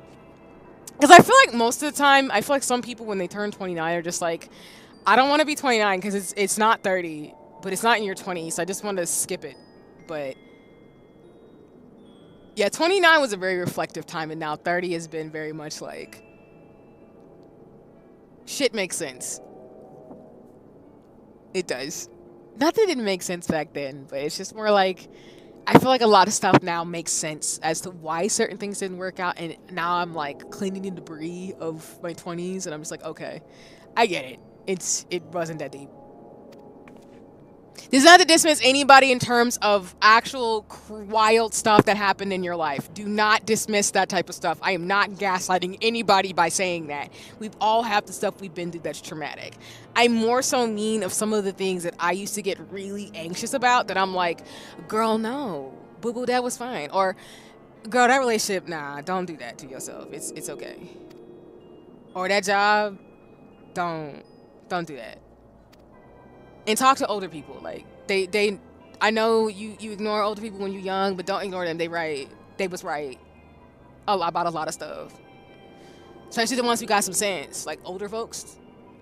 And I don't mean like you're old in your 30s, 40s, or 50s. I think age is a mindset, but I more so mean like there's people who are living their lives at their age and being like, yeah, this is life, and you're learning this lesson right now at this age. And I'm like, yep, I see exactly why some folks told me what they did when I was in my 20s.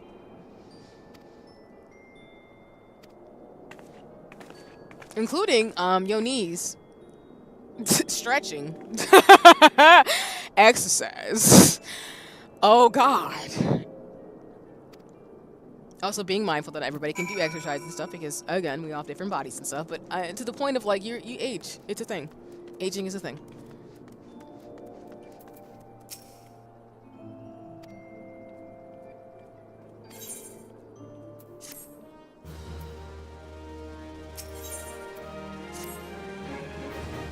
Okay. Do we have to talk to you to figure out, like, what's going on here?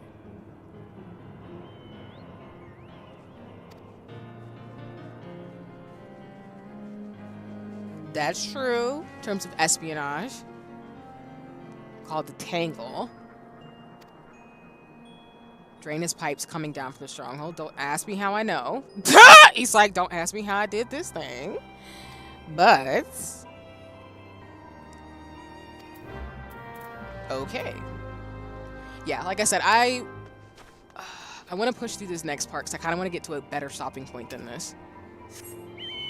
I feel like there's a lot of dope stuff that's going to happen, but I feel like I don't want to stop here. Oh, ooh, girl, you better click this crystal. Stop playing. There you go. Thank you kindly.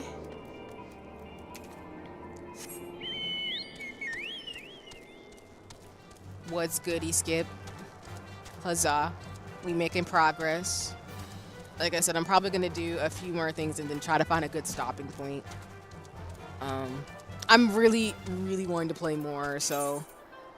I might do a poll or something to figure out if folks don't mind if I... Oh my god. Well, that was rude. Thank you for dragging me. Oh, we're closer to you. Rude. I might do a poll and figure out if I can split between Final Fantasy 14 and 10. Because I would feel bad to not continue with 10, even though I did start the game. But I really want to get through the rest of the story of Final Fantasy 14, so I'm now stuck in a conundrum that I knew I was going to do. Because it's really not Sea of Stars, because that game's pretty much finished. I just need to do the final ending, and I said I would do that probably closer to March if I can't do it this month because of Black History Month things I'm doing with folks. But it's really Final Fantasy X because it's so long, and then I have Princess Peak Showtime in March, so I don't really want to play 3 different games at the same time because that's too much braining for me. Huh? Lawrence! Sea of Stars. I'm yelling. Now I want, you know what? I'm writing that down because I want art now. Oh my god! Okay, hold on. Hold on, I'm gonna write that down in a second as soon as I kill these things. No, sir. No, holy. No, you get stunned. No, you don't come up on people. You don't do that. You can die. All of y'all can do this work.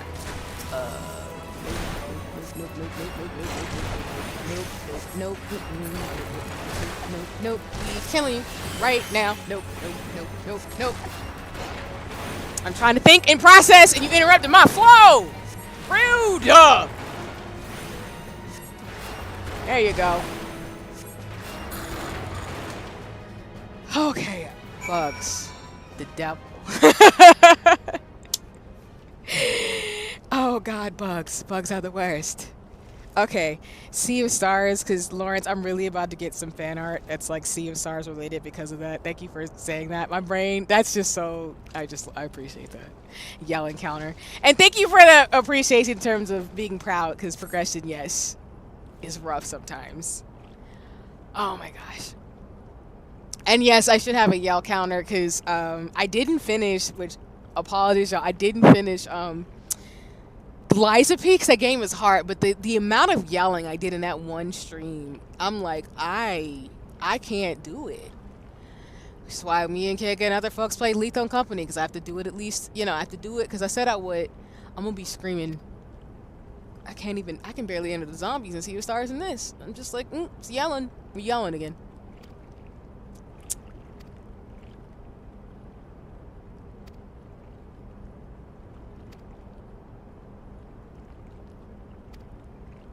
So I guess we can hear the captivity and the shenanigans. Okay.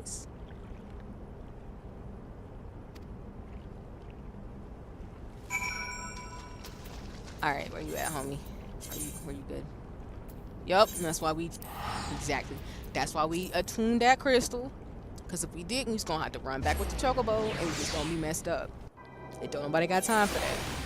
Respectfully. Not saying I don't want to ride my chocobo, but I'm just like, sometimes I just want to travel. Fast travel.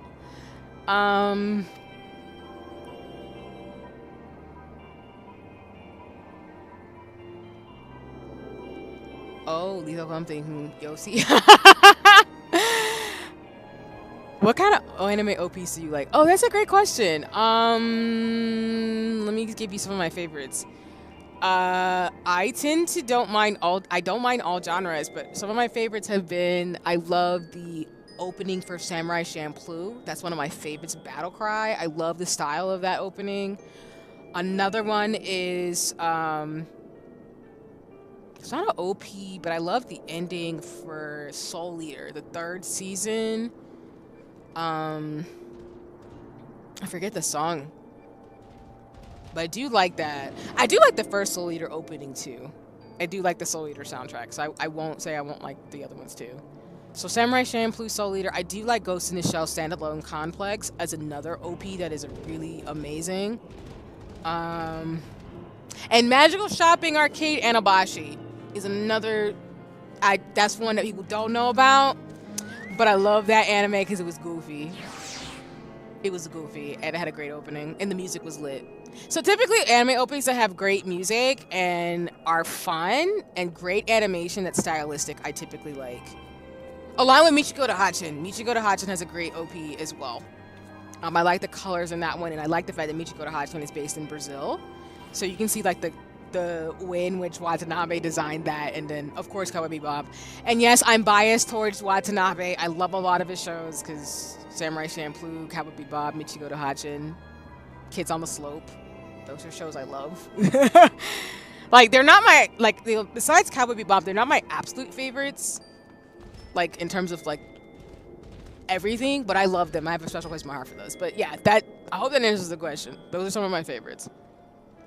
Do you tend to like heavier, like epic rock for OPs? I can. I love epic music, so I have no problem with it. Like, I can't go wrong with it. Is there one that's like epic? The only time I think of epic OPs is like Attack on Titan, which don't nobody fight me in the chat, but I am not a fan of Attack on Titan. It's not my flavor of show, but I do like the opening. That was iconic. I cannot deny that. It's just not my flavor of show for a lot of reasons. But yes, I do. To answer your question, Skip, I do.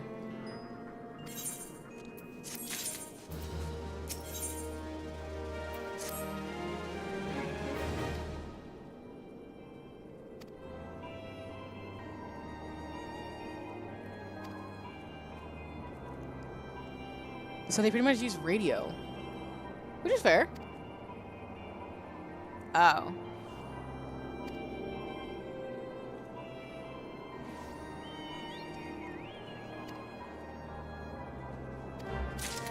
Okay. I think I will do this last radio thing and I think this will be a good stopping point because we're pretty much setting up to infiltrate.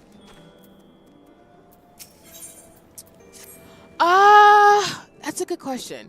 Do you tend to prefer softer, like intimate ones? I don't think I have a preference for either one. I think it depends. Let me think about it.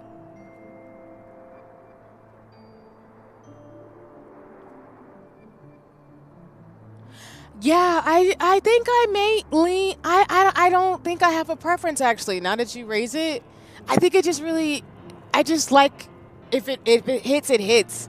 Because I'm very soft, so I love shoujo and joseo. So I think of like Kimi ni Chidoke's opening, or I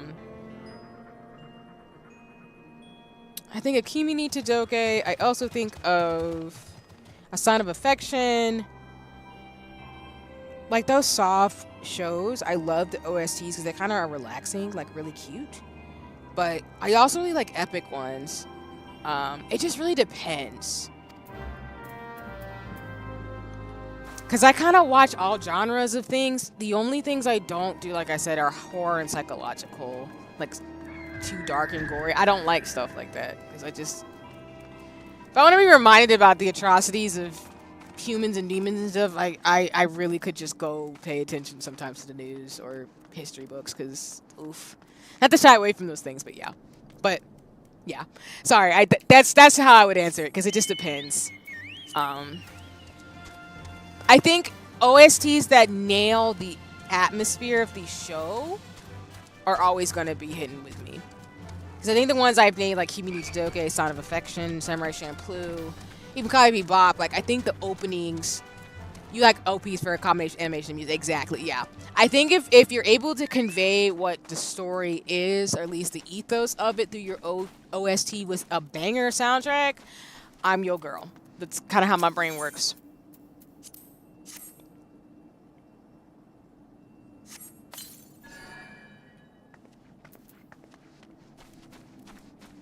And I think I'm like, I don't want to say I'm biased. I think I'm a little biased because some of my favorite shows are not...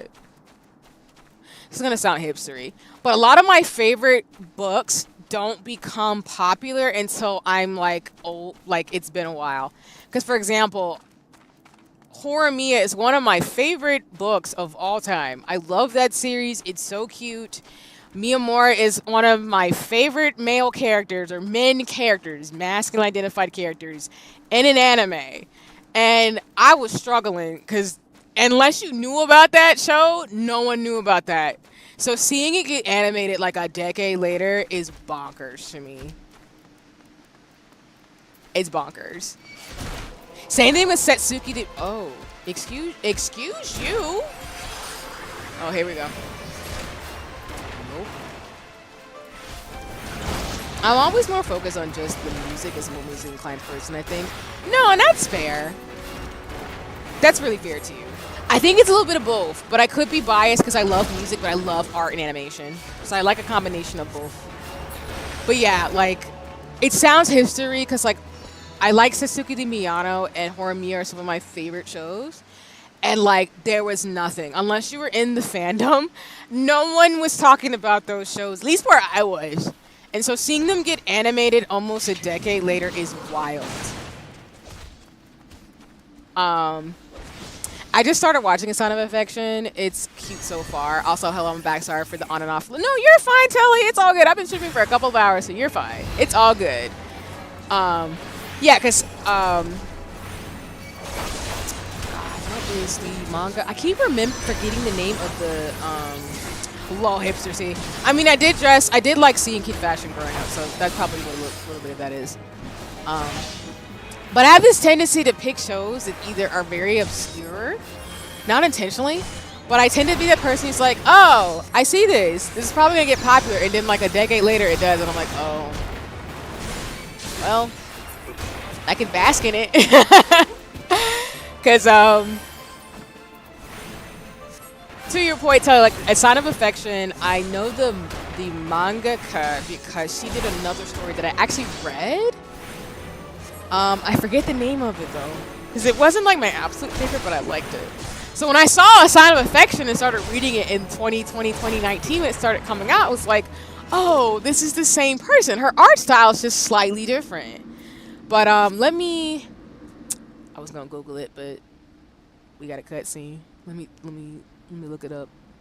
What the cutscene is going on. I don't want to interrupt the flow as we figure out this Empire stuff. We don't want that. Let me see.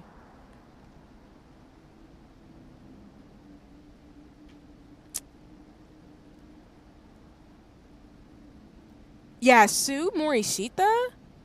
she does a sign of affection, and her original series that she did, if I remember correctly, I have to look her up and not a sign of affection. Let me actually fix that. Sue Morishita, or Morishita Sensei, I guess would be the way to say it. Yeah, she did Shortcake Cake. Which is another I think manga folks might have read, but I don't really know. I don't know many people who've read it before. I think some people have. At least I know my best, like my friend has. But she did I think it's, yeah, Like a Butterfly, which is Hibi Choicho. I'm saying it probably wrong because my Japanese is rusty, the little baby things I know. But she did Like a Butterfly, and that one, I'm gonna keep a bit of buck. I'm rather hipstery myself, though I don't want to be. No, you're fine. I don't either. Like, I don't want to be that snobby person who's like, I need this for everybody else. Like, I don't really care. I notice it sometimes. Like, some of the things I'm like, oh, I know that. Like, I really don't tend to want to watch shows that have a bunch of people hyping up. Exactly. I'm the same way. Like, I don't care if something's popular. If I don't like it, I'm not gonna watch it. That's why I'm saying, like, for me, this is no disrespect if anybody likes Attack on Titan. I don't like Attack on Titan. It's not my cup of tea, but it's fine. It was really popular, and everybody watched it. And it's cool. But it just wasn't my thing. Same thing with, I never really got into Game of Thrones. And I've said this before on stream, like, I've never really gotten to Game of Thrones. The concept of it is interesting, and I feel like the books would be good, but I feel like the show itself, I'm like, no, I couldn't get into it. But yeah. Oh, I haven't heard of it. Yeah. Like a Butterfly is Morishita is Sue Morishita's first book series. She finished that, and then she did A Sign of Affection. And the reason why I know Like a Butterfly is because there's another story she did a crossover with. That's called Suzumi's Parallel. No, that's not what it's called. What is this thing called?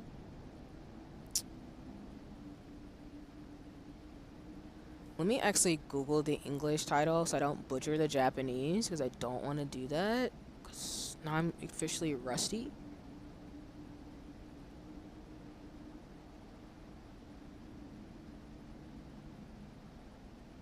Daytime Shooting Star. Oh my god. So Daytime Shooting Star and Like a Butterfly, I was reading. And then she did a crossover with her first book with Daytime Shooting Star. For those of you who know it, it might be one you remember, where it's about a girl who moves to a new town and meets she meets new friends and stuff, and then she develops a crush on her teacher, and then she's friends with this guy who's kind of rude. It's probably not the best descriptor, but I read that one because it had a really decent plot twist. But I read her first story, Like a Butterfly, and then she came out with A Sign of Affection in 2020. So that's why when I was like reading it, I was like, oh, I know this mangaka, like, it's good. And then I started getting digital copies because I like to support the creatives I read from. And I was like, oh, this is good. Like, I hope this gets made into an anime, and then boom, now we're here like 5 years later, like, oh god, this is an anime, great. So that tends to happen with me, right? A lot of my shows either become popular down the line or get hyped, because it's been like that with Horimiya, A Son of Affection. Even though the anime wasn't great, and it just ended. What is it called? Oh god, Noragami. I'm a big fan of Noragami. And I am thinking of Banco Stray Dogs. I think that's how you say it. Yeah, those are the kind of shows I watch. But like I said, I'm not trying to be a hipster like Skip's saying. I agree with it doesn't have, because I do watch some stuff that's popular, because I do get hyped about it. Like, I'm watching Dungeon Mushi. I want to get into that. So. Like Chainsaw Man, ATO, One Piece, Tokyo Ghoul, back when that was super hype, JJK. Yeah, exactly. Like, I do know of things enough, because I have friends who usually are into the big popular ones. So I know way too much about these stories, but I don't read them. Because the only one I really know enough about is One Piece, because I read it myself, and Tokyo Ghoul. But Chainsaw Man, AOT, and JJK are not my genre of show. So I just enjoy it and bask in the stuff that people do, like I'm more like a shoujo, cyberpunk, action adventure, and like fantasy type of girl. And I don't mind psychological stuff because I have watched like Psychopaths and Ghost in the Shell, but and Cowboy Bebop. But as you can kind of see, those are kind of the genre shows I watch. Either super gooey, cute stuff, or very much like philosophical, make me think shows.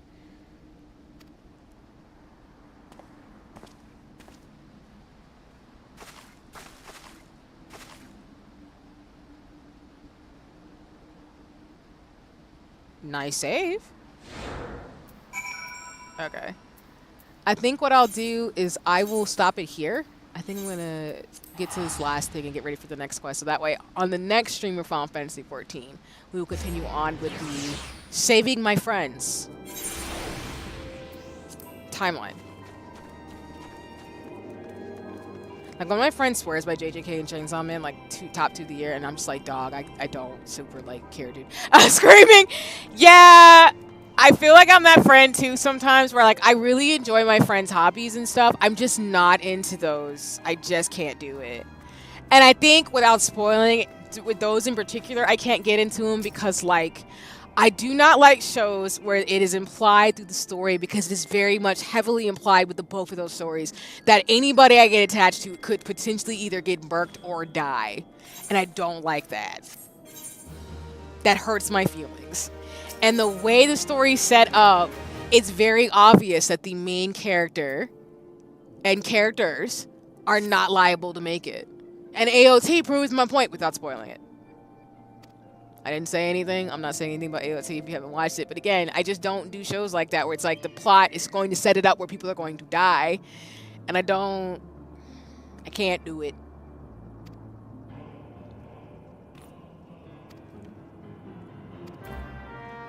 Okay.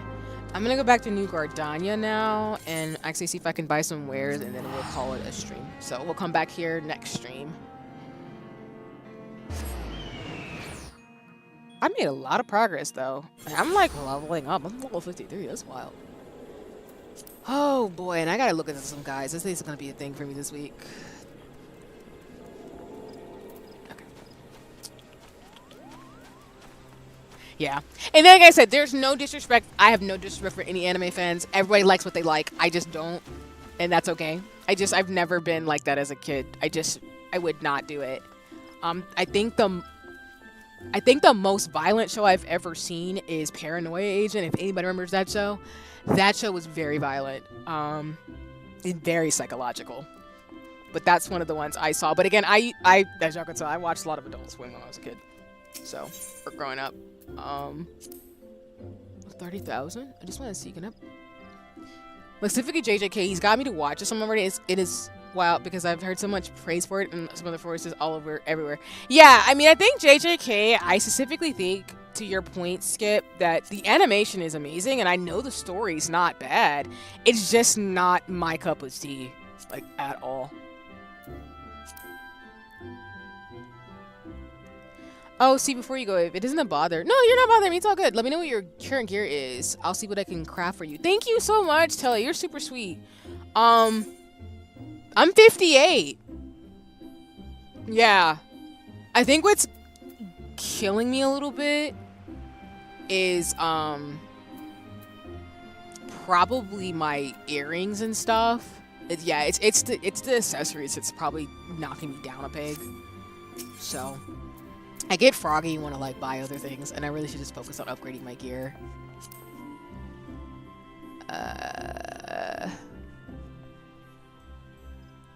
But yeah, my current gear is 58. Knowing me, because I'll have more Final Fantasy streams, I'll probably level pretty quick, which is why I try to be mindful of upgrading my gear. But I appreciate you and in terms of your kindness, because yeah. Like, I'm probably gonna buy a bunch of accessories and clothes over time, but I appreciate it in terms of like crafting things, because anything I get from friends and people who play with me and watch me, I'm going to keep, no matter what. Like, I'm so serious. Oh my gosh, I just wanted wristlets, but not at these prices. Nope. Nope. I really am gonna look for healing. My goldsmith is max, so I can make a full set of accessories that'll be at least good gear. Maybe not cute, but at least practical. Yeah, no worries. I mean, I think I'm totally fine with that too, because I know, like, don't get me wrong, I love cute stuff, but also because of the way I play games, I'm totally more. I'd rather have like stuff that'll help me versus like being upset it don't look like super cute or something, if that makes sense. Like, I love fashion, don't get me wrong, but also we are playing a game, and I want to make sure my character won't get murked because I'm sitting here worrying about if it looks cute or not, if that makes sense. Yeah, I don't think these prices are worth it for the accessories I want to get, personally. Yeah, no, maybe not. Yeah, I'd rather focus on upgrading like my my staff, to be completely honest. It's probably not a good strategy or the best one, but yeah. Oh yeah, those market prices are too. I can make all those, no worries. Yeah, I can kind of tell because the way that they're priced, I'm like, no. Yeah, these, not even for the stats boots too. They're not really worth it. All right, that's okay. All right, let me go back to where I was, and then we can close out.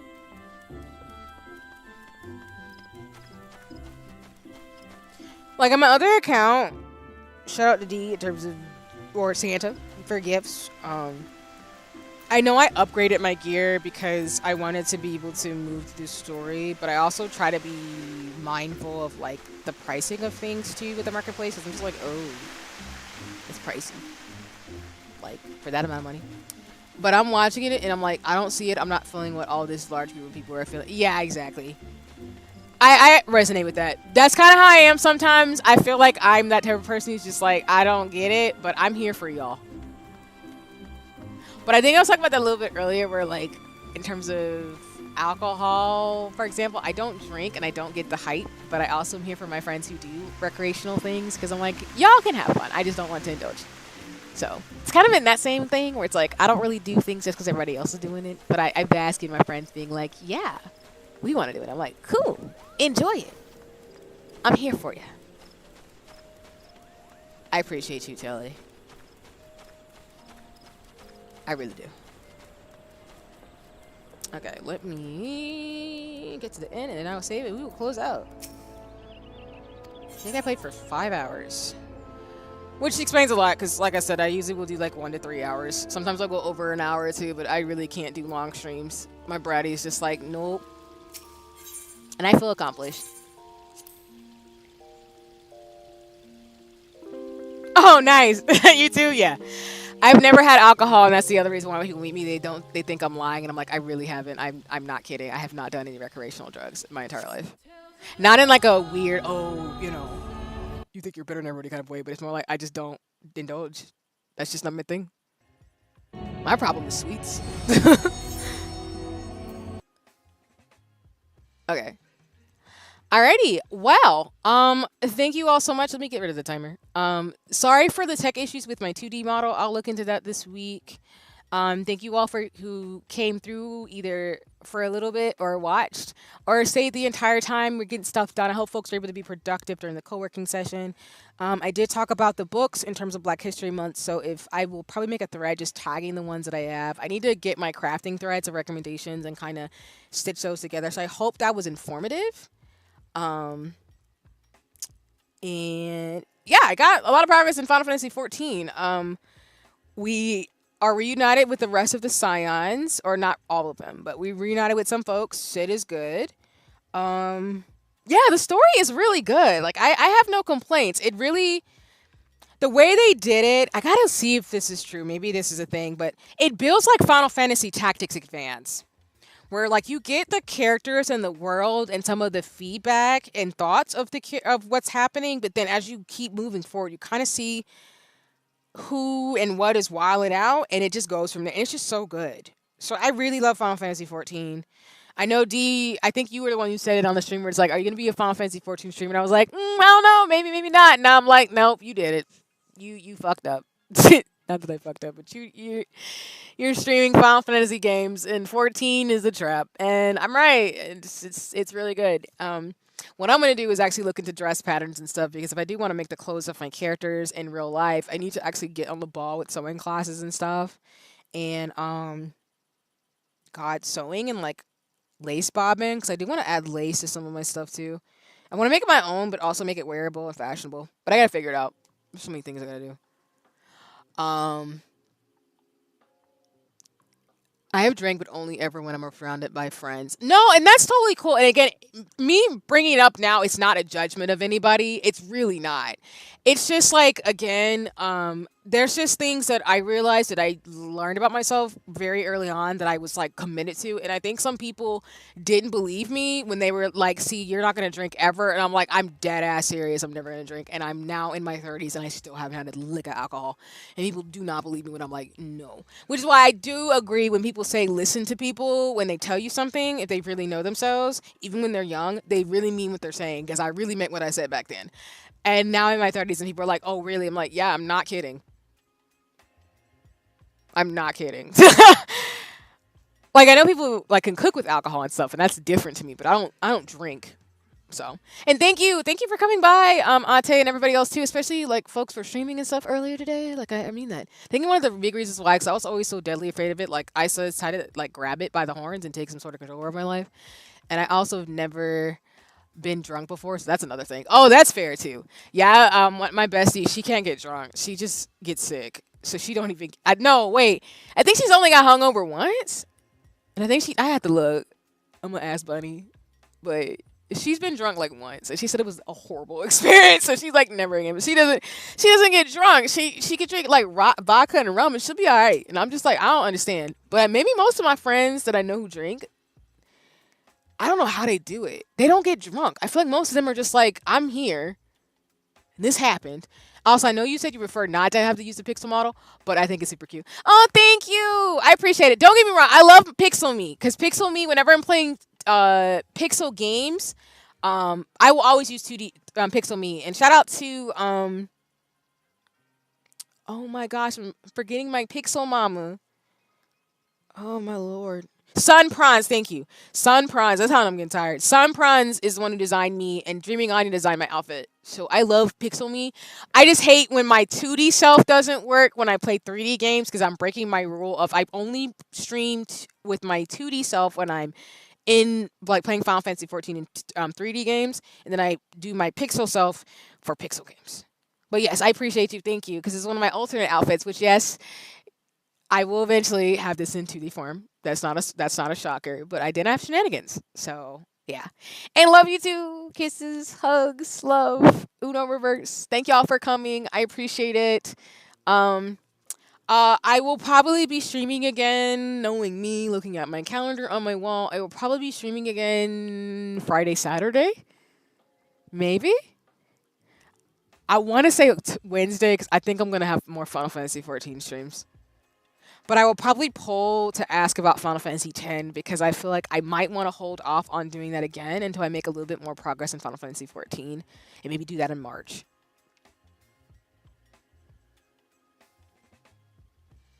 So, either Wednesday, Friday, or Saturday. Looking like. But I also might have more stuff coming with Black in the Mix with Janae, Winter Salts, Shy, all the folks who are involved. So do not be surprised if more stuff pops up on my YouTube / on socials about things we will do together this month because it's Black History Month. But other than that, let me see who's streaming right now that I can send you to.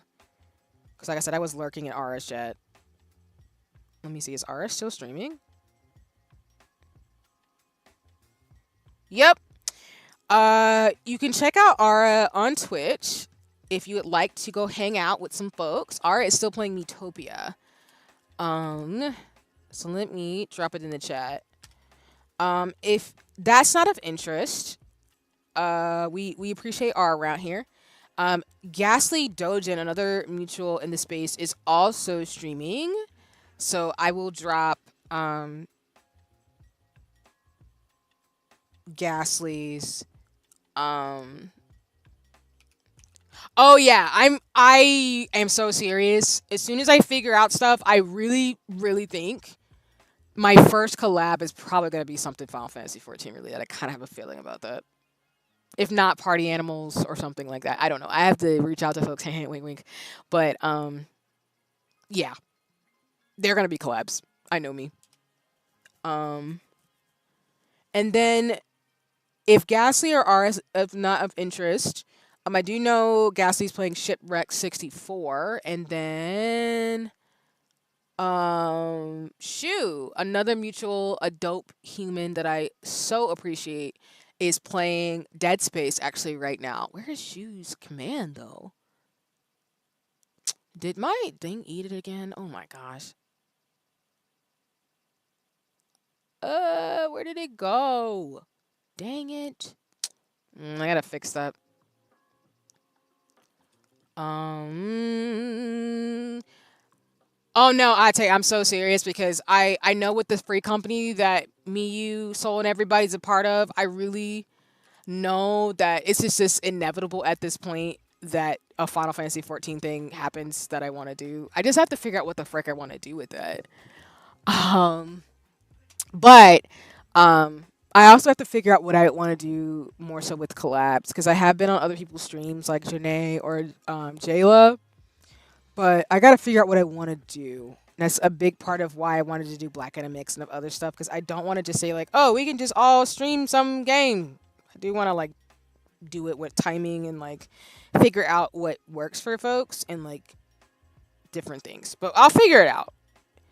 Um uh I'm gonna drop Shoes username on Twitch. Um yeah. Cause Shu is streaming right now. So Shu goes by Shu Mercury. I'm gonna fix Shoes. I'm gonna fix Shoes their command because my thing. I gotta like go through my commands because I'm transitioning to mix it up, so I gotta figure some stuff out. But yes, otherwise, if not, if you want to do some after stream care, it is solely cool. I am not offended. Because again, like make sure you take a break from looking at screens and get some water and stretch. But otherwise, thank you all so much for watching me. I appreciate you. Shout out to everybody who came through today, whether you watched, lurked, or watched the VOD. Again, I will probably be back. If it's not Wednesday, I'm assuming the weekend. I think that's what's probably going to happen. And I'll probably do Final Fantasy 14. I know me. I don't even know why I'm fronting. I'm acting like, oh, I'll do other games, even though I started Final Fantasy 10. But my brain's like, fantasy. So, you might do some changing where I might just switch Final Fantasy 10 and 14 up, where I might do more 10 in March with, probably with Princess Peach Showtime. I kind of want to get through more of the story, and then we'll figure it out. So apologies for those of you who like Final Fantasy X. It's not that I don't want to play it. I'm really getting into both stories, and if I had to pick one right now, I'm going to pick 14, but I do want to play Final Fantasy X. I should have just waited. I got too hamped. I do that all the time.